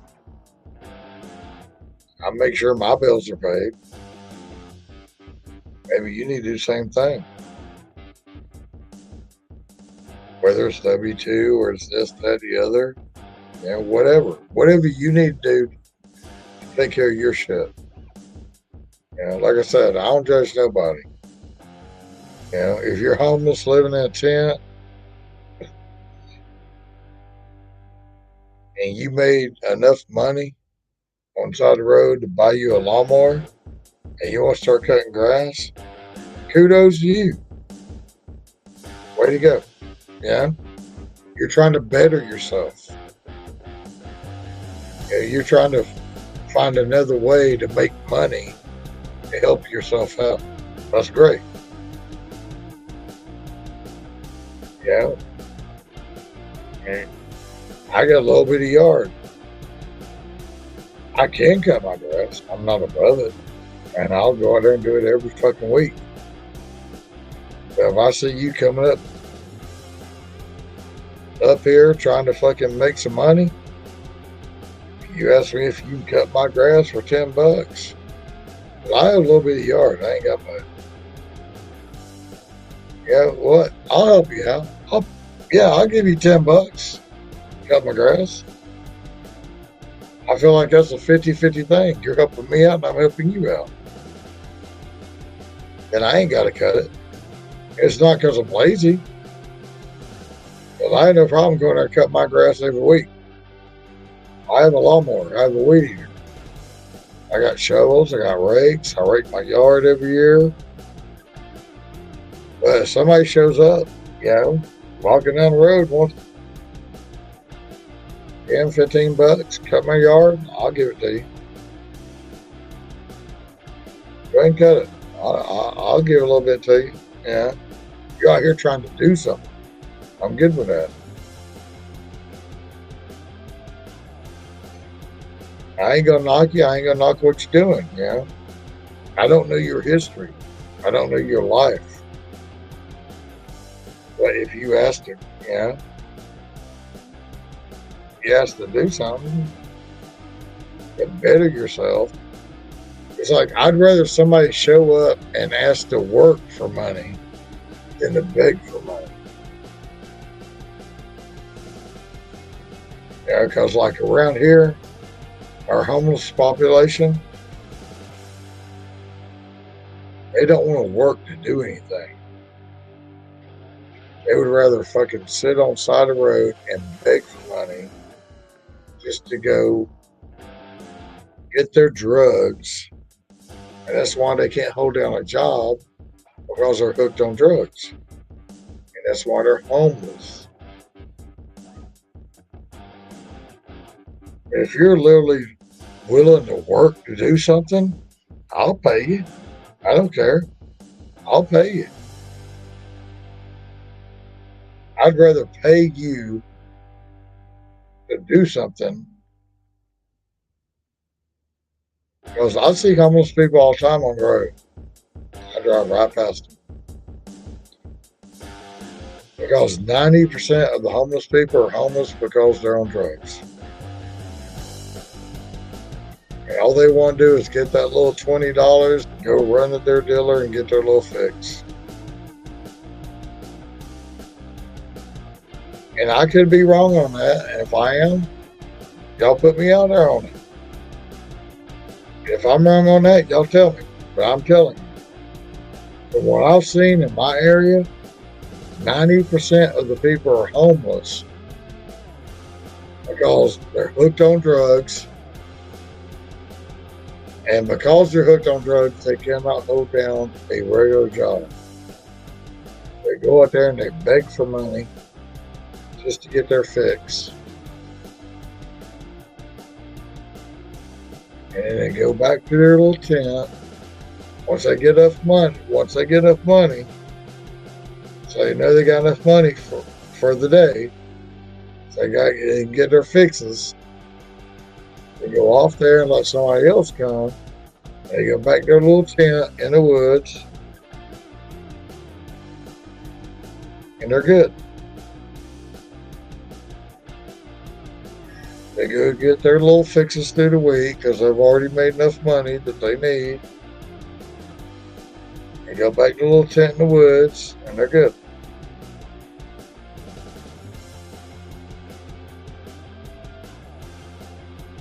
Because I've known some homeless people. I actually worked with a girl that had a W-2 job.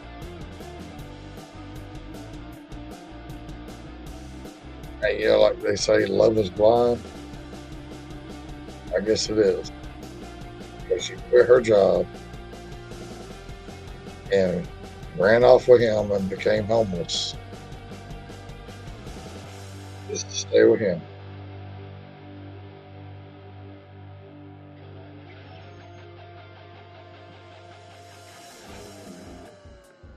Like I said, I don't understand it, but everybody lives their life differently.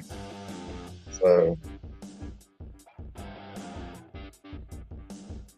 some people literally love to be homeless. I don't know.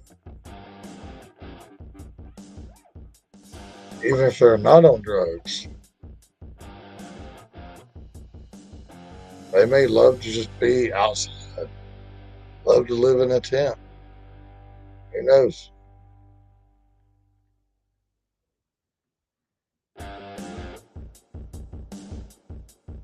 I mean, myself, I like to go camping. And I like going to sleep in a tent in summertime.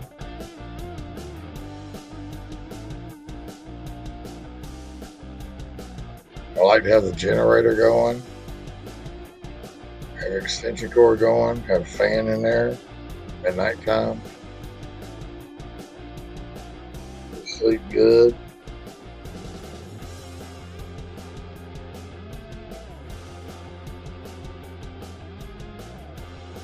But I'm going camping, you know.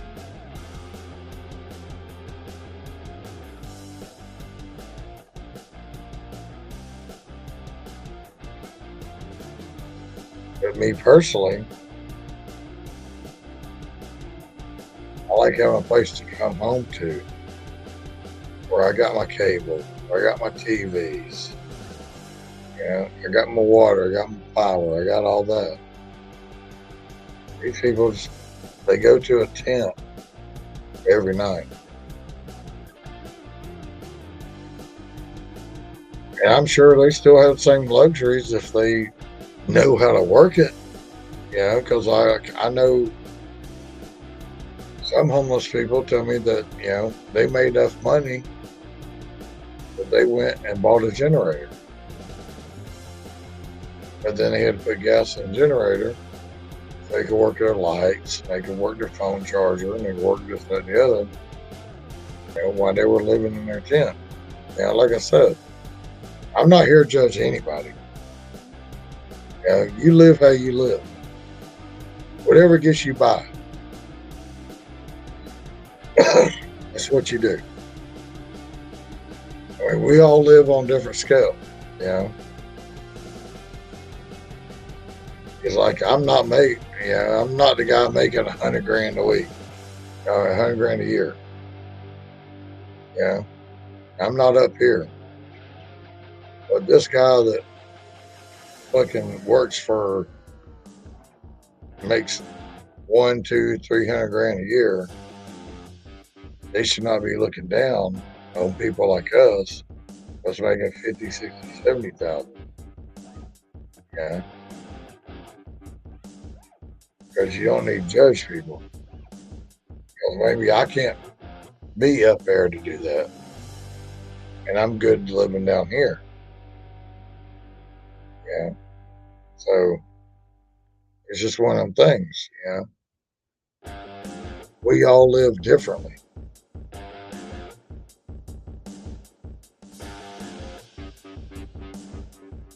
Okay?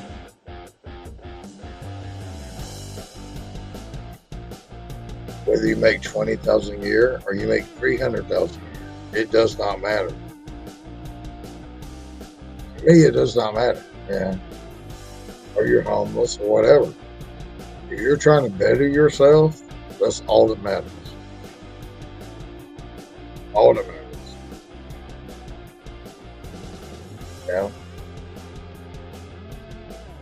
So if you reach a peak where you think, okay, I don't need to better myself no more, I'm better than everybody else, that's where you screwed up. That's where you messed up. Because there should be no point in your life where you ever think that you're better than anybody else. And I fully believe it. I wouldn't tell you that. There should be no point in your life that you ever feel that you're better than anybody else. Okay, because you could lose everything tomorrow. And that homeless person that you thought you were better than, you could be that guy. You could wake up and lose everything. At a drop of a hat. And you will be that homeless person that you thought you were better than. Don't be that guy. Don't ever think that you're better than anybody else. Because you never know what that person's been through. You never know what they've been through to get to where they are and to where they're trying to get to. I'll never do that.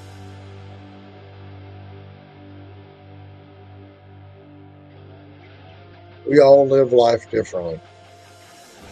We all have a different life.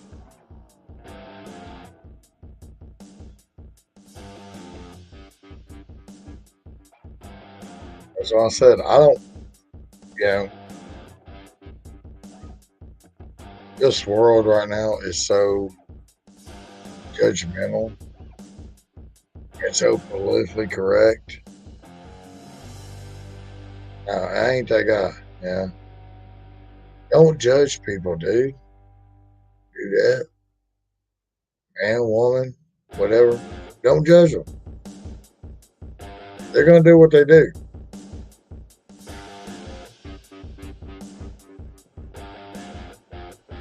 They're going to do what they do. That's part of their life. But don't judge them. I mean,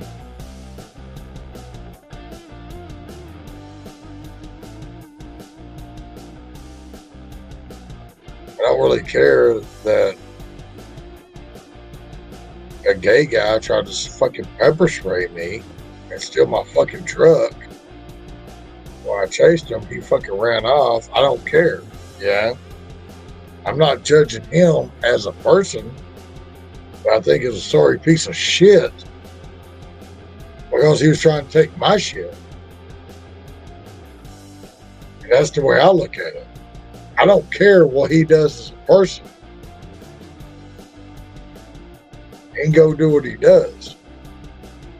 But for you to fucking try to pepper spray me and steal my shit because you too sorry to go get your own shit, yeah, and I'm gonna judge you as that. And I want to chase you down and beat your fucking ass. That's what I want to do. As a person. And not being judgmental. Yeah, I just want to beat your ass as a person.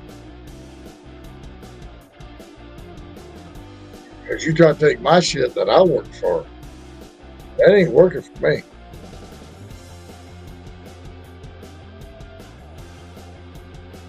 I go to work every day. I come home, smoke my cigarettes, drink my beer, I pay my bills, I got a place to live. I go to work every day to have this.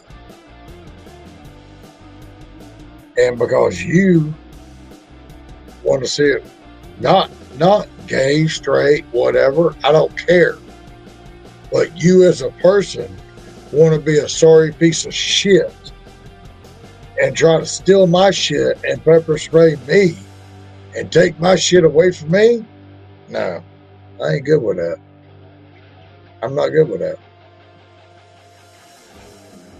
It ain't gonna fucking happen. I ain't good with that.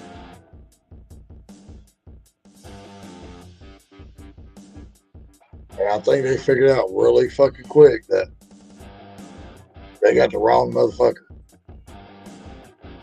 They sure already know. I mean, they sure already know, okay? I mean, I look like an old man. I'm pumping my gas. I'm doing my shit. Obviously, I'm old school, okay? I got old pickup truck. This is not the motherfucker to fuck with, okay? If you want to steal something, maybe you should have stole the fucking 2021 fucking Mercedes Benz. Pepper sprayed that guy because he's gonna be like, hey, you know, and you could have stole his shit and took it somewhere. You know, don't fucking pick the old man with a fucking 1998 S10, okay, that was born up fucking fighting people. Born fucking, goddamn, if you want your shit, you gotta work for it. You know, don't pick that motherfucker. Pick the motherfucker that is, oh, I'm living on daddy's money. I got me a Mercedes. I got this, that. Oh, you stole my car. Oh, I'm going to call the popo. I'm going to call this. No, I'm not the popo calling motherfucker. I'm going to beat your fucking ass. Okay? That's the generation I grew up on. The same generation that Roy grew up on. Okay, that's where we are. We don't call the police. You try to pepper spray me, I'm gonna get out and beat your fucking ass. Because you missed, bitch. And now you're prancing your ass out there fucking, yeah, I'm over the shit. I'm just fucking got. When I think about it, talk about it, it just makes me mad. If I wanted to catch a motherfucker and just grab him or her by her fucking hair and just punch them in their fucking face, ask them what they were fucking thinking. Because I'm like, you picked the right motherfucker today, and you picked the right fucking truck today. And I am fucking fixing to fuck you up.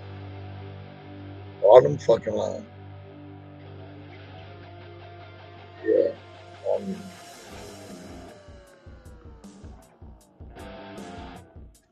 I know.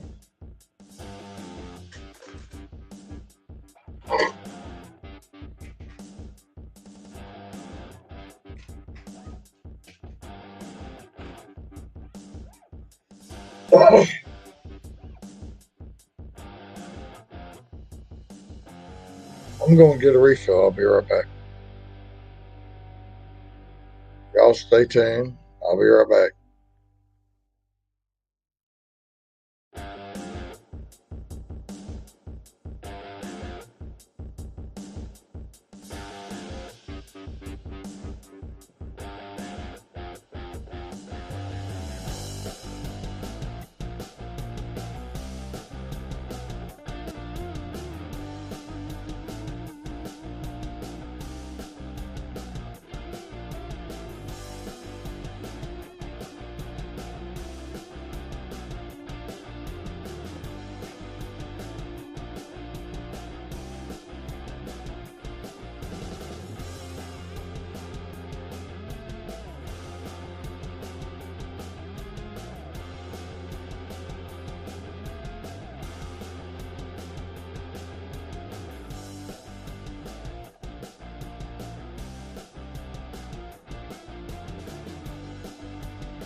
Finally, I sat here and smoked a whole pack of cigarettes. I gotta go buy some tomorrow, so I had to go out to the car and get a whole new pack. It's like a spare pack. A spare pack in my truck, and a spare pack in my car. So if I'm out, I'm not really on. I'm gonna replace it tomorrow.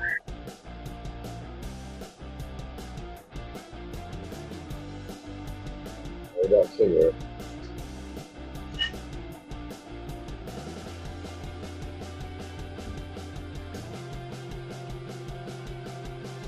Like 4 people just watching me.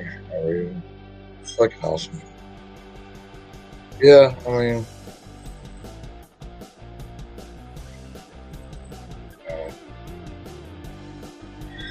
I like doing drama shit.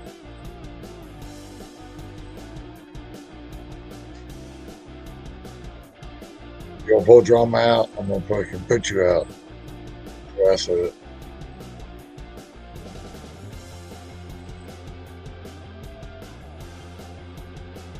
So anyway, on another note, what do y'all want to talk about? We got 4 people in here. What do y'all want to talk about? Somebody say something. Type it in. Jump in. Hang edges of the string. Kind of upset, but so didn't show up tonight. He's always in here. What y'all doing this morning? Maybe some of y'all are just waking up, getting ready to go to work. We got 4 people. Y'all just getting up, going to work? Y'all drinking coffee? What are you doing? Talk to me.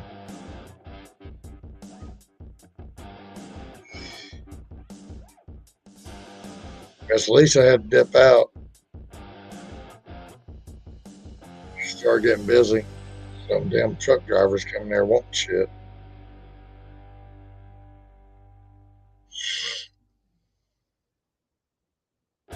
Talk to me, guys. What we done?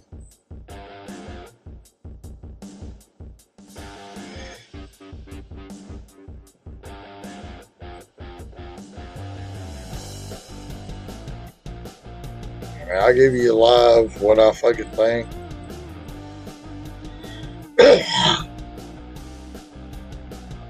About how I feel. Whatever.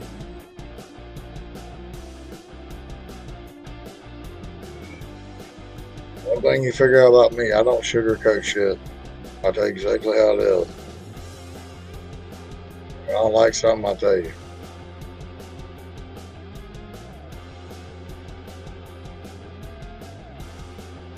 I'm always going to be me. That's the way it is.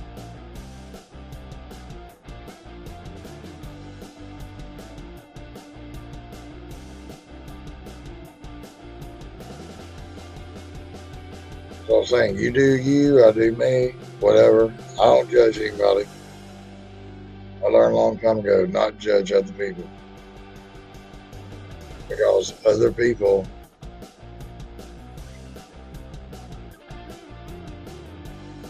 some people have to live their life differently. They do. They may not be where you're at. Yeah.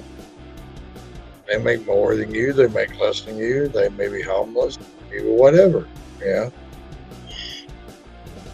Don't judge them. Yeah, some of them may choose to live that life. That's on them. I don't judge them. They do what they do.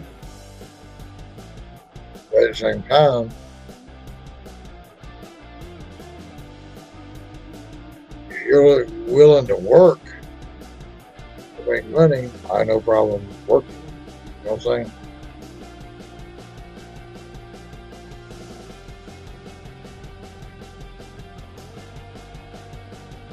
It's just like,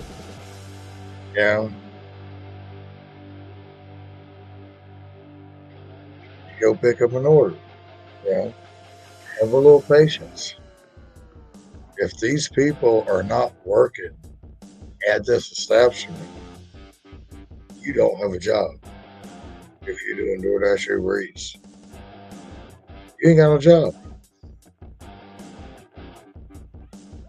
Because if all these places shut down, which they're not going to happen, but just saying, if all these places shut down, what are you going to do tomorrow? If you're doing fucking DoorDash or Uber Eats and all these places shut down, what are you going to do tomorrow? Think about it. Think about it. Like I said previously, I don't plan on ever getting another deputy job. But if everything shut down, what would you do? If you do DoorDash, if you do Uber Eats, Uber driver, if all that shut down, and was not there no more, what would you do? Do you have a skill that you can go to? You got something you can fall back on? I mean, I do. I mean, I can always go back to Waffle House. I'm still gonna make my money. But you as a person, do you have something to fall back on? And you know tomorrow you can start there. Something to think about. Because obviously food delivery's always gonna be around. Because people are so fucking lazy that they don't want to get out and do the shit.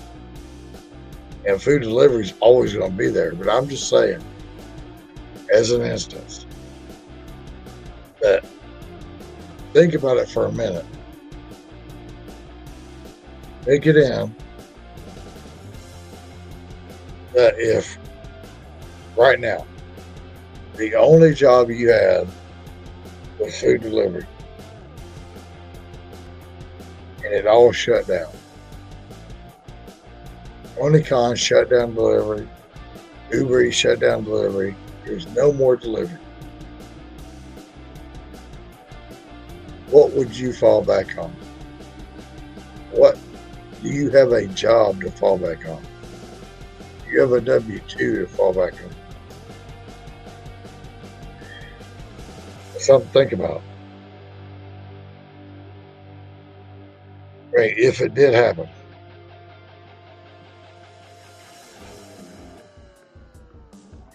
Because it could happen. Not saying it's going to, but it could happen. I mean, like they said, the millennium on 2020, it was going to fucking shut everything down. There's no bank accounts. There's no this and there's no that. Yeah, it didn't happen, but it scared the shit out of everybody. And everybody's running around scared. What are we going to do? What are we going to do? What are we going to do? How are we going to access our money that's in the bank? How are we going to do this? How are we going to do that? It never happened. But I'm just saying, if it did happen, what is your second choice? What is your fallback? What's your go-to? That's something you need to think about.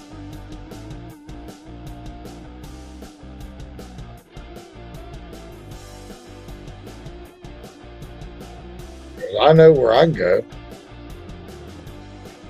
Yeah. Whether I gotta shave this shit off or not. I know if I have to, I can shave this shit off and go right back to work at W-2. Because I've done the job so long, I'm that good at it. I can go back to it. I don't want to. And I'm not going to say at 50, fix to be 50 years old, I'm not going to say I'm not going to go back to it. But what I can say is I don't want to go back to it. If I'm forced, hey baby, I will go back to it if I have to. Just because it's what I know. And I'm that damn good at it. I will go back to it.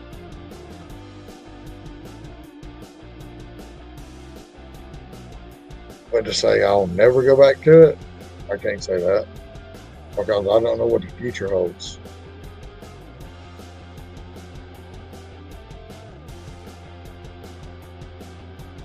I can honestly say that I don't want to go back to it.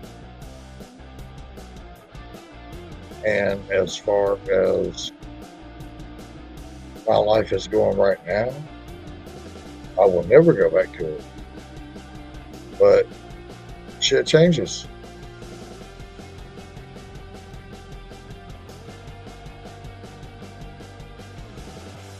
If something happened that I had to,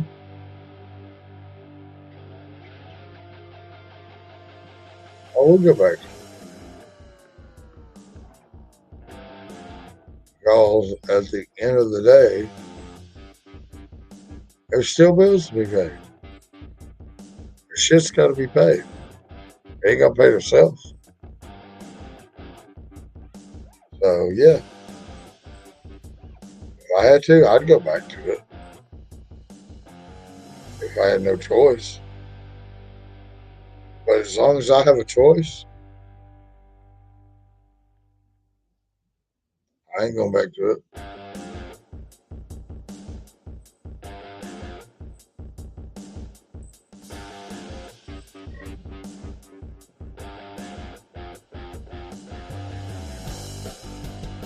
As long as I got a choice, I'm not going to go back to it.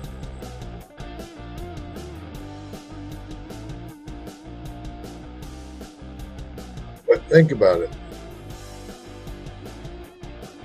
If what you were doing ended today,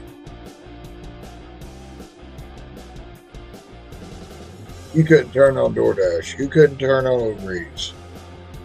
You couldn't turn on this or that, the other. It was all gone.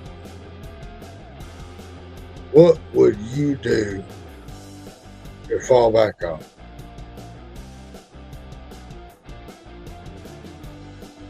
Because honestly, I don't think a lot of y'all think about that. And honestly, if y'all are listening to me right now, you honestly think about it, I don't think y'all know where you would fall back to. Because you don't know where you're going to go. If it all shut down, where would you go? You don't know.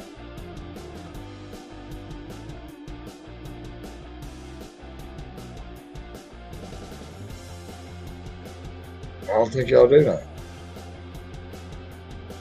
Yeah, I know where I go. Same place I've been for 25 plus years, and I do it really well. I would go back to it. But as long as this is working for me, I refuse to go back there. Because the way they did me and the way they treated me, I didn't like it. And what they expected out of me for the pay they were giving me, I didn't like it. When I walked away, I thought I was walking away for good. And at this point, I feel like I walked away for good. But nobody knows what the future holds. So I feel like I walked away for good, but you know what? Who knows? If all this is gone tomorrow, I know I'm that good at that job that I can get that job. I'll be working it tomorrow because I got bills to pay. I'll be right there tomorrow doing it. Even though I said I would not go back to it, if all this shut down and it was not there tomorrow, I'll go to it.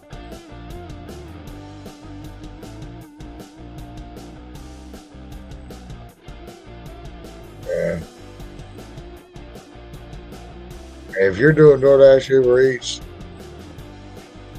I'm just asking you. Like a lot of these people, they do it on the side. They got W-2s like Rideshare Lisa. And she's got a W-2 job. So all this shut down tomorrow, it will make shit for her. She still got a job.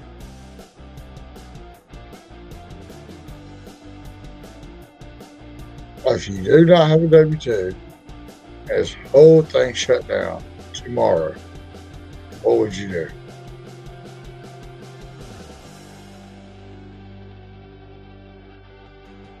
Think about it.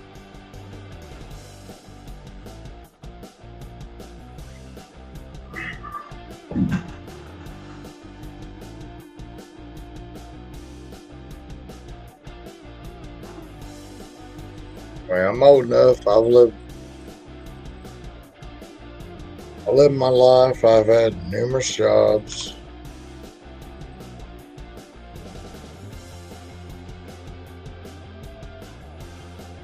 If we shut down today, I'd have a job. I'd find me a job.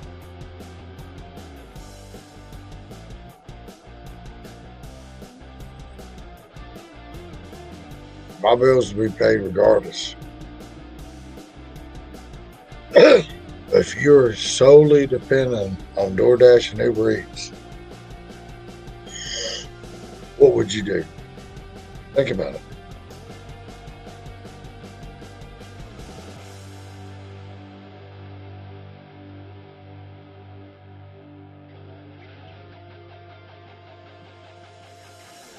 All right, we harped enough on that.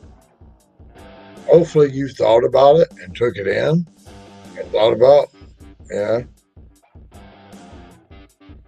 because it could happen. It's probably not going to happen, but it could happen. And I think about what could happen. It's probably not going to happen, but I could think about what could happen.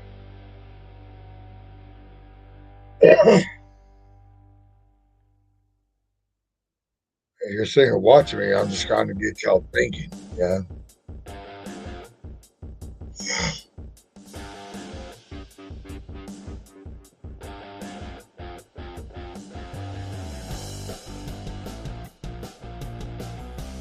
Try to throw some nuggets away. But what's up with y'all this morning? I got 4 people watching. Somebody put something in chat. Let's talk.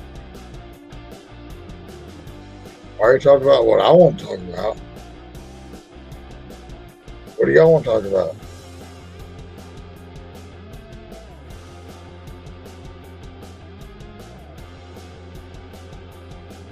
I got 4 people watching. Type in chat. What do y'all want to talk about?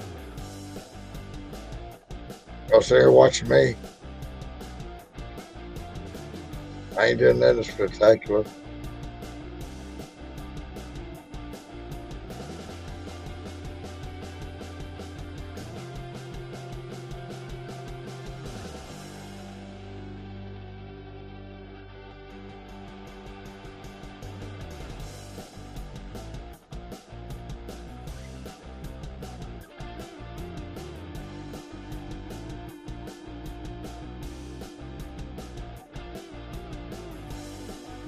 It's 6 o'clock in the morning. What do y'all want to talk about?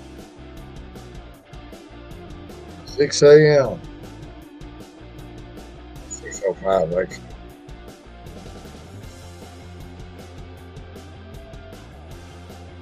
I got more people at 6 o'clock in the morning than I did at fucking 1 o'clock in the morning. What y'all want to talk about? Y'all literally just get on, listen to the music and go to bed? Is that what y'all do?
And Miss Lisa got busy.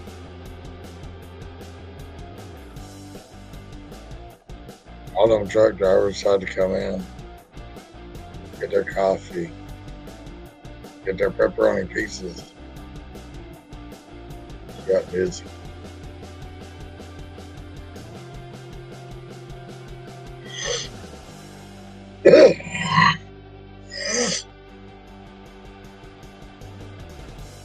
Lottie, what you doing, man?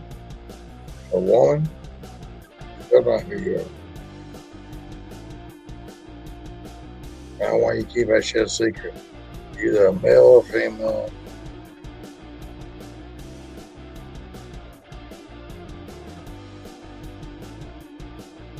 All I know is you're always up with me.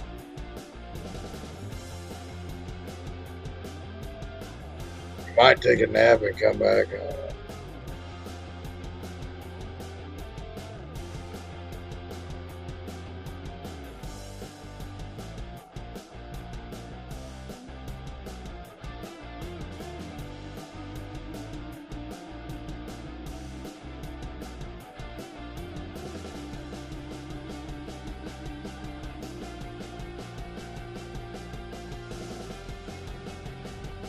It's awesome. It's like fucking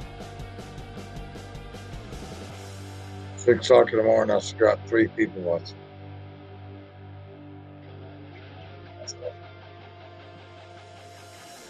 Well, I ain't doing nothing special.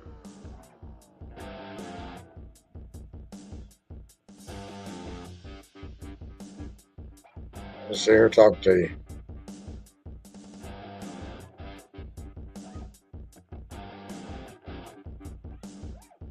You already know I ain't. I'm just sitting here talking, smoking beer, drinking cigarettes. That's what we do. Somebody type something in chat, I'll respond. So if you come on the stream, we'll talk to them. Other than that, I'd sit here. I'll do nothing.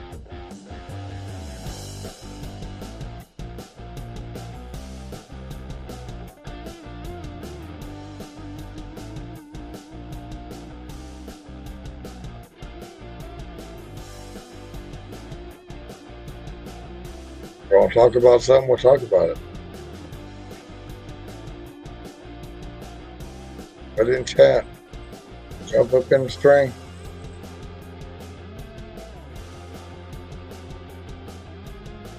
You gotta hang out in the background. Talk.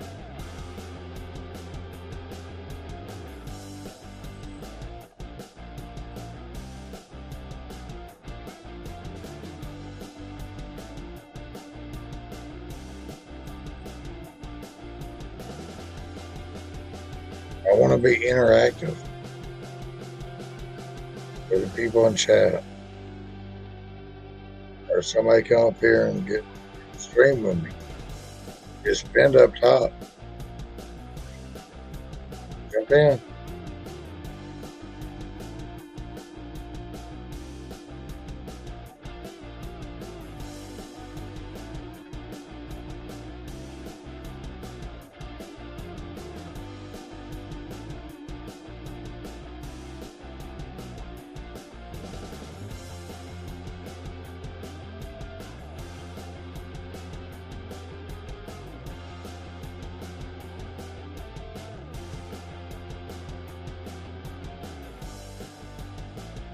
Nobody's saying shit, so.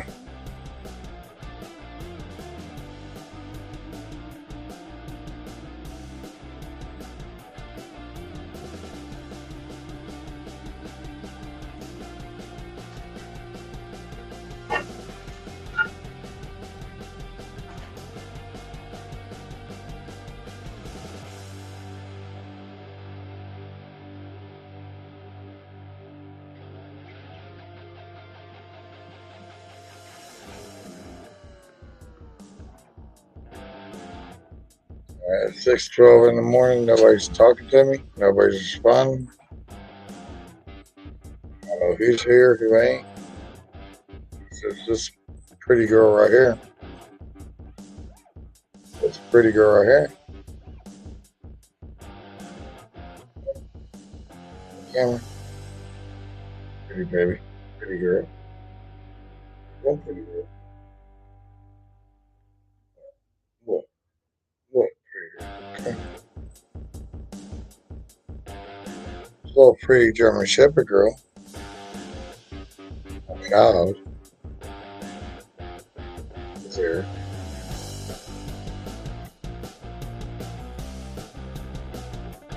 What? What?